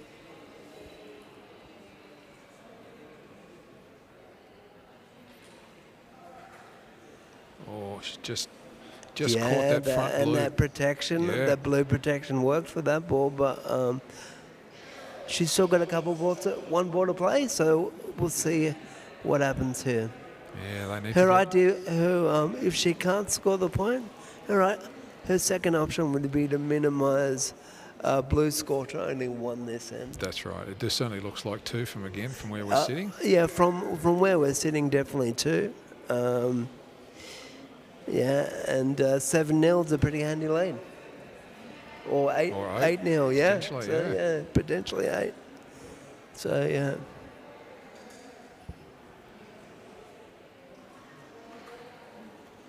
And you've done it, and I think it's actually switched it to 1 to red. That's it. It's exactly what she's done. So that's actually a great shot, and makes the last end a live end, being 6-1. So. Wow, that's playing under pressure, isn't it? Yeah, that is.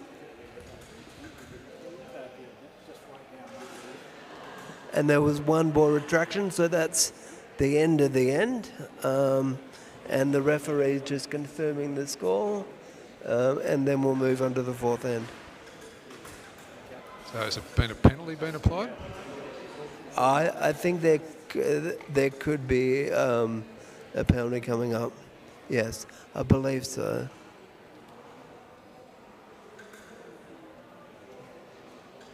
Or maybe.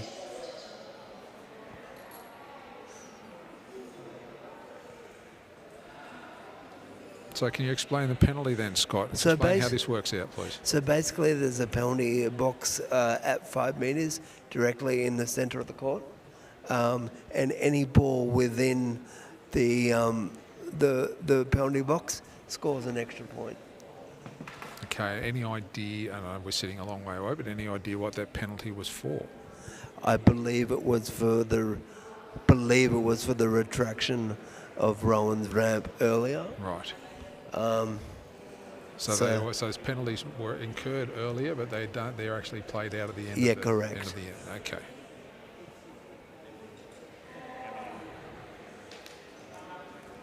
So in order to score a point there, he would have had to be within the penalty box. So unfortunately, that ball doesn't count. By not a lot.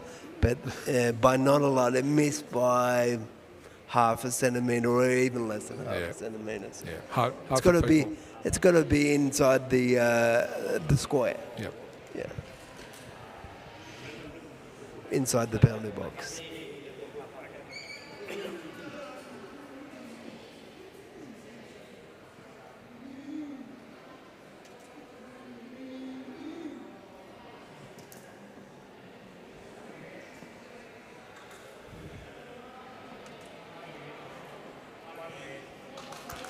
Okay. So New South Wales 3 have got a point on the board, making the last end a live end. So the chase is really on. That's taking it down to the wire, isn't it? Leaving it to the last ball to take the end. And that I mean, Ange and Kylie have plenty of experience. Liam and Rowan are quite inexperienced. So anything can still happen in this match. But it was very important to get one red on the board there. Kept them in the game. Yeah, absolutely. Right. It's live.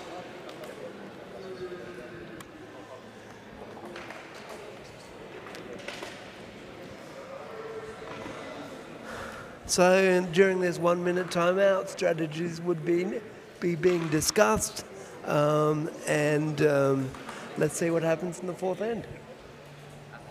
You think a change of length would be something they'd consider, or the longer the length, it's harder. If I was blue, Rowan's got to play Jack now. I would be playing the same length that they've played, because the pressure is on red to get 5 points. So you've got to play to your strength. Because if you don't play to your strength, you can be undone as well. So they won't play safe. They'll be looking to increase their lead. And by playing at the same jack length, they know how to execute at that jack length as well.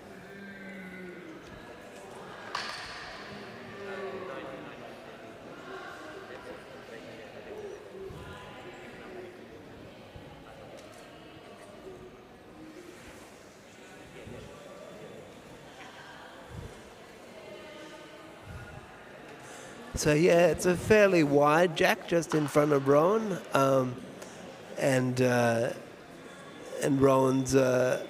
Rowan would be planning to get his ball smack on the jack and turn the pressure on red.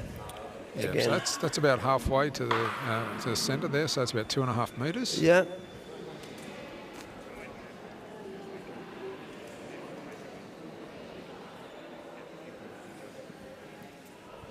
So, these are quite long games, aren't they? They're probably fairly taxing. Yeah. So this is a good hour of this game, if not longer. Yeah.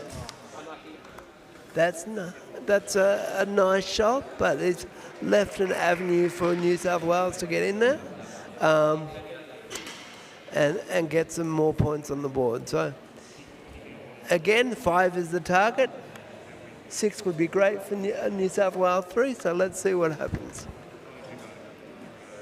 But they've given themselves an opportunity by getting that 1 in the third end. That's right.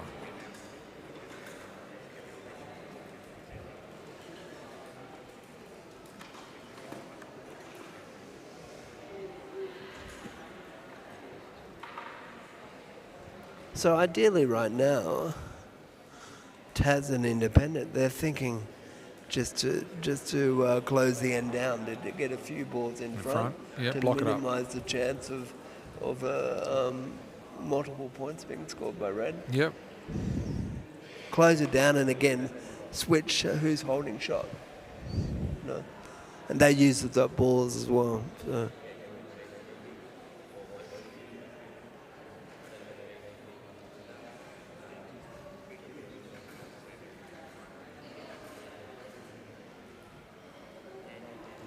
So a young team like Liam and Rowan are going to learn a lot about each other's game as well. As you say, they've probably not played together before, being in different states. They're going to learn a lot from this game. And they can take it into the next game as well. So unfortunately, Kylie has played a little bit wide there, which again forces Red to use another ball. Yeah. But we've seen it in the last end. One behind. It's the Jack directly, go there. yeah, can be played back into the Red. So I'm sure there's a lot of strategies going on between Kylie and Ange at the moment. And for Blue, it's just a case of cutting down the avenues into the Jack.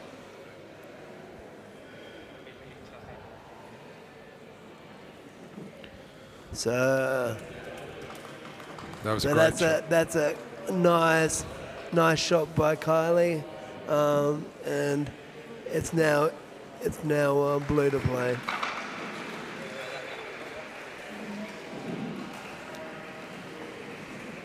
So plenty of time on the clock for Blue. They've been good throughout the game in managing their time, and by having time, you have a great chance to execute a few points as well, which Blue have done so far. Yeah, time management is important, isn't it? Very much so. You don't want to leave yourself with too little time because it puts too much pressure on the final balls that are to be released. Yep. Yep.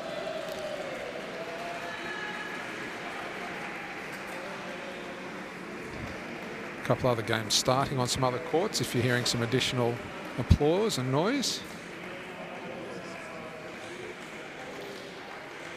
So Liam's just making sure that everything is right, that the ramp is exactly in line of where he wants to play the shot, because every millimetre is important in the game of boccia. Yep.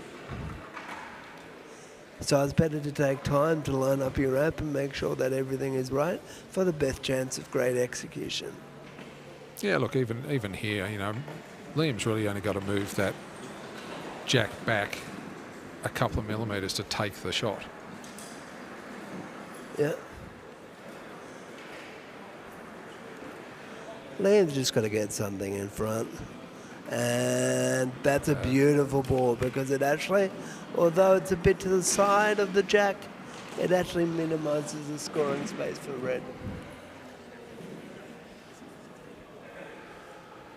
So they just, Blue need to get a cluster of balls around that jack to make sure that the chances of Red scoring points is very limited in this last end. Yeah, and particularly scoring the 5 that they need to draw the game. Yeah. Or to tie the game, should I say, and take it into extra. And taking out those avenues as well. Yeah. You know, it's really important. And that's a great shot. That's a great shot. So basically Liam is focusing on closing down the match now. You know, but again, New South Wales 3 still have 4 balls to play, so anything can happen in a game of boccia.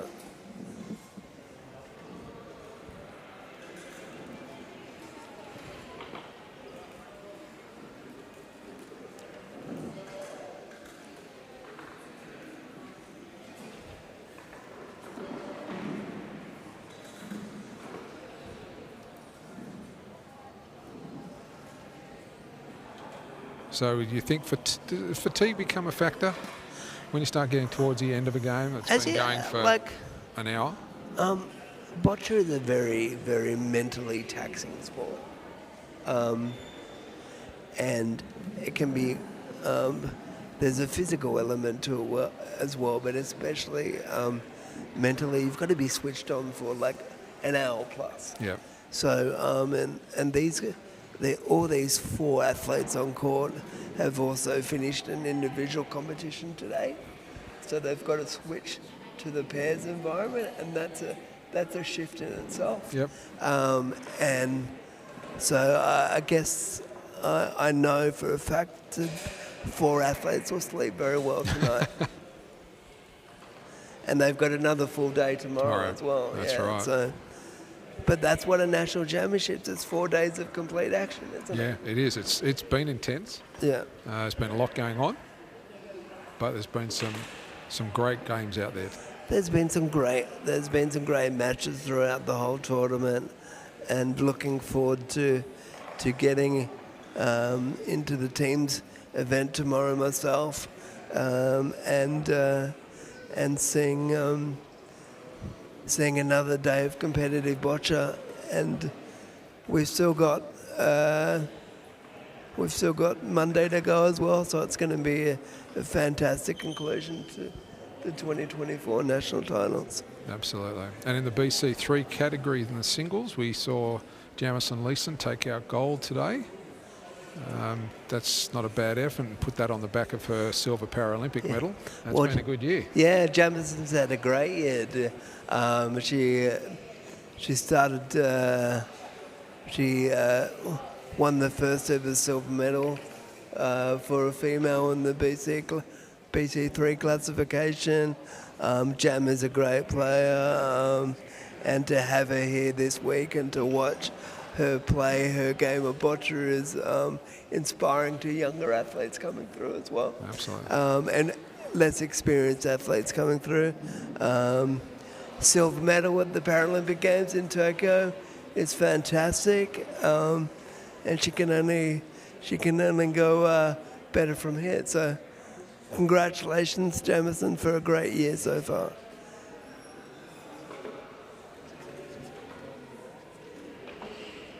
New South Wales 3 down to just almost a minute 30 here. They've still got 3 balls to get away, so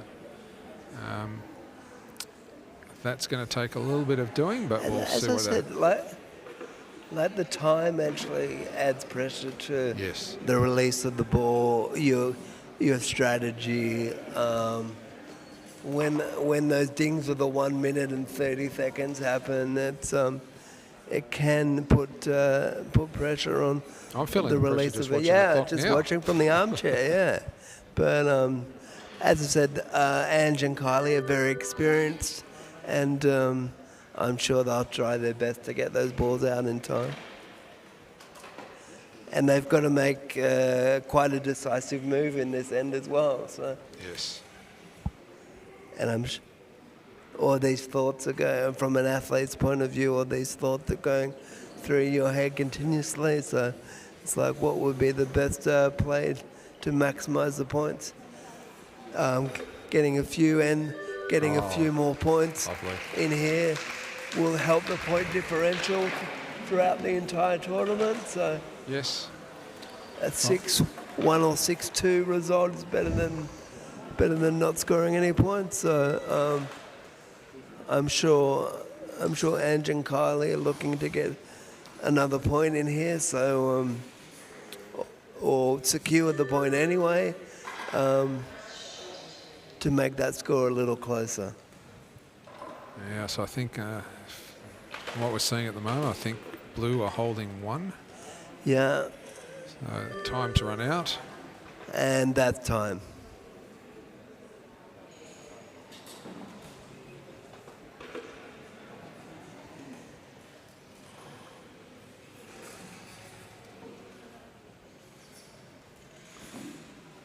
Slight discussion going on.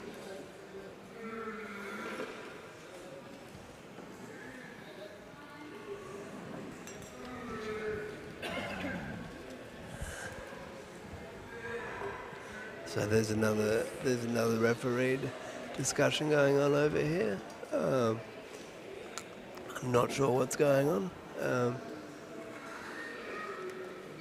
but both teams have played well in their first game of the pairs round, and there's a lot more action to be seen tomorrow as well. Absolutely. Just to be here representing international titles is an achievement in itself. So congratulations to all athletes that are representing this weekend and their states. So it's great to have almost 50 athletes here over the 4 days. Yeah.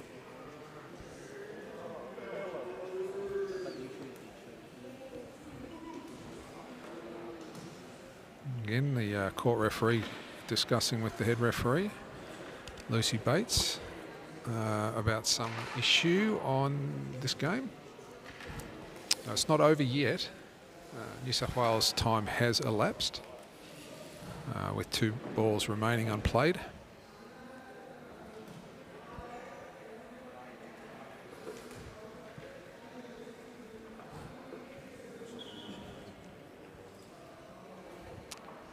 And this is only the start of the pairs competition, so we've got to consider that all these athletes have a number of games tomorrow. So by Monday evening, I think everyone will be looking forward to their pillow. Absolutely. Monday night. Yep.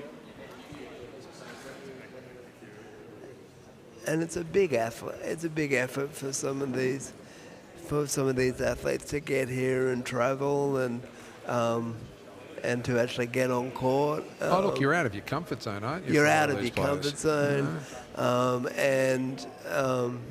But you're playing sport at a national level, which is fantastic. We've got to remember that there's only few athletes that get to represent their state. Yes. And that's an honour in itself. So just to see 49 athletes representing their individual states here, it's fantastic. And it's great to see the 2024 Nationals.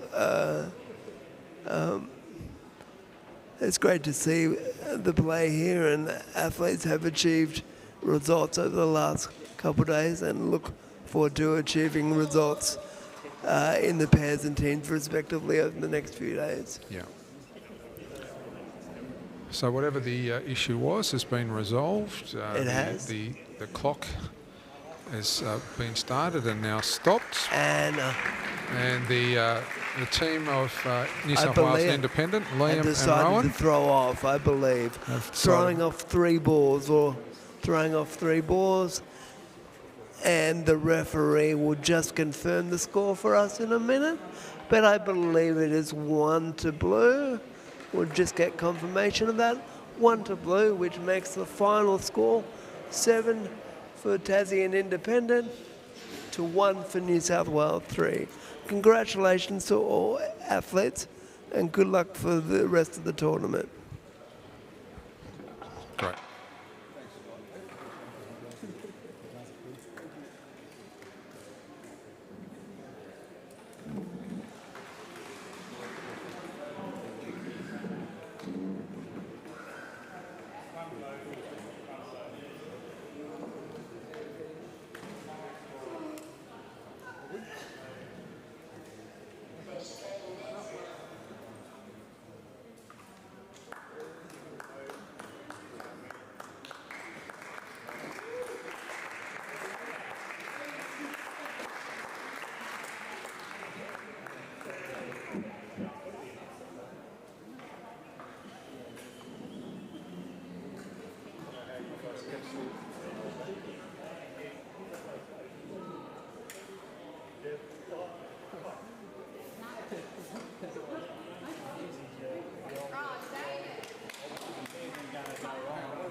Oh, sure.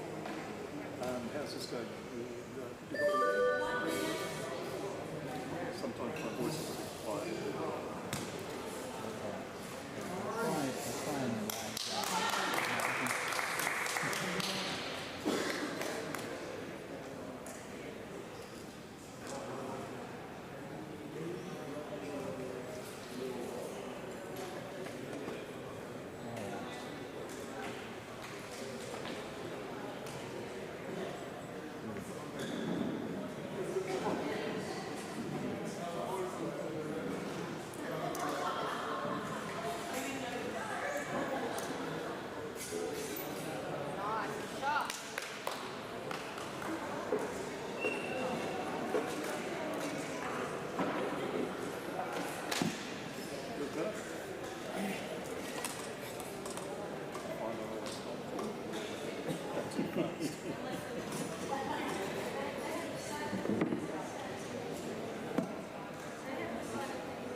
Having 4 cameras.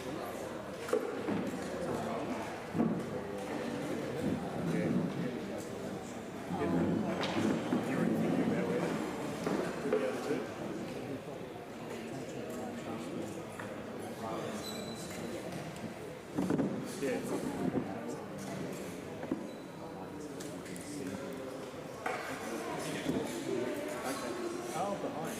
Yeah, okay.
Well, here we are again with yet another great game from the Boccia Boccia Australia, I'm sorry. Thank you. Got my New South Wales t-shirt on. The Boccia Australia National Titles 2024. Here with me, Richard Buller, who quite correctly picked me up on that mistake there. No, you self-corrected, Phil. I didn't have an opportunity to get in there. You were just straight in there. That's all good. The people who are joining us online didn't see you thump me then. No, they did not. Richard's the chair of Boccia Australia and in a large part responsible for this great competition we're having here today. I have very little to do with it, I'm very pleased to say, but I have voluntold other people, though, to do all sorts of things. Voluntold, I love that. We're here with a BC3 pairs game. We've got a pair from New South Wales, Jasmine Leeson and her ramp assistant, Jasmine Hayton, and Mustafa Ardati and his ramp assistant, Jaden Suganarajan. I think from here on we'll call Jameson Jan and we'll call Mustafa Musti, which is what they prefer to be called. Yeah, Jamie and Musti, yep. And playing against them, a composite team made up of one player from Tasmania and an independent player. The independent player is a local boy from Liverpool, Liam Titterton, and his ramp assistant is Piotr Palkst, who we normally call Peter.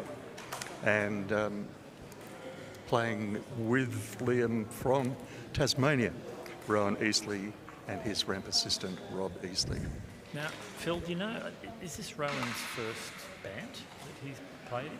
I can't place him from previous Boccia Australia National Titles, no. It's good to see him here. It is. It's great to see new athletes up and coming. And a young athlete too. Indeed. And in fact, I think that was what we just had with the last game, was Rowan and Liam went head-to-head with two of the more senior and experienced Boccia New South Wales athletes. That was, you know them better than I do. Yes, yeah, they were... You've put me on the spot here now. Wendy and... Was it Wendy? No. It was Angie McReynolds. Well done. And Kylie Daly. That's it. That's well right. Well done. Yeah. I can think about two things at once. I know. It's hard marvellous, for me isn't too. it? Yeah. And Kylie and Ange did play reasonably well, but these young guys just really took it up to them. And I think it was the first end, wasn't it? The first end. Yeah. They got a good grip on the game in the first end, and took it away. Yeah. And Kylie and Ange were basically fighting on the back foot to try and get back into the game. That's right, which is a very hard position to be in. It certainly is, yeah. So it'll be very interesting to see. We've obviously got Jam here, who's just recently brought home a silver medal from Paris. Yes, yeah. Which I had the great fortune to actually be there in person and see. And it was my first Paralympics, and it was just extraordinary. I have to say to watch Boccia, and I've watched a bit of Boccia in my few years, not as many years as you've been watching and playing, Phil. Thanks a lot for that. You're welcome. But it was just extraordinary to see our sport with thousands of people there and the cheering, particularly with the French athletes. Oriel was the... Some of that came across on the TV coverage, but I think in person it would have been... It was like the hairs were standing on the back of my neck, and to think that Oriel came in seeded 16th and took out gold, that says something about that home advantage. That crowd, having them behind you, feeling them behind you. They lift the athletes. They do. Yeah. And to me, that's always going to be a real proof point of that. So anyone who's listening, if you're thinking about whether you should go to Brisbane or not to see the Paralympics and Boccia there, don't think about it, just do it. Yep. Book your accommodation now, I think that's probably the way to go. If you're just joining the coverage for the first time, I should just point out there are lots of lines on the court in different colours. This is a multi-sport venue. The only lines we're concerned with in Boccia are the green ones that you can see here. The green V line in front of the players, the only purpose of that line is that the players have to get their jack, the white ball, over that line. The green slide lines are the confines of the court and the green back line. And that box in the middle, what's that for? Oh, that's serves two purposes. First of all, if you incur a penalty, then your opposition gets a chance to play a ball into that square and they get 1 extra point. And if it's a tie at the end of the game, the white ball is put on that cross, and from there you play an ordinary end. 4 ends in all. Each team will play 2 ends, starting with the red team, with Musti having the first jack. At the moment, they're sounding out the court, putting balls around, trying to work out, particularly important with the rampers, where any inconsistencies on the floor may be that they have to account for. So when do they play more than 4 ends though? Is there a class that plays more than 4 ends? The BC 1, 2 twos, because they're in a teams, team, right? Yeah. There are 6 players. Yeah. So you can see where the players' boxes are at the end of the court. There's an empty box on each end. I think it's tomorrow when we see the BC 1, 2 pairs. Yep. You'll find tomorrow that there'll be a team of 3 from each team. Yep. 6 players in all. They'll have 2 balls each to play, and they'll be using those 2 extra boxes. Do you only have 3 players, or sometimes you have more that get subbed on and off? They can get subbed in and off. Yeah, in fact, we were going to do that, but it turned out that we didn't need to in the end. I'm saying New South Wales. New South Wales, with my New South Wales shirt on. Yeah. And I think too that just highlights the variety of classifications that are available for all kinds of people with disabilities. On the court next to us here, we've got 2 people from my club, David and Jenny, that play in the Hunter Club. They wouldn't count themselves anywhere near having as many problems with their physicality as, say, the BC1 players. Yeah. But anyone can play boccia.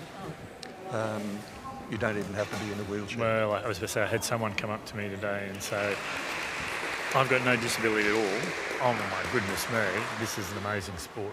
Can I play? And I said, well, that's why we have open. Yep. That's what open is. Open is exactly that, open. Yep. And we have an ambition to be the most inclusive sport, and we welcome everyone. That's real inclusion when you've got people of all abilities. Yeah. And that together. means people who normally wouldn't be considered to have a disability come along and play. Join your local boccia club.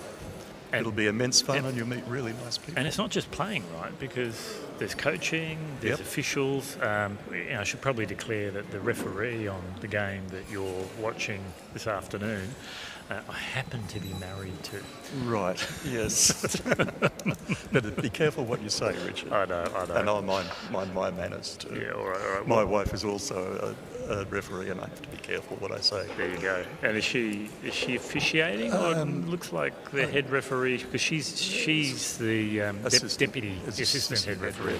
Yeah. Oh, she might be having this round off. I guess I can see her in the referee's lounge, having a cup of tea. Yeah. So what's the thinking here, do you think, Phil, in terms of playing short? What's New South Wales thinking? Basically, I've told them to play their own game. Right. If you think you've got a better chance of getting a hold on the jack at 3 metres where Musti's played that jack, then do it. When it comes to your opponent, then you might have to try some new things. I think Liam, particularly 307 there, will want to play a little longer. But Musti's got a pretty good hold on that one. I would have liked it just a little bit more to the left where we're looking at it. Why is that? So that it's directly in line with the opposition players and therefore harder to knock away.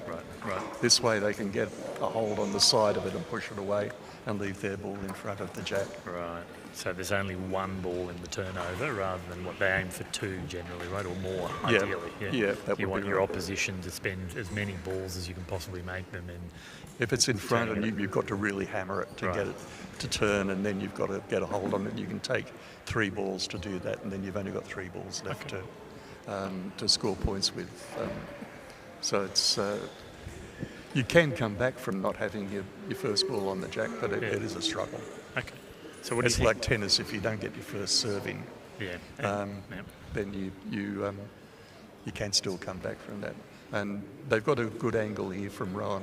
But Rowan's going for the double-decker, as I've heard Musti's called it now, which I quite like that term, the double-decker. We'll keep that, I think. Yeah. It's going for a lot of power there, Yeah. and I think Rowan's job here is to maybe move the red ball in front of the jack out of the way, and And I guess we should just quickly explain double-decker, right? Because that may not be apparent, and that there's 2 extensions there. Yeah. And Rowan's chosen to use both, right? Rather than one. If you look at the 2 ramps on this side of on the right-hand side, he's missed it. He's missed it. That's the standard ramp as it is. I think Jams might be permanently like that, and she can move up a thing inside. But to make the ball go faster and therefore hit harder, you can put an extension on and play it down from a big height. Tower of Power was something that I've got. Oh, I like that. Yeah. All right, so we've got double-decker Tower of Power. Yeah. I think we're going to have to get a list going, Phil. I think so, yeah. Ramp technology is just a big thing. People are always inventing new ramps. Right. And particularly the international players have to turn their ramps over fairly regularly. Just to keep up with the to competition. keep up with the competition. Yeah. And make sure they've got the best ramp possible. Do you know roughly how much is a top-end ramp for a Paralympic level? Ooh, I'm not player? sure. A couple of people in our club have bought them second-hand because they are getting turned over very quickly. And they've paid, I think, $4,500. Wow, for a second-hand one. A second-hand one. Okay, all right. So, when you consider that the ball's anything up to $90 to $110 each for the balls, it can be an expensive sport, but you don't have to start with top-level equipment. There are good entry-level balls and good entry-level ramps for people who just want to get into the sport and start playing, and from there on, if you want to take it further, then you can move up the equipment scale a little bit. Liam now lining up. Liam has a Perspex insert in his ramp so that he can aim through it rather than having to aim down it. Oh, well, that ball really that moved, deviated. didn't it? Yeah. With our line from where we're sitting commentating. That could either be the ball or the floor. Right. You're never quite sure. Yeah. If there's a little rise in the floor somewhere along And there. he won't be happy with that because his line was spot on when it came out of the ramp. And then we're and it looking curled, straight down that way. It sort of curved away. That's unfortunate. Yeah. And that's what they were, I think, when they were putting balls all over the floor here in warm-up, they were trying to identify those sort of places. Because there can be like valleys and hills, can't there? Particularly you look at it and you think, oh, it's a flat floor. On but basketball courts, which is what we're playing on here, particularly underneath the hoop, right, where you get the slam dunk. Yeah. There can be quite a significant dip under there. Hadn't thought of that. So, but then everyone's playing on the same court. That's right. So it's not everyone like has the same problem. Right. It's how you deal with that situation. I was going to say, read the floor and work the floor. So Jam's rolled down beside it there, but the jack itself is still quite open. Nobody yet has. So it's fair to say that isn't quite the shot that she was going for. I don't think it would be. She would have wanted to get that in front and touching. Yeah, and Jam is never easy to read, I have to say, having watched her extensively in Paris. But I did see a little bit of eyebrows go up and turning down at the corners of the mouth, suggesting she wasn't entirely happy with herself on that one. But maybe I'm overreading things here, Phil. No, I think you may be right. I think she would have expected something a little better than that. But Jam is a very calm person to watch playing. Yeah, she is. She just, if the ball doesn't go where she wants it to go, she just says, okay, that ball's gone. Let's go. Move on. Yeah, Yep. yeah. And that is the mindset that you need to have when Definitely. you play at that level, right? Yeah. You're playing each ball. Yep, that's right. You might have to change your strategy a little bit about what you're trying to build in the head and go for a different one. But and when you say the head, what do you mean? the group of balls that's tightly around the jack, basically. Yeah. So what do you think Rowan's thinking of here? Because he's doing double decker again. Yeah, he's gone right up. Is he going to push that? Presumably he's going to try and wedge, is he, between the jack and Jam's last ball? That would be my option, but then I'm a thrower and I don't have the power that they have coming down from the top of a ramp. He might be looking to maybe just move the jack back a little bit. Okay, yeah.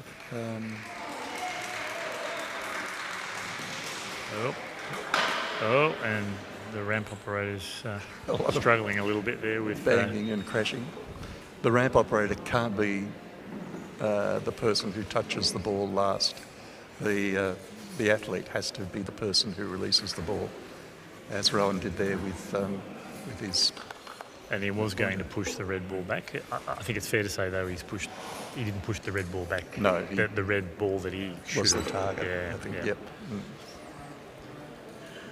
So what's Liam going to? I think Liam's captain with these two. Is that right? I think so. Yeah. Yeah. Oh, you can just see the captain's armband there on his right arm. Yep. So Liam's now lining up, which means he'll take the next shot. Yeah, it's always a good idea not to use all of the balls. Like Rowan's still got a ball there. Yeah. He could use that ball, but then that angle then is closed off for you. Because you don't have another ball to play, right? Yeah. So, yeah. So most captains will try and keep at least one ball for each angle that they're playing from. Let's watch what. Oh, that's a nice line. Yeah, he hasn't given it quite enough power, has he? Another centimetre or two up the ramp, and that would have been a good one. Right. And curiously, it was the same line, but we didn't see the ball deviate away. No. So does that suggest that last time it was might have been the ball? Yeah. And what do you do with the ball so that it doesn't deviate? I'm told by BC3 players in my club, and as a thrower it doesn't really register with me, but you can actually turn the ball when you put it on the ramp, and they've got arrows on them, and you can sort of dial it. If it's turned that way, you can turn it so it goes straight or goes the other way. I've heard that as well. In fact, I know that from Paris, that there's a panel, because that's come from days and days and weeks of calibration, that is with the little arrow on it. And that's the one that they know it's more likely, because it's never a certain thing, right? No. But it's the more likely position of the ball for it to roll straight out of the ramp and then down across the court. Yep. And those decisions aren't made by the ramp operator. Any decision is made by the athlete here. So what are we expecting now? Because Blue's played all balls, and we've got 4 balls left for Red. My thought would be to move the jack back a little bit, not so far that the ball behind the jack comes into play, to give the Red players some room to get the remaining 5 balls around the jack. So she's looking for a circle that allows her to maximise points from the balls left, right? And at the moment, that blue that's obviously closest to the jack is not giving a lot of room there. Oof, and that's it. Yep. So there should be enough room there now for Musti and Jam to get the rest of their balls in. If they can get a few soft balls in first, then they can use those as a cushion for the harder balls, so that the harder balls don't roll on, as that red one just did there. And I could just hear Jam communicating with Musti, saying, I want you to go about 3.5 metres and just go to the left of the jack. Right. So just letting our viewers know that's what Jam is expecting of Musti. And communication between team members here. You are separated from your team member by the other team, but you can call across and make all kinds of signs and that sort of thing to indicate what you'd like your pair's partner to do. So Musti going from fairly low on the ramp here. And he's I'd probably not quite where Jam was hoping it, because that's It's very hard to judge from our I angle, know. though. Is That it a could second still be point? closer than the blue ball that's Oh, you behind think so? the red. Yeah, so you think that's a second point? Could there? could very well Yeah. be, yeah. Well, certainly for Musti's next ball, he's got a very easy target there, right? Yeah. He's just got to nest it. He's just between got those it two. in between the red ball and the white ball. Yep. So he's set that up nicely for himself there. And Jam, I imagine now, is going to come down She's probably between the two blue yeah. balls. And she's just going to probably try and edge the jack a little bit towards Musti's last That ball. would be useful, Yeah. just in case it isn't quite close enough. Yeah. Yeah. Ooh, oh my goodness me. Couldn't do better. Yeah. It's quite a beautiful thing to watch, isn't it? It really, is. that ball and how it just pulls up. There's exactly. an elegance to it. There is, isn't there? Yeah. There's no wandering about. The ball just goes straight and stops exactly where you planned it. These ramps are calibrated and they have numbers all the way up them, and they have a chart where they can say if this ball is released from that point on the ramp, it will go that far. Yeah. And a lot of work, as you said, hours and hours, days and days are spent calibrating these ramps. And then they capture that, and I think you can probably see that. Those watching, you can see certainly Rowan's got a sheet of paper on his lap, and I think Musti's got his Just on stuck. the floor there. Oh, is it on the? Oh, yeah, on the floor. You're right. Yeah. I'm looking at something stuck to the back of the ramp. Yes, he might Yep. have his stuck on the back of the ramp. Yeah. And that's got the measurements. That's got the calibrations. Your balls, lengths, and height that you've got to go to. Yep. Yep. They would all be on there. And there's a huge surface here that you've got to calibrate for. It's what, 30 square metres? Is it, no, 6 by 10, 60 square metres of court that you've got to calibrate for. So that's nudged that one in a little closer. The nudge ball rather than the nudged ball is probably rolled a bit too far. But curiously, it seemed it was almost like it was coming off to the left a bit. It was coming straight and then drifted to the left a bit. Right, so that might still That be might that be the court there. It's still, inconsistency there too. Yeah. And so we've just had a call for score. Score is still 0-0. Yeah, but the This rest is the first end. Oh no, this is the first no. end. There we go. There we go. We're done. There's your score. 3-0. red. Yeah. So Musti and Jameson 3 points, and Liam and Rowan yet to score at the end of the first of 4 ends. I think they'll be happy with that as a start. Yes, Yep. it certainly would be. Yep. And everybody, this is a time now for the ramp operators. They're assuming now that the blue team are going to play over to the far side of the court. So they're using this, what they call dead time in between the ends to reorientate their ramps and hope that their assumption that that's where the jack is going to be played is right. Otherwise they have to move them all back. I remember in Tokyo, Dan having a strategy of playing across. Do I you was remember watching that one. Yeah, I held my breath for quite a long time during that one. It was gutsy, wasn't it? It was. It really was. Sometimes you've got to take the risks. You do, and I think it worked, but it didn't work consistently enough. Yeah. It was worth trying it out. Absolutely. You want to do things that are unorthodox just to see if that gives you that extra edge. Yeah. Yeah, you try to do something that your opponent isn't expecting you to do. Yeah. And at that level, you've got to keep thinking, right? Because your opponents are watching your previous matches forensically, right? Not just once, but again and again and again to watch analysing them. Yep. Which is what's going to happen for Jamison's future opponents. They'll be tuning into this. They will. Hello to all of you who are going to play Jamison in the future. Okay, Liam set the jack down just across the green V line. That'd be probably 3 metres from the baseline. Lining up now for his first shot at it. And again, he'll be looking to place a soft ball right in front of that jack just slightly to the right of centre to give the red team the least possible chance of knocking it away. Looking very suave there in his sunglasses. Yep. No. Won't be happy with that. No, he won't be, and but Red will be happy with that, Yep. right? Because, and why will they be happy? Because it's a big target, basically. But any ball they hit is going to give them a result. But they've probably got a preference. I'd be wanting to perhaps come up onto the white ball, push it back so that your red ball is next to the blue ball and sitting in front of the white ball. That's something I've picked up from watching the Paralympics. I think Dan was saying it's called a wing ball or something, like half wing ball or something like that. Need to get the technology going, Richard. The terminology. Terminology, definitely. Not quite making it onto the jack there with the red ball.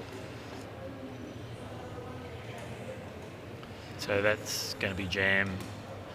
Also, just not quite getting the floor, right? Would it be fair to say that probably the key factor there would be the floor? Yeah, yep. That she's not quite red.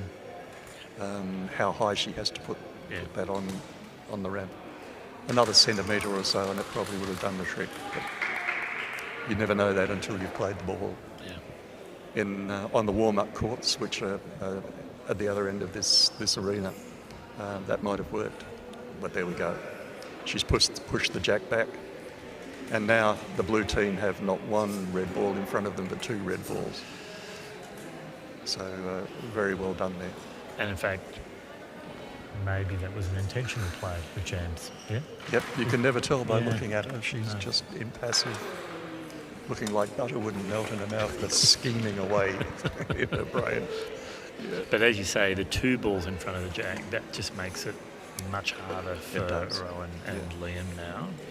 They're going to need to use 2 or 3 balls to open up the jack. Yeah. Yep. And they don't have the advantage in that I know Musti's been going along to the same training that Jameson and Dan have been doing with super coach Ken Halliday. So they probably have a bit more of a rapport than someone from Tasmania and someone from here in Liverpool. Yeah. And I know Musti's relatively new to Boccia. He is, But I think if I recall correctly in a conversation I had with him a couple of months ago, he said that he's actually been world champion in another sport. Oh, right. And I should, for the life of me, I should remember that. And please, if anyone who's watching this now knows Musti and can just pop that into the chat and let us know. But I know he's done very, very well. And I said, well, why are you coming to Boccia then if you've already reached the top level? Yep. And he said that sport doesn't go to the Paralympics and Boccia does. So and I'm going to go to the Paralympics. he's on the trajectory. Look out, Dan. Yeah. We can always use more. We don't have to keep it to 2. Correct. Absolutely right. Yeah, there's a gold, silver and bronze. Yep. Yep. So they've used 1 ball to peel away the red. Yep. Now what do you think they're going to do? Now I would be trying to clip the side of the jack. Yep. And push it back and sideways so that it's sitting behind that blue ball. Behind that blue ball, and then that's protected by a red ball and a blue ball. We call that a jack flick. Jack flip in our club. Okay. Of course, they could just break the whole thing apart and start again. But so many options. Right. We'll see whether Liam's going for power or placement here.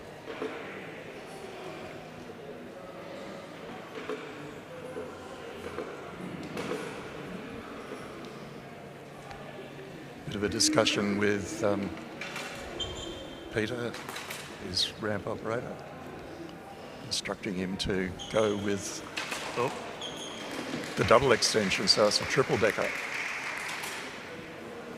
So we're going for maximum power here. So Extending your point his- about blowing it open, that's probably what's going to happen here now, Could right? be, Rather yeah. than trying to just flip it to behind. No, those balls must be very soft. He hit them very hard Yeah. and really just separated them slightly. Blue still to play. So what would have happened if the balls had been harder? If those balls had been harder, they would have moved quicker and rolled further. But the super soft balls, which are the ones you use first on the jack, just soak up so much energy. There's a lot of physics involved in absorbing energy and transferring energy. So do you think, does that mean Liam would have used his hardest ball for that? I would have thought so, yeah. And if that's the result from using his hardest, yes, that's not really a helpful result, is it? No, that's right. So back to the drawing board on that one for our blue team. And by blue team I mean playing blue balls. Yeah. Yeah, and it looks like Liam's going to have another go from his angle. Yeah. And do you think you might try that? What did you call that? What was the terminology again? Jack flip. Jack flip. Oh, he's going tall again, isn't he? But he may have realised that he actually needs a lot of power just to turn that jack forward and to the right. Now that he knows how soft it is. And he's done a really big jack flip. Yep. So that's a start again situation. Yep. We've got to build a new head here now. The difference here is, though, we've got red with 4 balls to play and blue's only got 2 left. That's right. Yep. So they'd want to try and make those 2 balls count as much as possible. They're holding 2, probably, 2. 2, yeah. Those 2 blue balls would be holding shots, so the score would be 2 to blue at this stage. But before you let anybody else mess with it, you would want to do more than that. Looks like Musti's going to cause some mischief here by coming in from the side. And he'll be looking to, and here's my best go at trying to guess what's going on in Musti's head, or what Jamison's told him, is get in between. It's just come onto the jack I'm just trying to think. Just control the jack, right? Be right up on the jack, because there's enough balls around now to make that a bit of a difficult. Ooh, and I think he's come short there, hasn't he? Yeah. Because the line looks like it was a good line, right? From here, certainly, yeah. I mean, this is the second end, and they're up 3 on the scoreboard. They could just go for protecting their score. Yeah. But that's not like boccia players. Boccia players usually, this is where they show their aggression. I'm not going to protect anything. I'm going to go for the jugular. You know. You see the intensity there on Musti's face.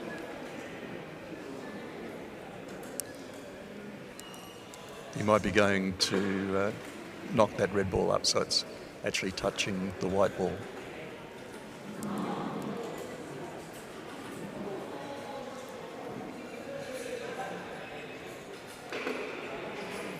It's going with 1 extension.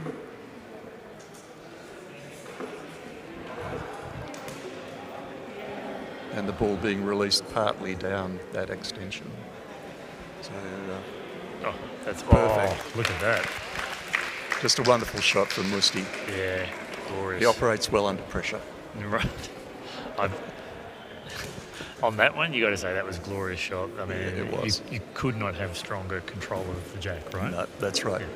But the red ball is touching the jack, and it's slightly to the right as we're looking at it of centre, which is really going to annoy the blue team. Rowan has a couple of balls in front of him there that he's got to come up to get round. Yeah, he's got to come up along the right-hand side of the jack. And what are his options though? Even if he can get up there to touch the side of the jack, what can he do with it? You can reduce the scoring possibility to 1. Right. but it's getting probably a bit late in the game. 25 seconds. So Yeah. Blue also now have time against them, right? Yeah. And they've got 2 balls left to play. Oh, look at that. Well, he's separated them. That's a lovely shot. I think we've just seen 2 glorious boccia shots in a row. That's right. Yeah.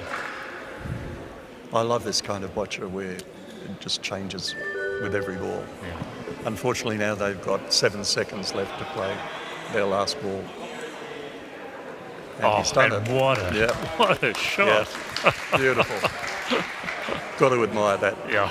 We were talking about pressure before. That's that right. Was pressure. That was pressure. Yeah. And he's happy with it too. You can see Rowan's got a big smile there, Yeah, that's right. sharing it with the ramp operator, who's his dad. Yep. Yep. Family that plays boccia together shares everything. There we go.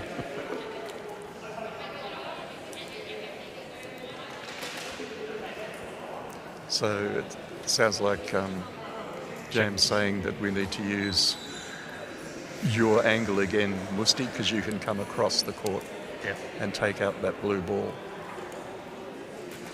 And she also told him how to line up, though. I don't know if you caught that, but No, I didn't. she was instructing him in, I don't want you to miss everything, so I want you to line up on. I just couldn't quite catch the instruction. But she's certainly using her experience there to coach. Coach Musti. As Jamison started playing only 6 years ago. So there's been an extraordinary trajectory for her to go from... She came in through the schools program. That's right, playing in Dunedoo High School. They had a come and try day and she tried it out, fell in love with the sport, and as I remember, I think that come and try day was actually run by Peter King. It was, Yeah. So I remember he gets the Peter gold star coming for back that. and saying there was this young woman there and she just gets it. She just gets boccia, you know? Yeah. First time she's tried it. Yeah. And look where she is now. That's exciting. And I've got to be honest, I'm sitting here looking at Rowan and he's... Oh, look at that. What a great shot. We're being spoiled here, aren't we? We're getting some great classic BC3 shots. And this isn't the finals, but we're getting gold medal grade boccia here. Yeah. Wow. I should say, if there are any school teachers or principals on listening and watching, do get your school involved in the boccia program. It's the how many? God, 500 schools this year in New South Wales, but we've got. We will be, as Boccia Australia, in our participation plan, and I know this because I've just been approved and I've been working on it with the team the last few weeks. We will be looking to get ourselves signed up to a Sporting Schools program, which is a national program, which means any school across Australia can ask for and have... There goes another ball rolling into that head. That was exquisite shot, wasn't it? Yep. And Jamison, who's normally, she actually allowed herself a smile there. So she must be happy. She's pleased. She's ecstatic. Yes. What a great shot that was. Yep. Yeah. But Sporting Schools program, and that allows schools to get coaches to come out to the school and get funding from the federal government through that Sporting Schools program. So it will probably take a good year before we're there, but we're at the moment committed in our plan to get that to happen, to make it easier for, as you said, school teachers to have us come out and give students the experience of trying boccia. So what we have found in schools is just extraordinary, is kids who have tried all sorts of other sports and not found one for them. When they've tried boccia, they've gone, this is the sport for me. So it's almost like, it doesn't matter what else you've tried and you haven't liked it, try boccia. Yep, definitely. It's almost the sport for kids who don't like sport. Yep. Can put it that way. Yeah. And it's not just for kids in wheelchairs either. No, absolutely not. Any kid. Yep, absolutely correct. And in fact, what we've seen, and I've heard from the school program, neurodiverse kids really take to the sport. Yep. about the structure, the rules about it. I'm not sure exactly what it is. We've got to do some research on that. But in the schools program, we've seen a lot of neurodiverse kids come through. And in fact, we're seeing some young ones. I think Kennedy Ship is a good example of That's that. right, Where Kennedy. she's come, she's been selected for coming to the Nationals Yeah, within this a year of playing. Yes, Yeah, yep. yeah. And doing marvellously. Yeah. She's thinking through the game. She's playing accurately. Marvellous to see. Yeah. And she's young, all we old boccia players. We like to see young players coming in as well. It's wonderful to see, isn't it? It's just the energy that comes with that. And, it's just fantastic. So, third end about to start. It's 5-2 New South Wales 1. And Tasmania and the independent composite team yet to trouble the score up. Jameson's rolled it out at around about the 3 metre mark again. And she's rolled it out so it's right in front of Musti. So Jameson has the chance to come in from her angle, and Jameson has Musti can just roll up in front of him onto the jack. So they've got those two angles covered.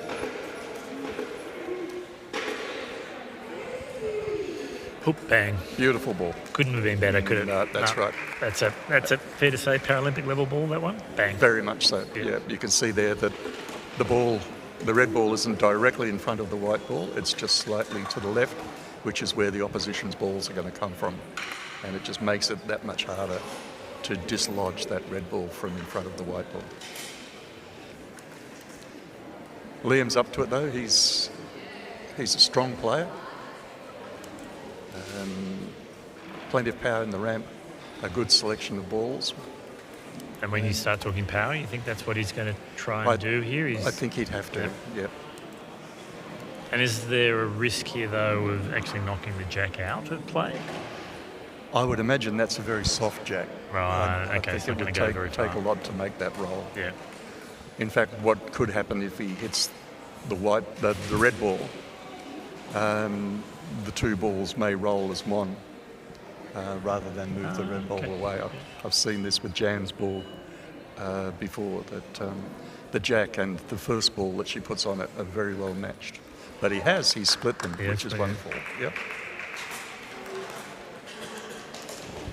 The players usually have a choice of, you can get balls that range from as hard as a cricket ball down to almost as soft as a beanbag, depending on the job that you want them to do, and you want the one that you put in front of the jack to be the hardest ball to move, and that would be your softest ball. All balls weigh the same, are the same size, but they vary in their degree of hardness. And it's, again, the athlete's job to choose the ball that they've got left that can do the job for them. Now, do they weigh the same, or do they weigh the same within some tight parameters? There's a little bit of variation, isn't it? It's plus or minus, I think, maybe 12 grams? 12 grams, yeah. That comes to mind, yeah. Here we go, because I think it 175, if I remember correctly. Oh, you've got a good memory, eh? Well, it's because I've been helping someone do their level 2 referee. Oh, right, somebody. Yes. Otherwise known as the referee, who's on the court at the moment, is actually at the moment under examination for her level 2 referee qualification.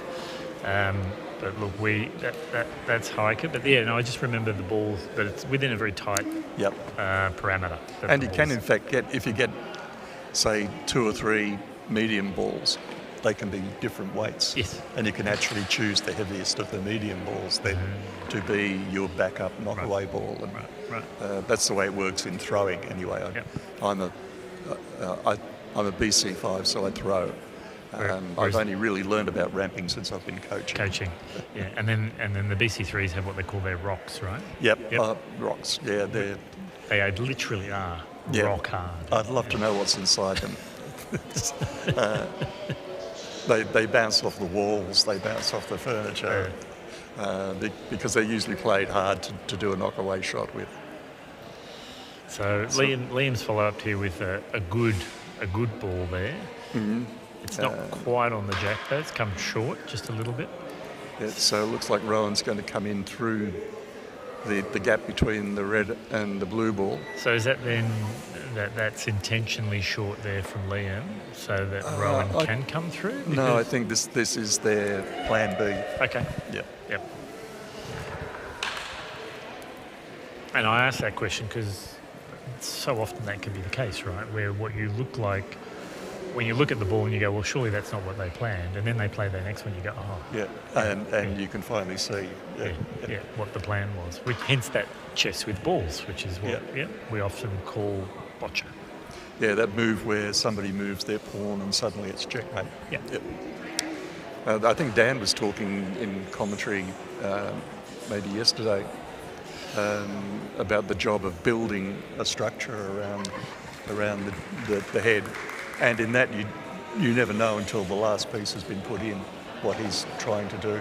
But when he does that, you just say, wow. Marvellous. Yeah. Yeah.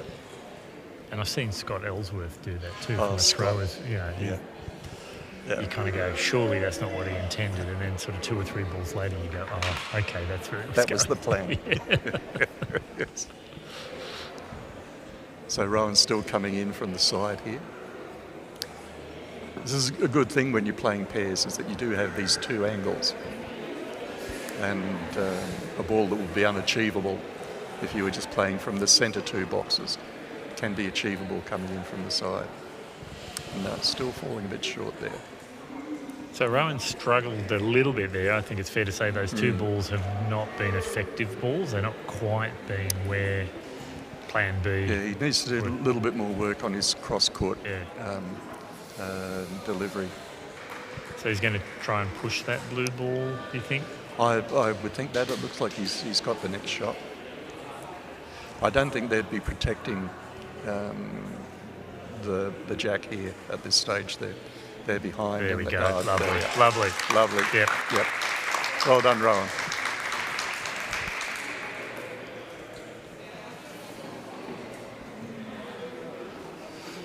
So looking from because where that's a little bit behind, I mean, that makes it an even stronger shot, right? Because it really limits Red's circle there, that scoring circle around. Yeah, I did notice when it hit the jack, though, that it did roll. Right. And that means that it's probably will roll a lot if you hit it with your red it's so ball. hard. Yeah. And I think Jam is going to come down through that. There's almost a runway there now coming down between the blue balls onto the jack, and that lines up with where Jamieson's lining up. I don't know whether she'll go with moving it back. If she could move it back, that would then give Musti a chance. He's got 3 he's balls nice and clear. there. Over here. She could give him. And blue has 1 ball left to play. Yep. And there it is, right through, exactly as you predicted. Have you watched a bit of boccia there, have you? What do you say? Yeah, what do we say? Yeah. We say it here and it happens there. Yep. I think boccia tragic is the word. If there's anything on TV from overseas, I watch it. Does that mean you go to bed late sometimes? Yeah, sometimes I go to bed in the morning. Which is why good live streaming of boccia is really, really helpful, right? It's That's right, yeah. and particularly live streaming with commentary. Yeah. And commentary in English, as okay. far as I'm concerned, anyway. My French did improve a little bit when I was watching a game from Montreal. But not enough that they're still. I wouldn't want to try again. I did watch a couple of games with Bodie, and the subtitles were mangled, weren't they? Because do you remember that? They were just in the language sometimes. It was like, what was that? Yeah. Oh well. That's very we've been played. talking. Yeah. Liam's got a good hold on that jack now. Yeah. Where we thought perhaps Jam was going to open it up for Musti. But to be fair, can I just point out, Red has 4 balls to play. Yep. And that's the challenge, right? You can do a good ball at this point, but not when it's a challenge when that's your last ball. Yep. Because they've got they've got a ball or 2 now to work that off, and then in fact it's probably that ball the red ball behind the jack, once that blue ball's worked off or out of the court, that'll give them a point as well. Yep, that's right. But I don't know how much room Jam's because Musti's got 3 balls to play. Yep. So Jam would still have one. Yeah, it would be a bit tight for her. Well, as you said before, what Jam's then is saving her ball. Yeah. Oh, look at that, out and the court. That ball's gone out of court. That's beautifully executed, that whole area we is open said it again. here, and it happened there. They're not listening to us, are they? Don't you I think? don't know. Yeah, I know these days you can't take your phone on court with you, and you can't take your smartwatch on That's court all right. with There's you. a 30-second delay, so anything we say is definitely not Yeah, they'll helping. do it 30 seconds later. Correct.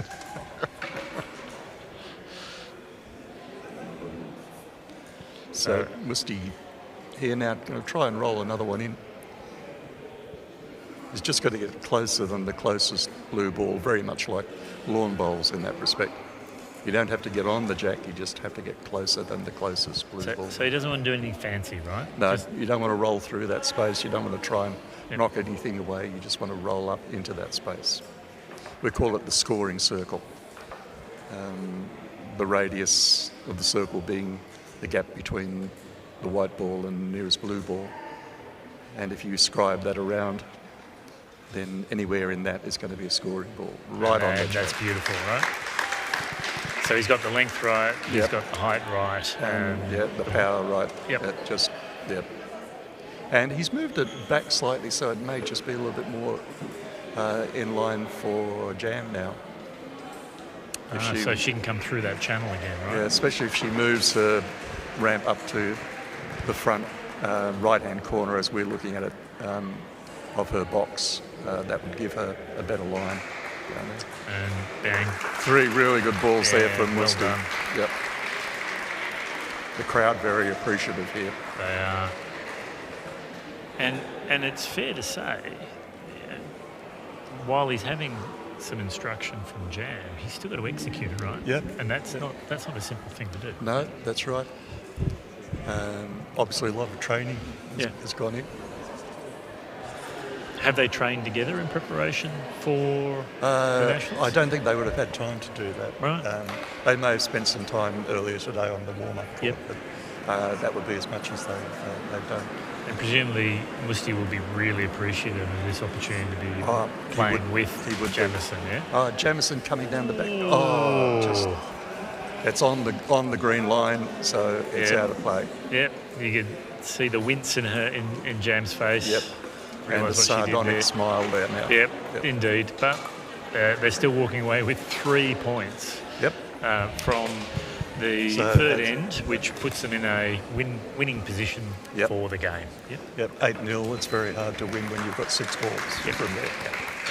Can be done if you incur all sorts of penalties and things like that, but it has to be almost a miracle now. It does. But to Liam and Rowan's credit, they've rolled some excellent balls there, right? And they have. In the second end, we saw some crackers from them, didn't we? Yep.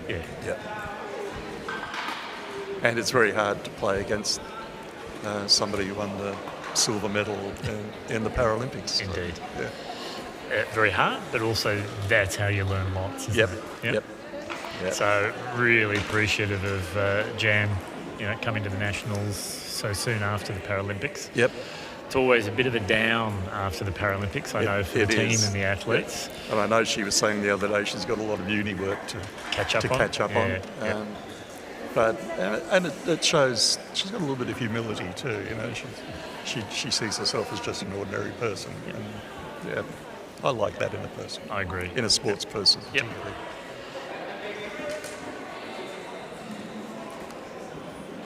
So we're going into the last end.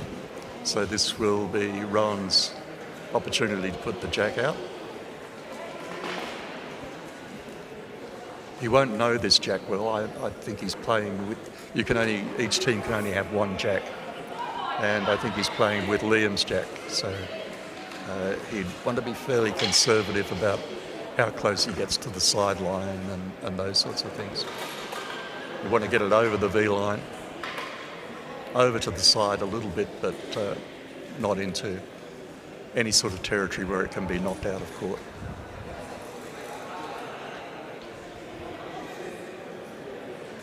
I should say here too that Liam and Rowan, just before we came on air, just finished their previous game. So they have done back-to-backs. This is their second game back-to-back.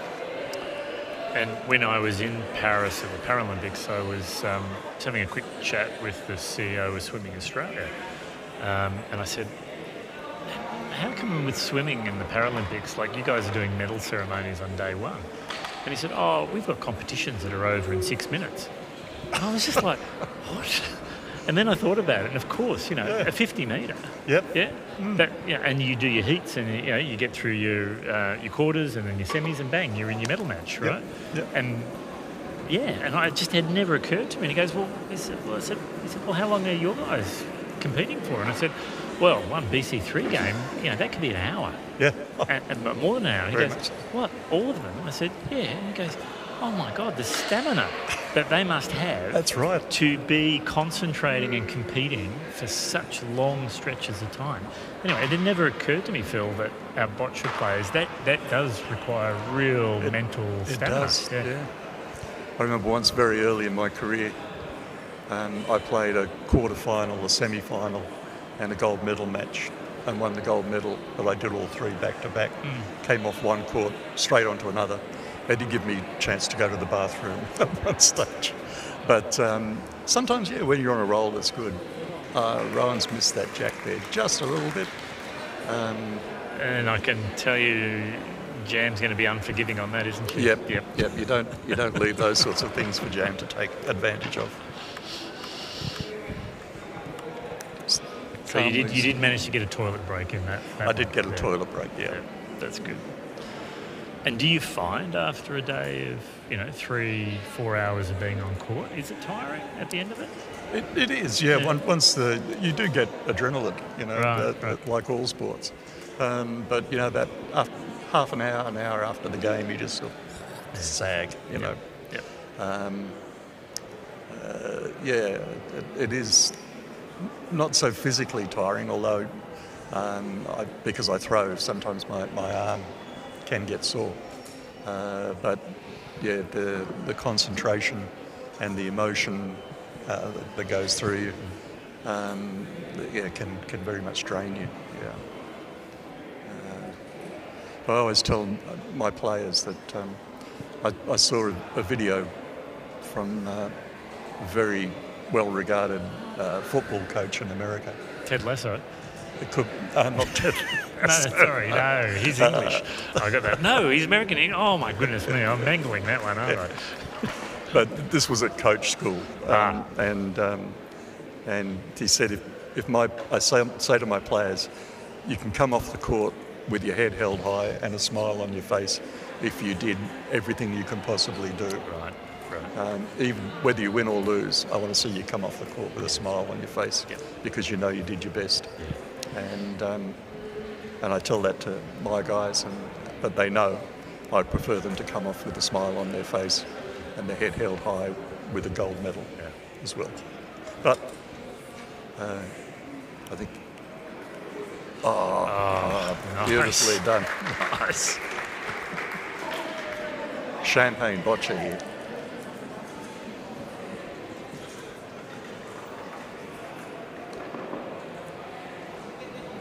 Now again, that ball is directly between the jack and the opposing team, so they're going to have to do something about that.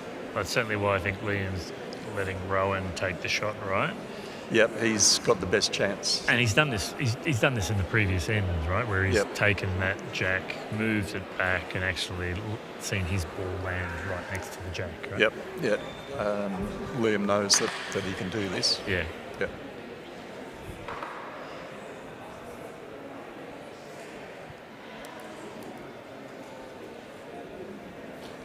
Not going with an extension. It doesn't look like that. So we'll see what the plan is.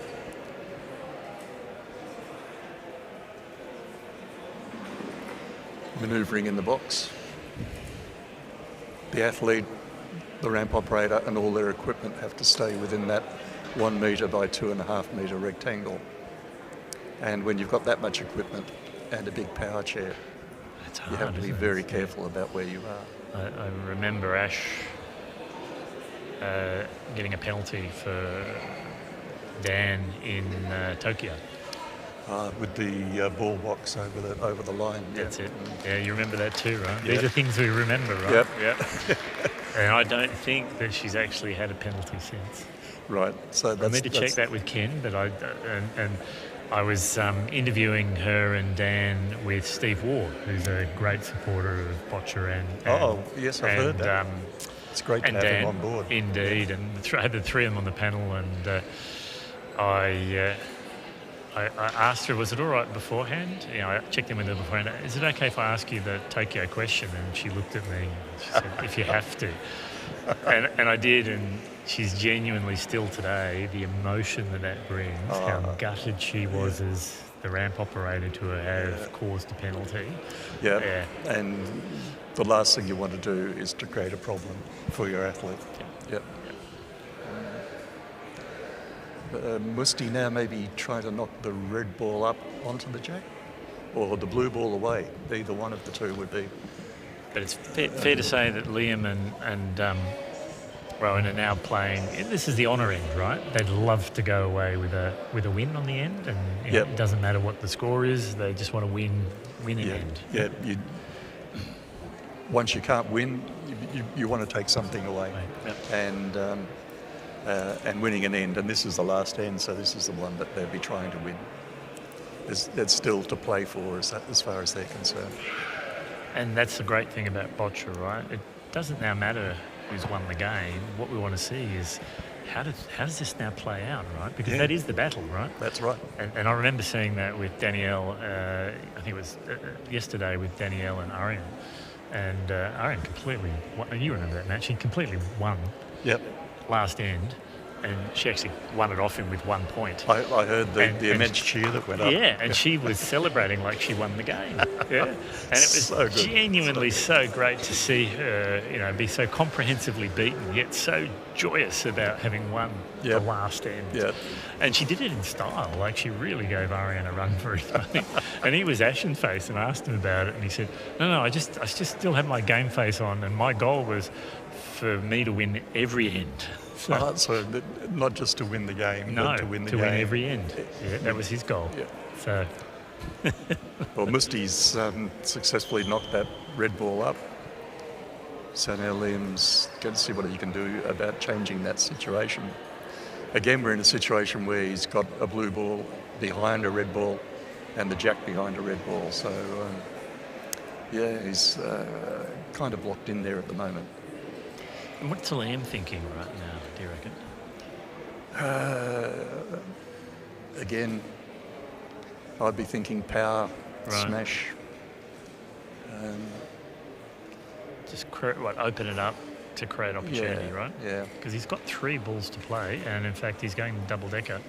So power is what's going to happen now. My old friend JP LaFontaine in Queensland. Who may be listening now, so shout out to JP if you are. Shame you're not here, JP. That's one of the things I remember JP for. If it didn't suit him, he'd just pick up a ball and smash the whole thing open.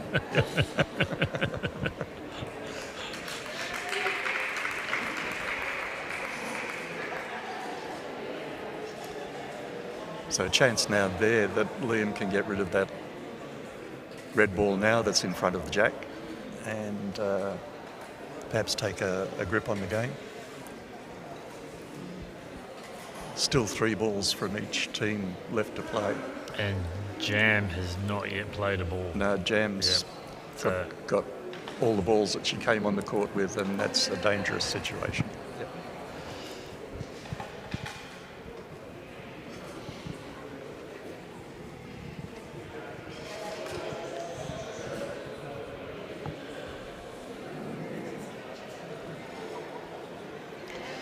What happens if the ramp operators look onto the court while the athlete's playing?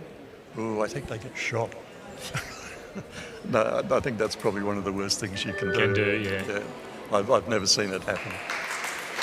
The ramp operators do complain that there's nothing to look at. Right. But in this situation, sometimes there's a game on the court behind that they can watch. They can watch because it's a penalty otherwise, right? Yeah, that's right. Yeah.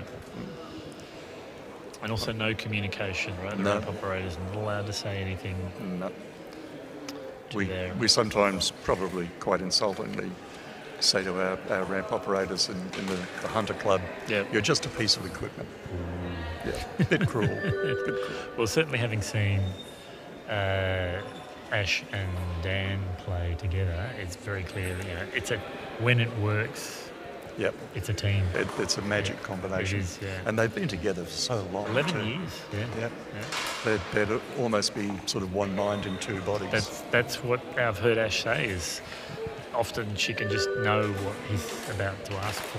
Yeah. Even though she's got no idea what's going on behind, she's just picking up signals and okay, yep. Oh. And they've run out of time. Oh.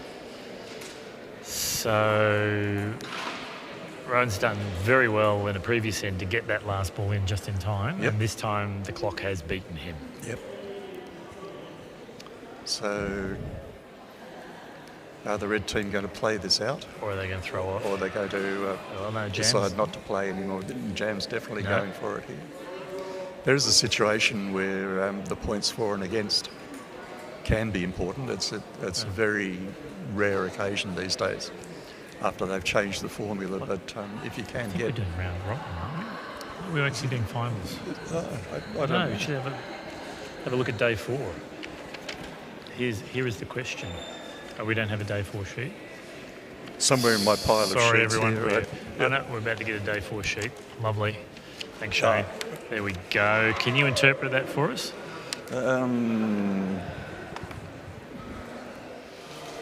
No, there's no gold, silver. So it is. Yep. So is that what's called a round robin? Round robin. Yeah. Yep. And then whoever's got the highest number of wins. Yep. Yep. Is the gold medalist. Yep.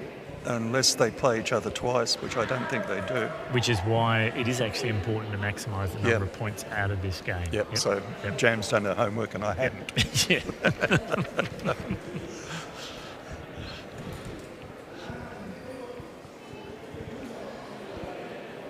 So there's a bit of a gap now around the jack.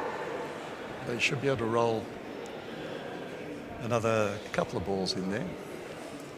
The scoring circle, as we mentioned before, is very wide. The closest blue ball is a long distance from the jack.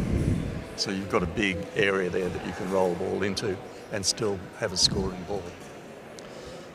And will she try to push that red ball and have 2 balls come closer to the jack, or is that just too risky at this point and just use the last 2 balls to get into that scoring circle? I would do that, I think, yeah. Because then I guess Jam's deploying. She's got 2 balls left. 1, 2, 3. You want to avoid knocking a blue ball up onto the jack. Yeah. Nicely done. Look at that. Right. Playing into a space Yep. is very hard sometimes. Right. I would be looking at that black line and saying that's where I want my ball to go. Sometimes you can use those sorts of features on the court. Sometimes even just a knot in the wood can give you something to play on to. Right, okay. Yeah. But she'll be looking to replicate exactly the same with this one, and she has. Using it as a cushion. There we go, bang. Yep. And that's 3. Is that? I'm going to call it as 3. I'd be calling for this it end. 3. Yep. Yep. Which brings us puts them in double figures. 11. Well, that certainly I think doesn't reflect how well Liam and Rowan played. They played better than Neil. Yeah. But there's no doubt that Jamieson and Musti were the winners here on this game today. And there we've got the appreciative crowd. So thank you everyone for tuning in to the last game of today. We'll be going to the individual medal ceremony That's going to be up for later viewing. That won't be live streamed. Right. So the next live streaming will be tomorrow morning. We'll be back tomorrow morning. And Shane will put in the time in the comments for you, so you know what time we're kicking off tomorrow morning. But please do join us tomorrow for the last day of the Boccia Australia National Titles 2024. Thanks to Drake Medox for their fantastic gold medal sponsorship, and also thanks to Spark Event Group for helping us out with the management and delivery. And last but definitely not least, Australian TV and Media Group, who have so very kindly supported us in live streaming and allowing you all to feel like you're here with us. And thank you, Phil. It's been a pleasure. It's always a pleasure. Thank you, Richard.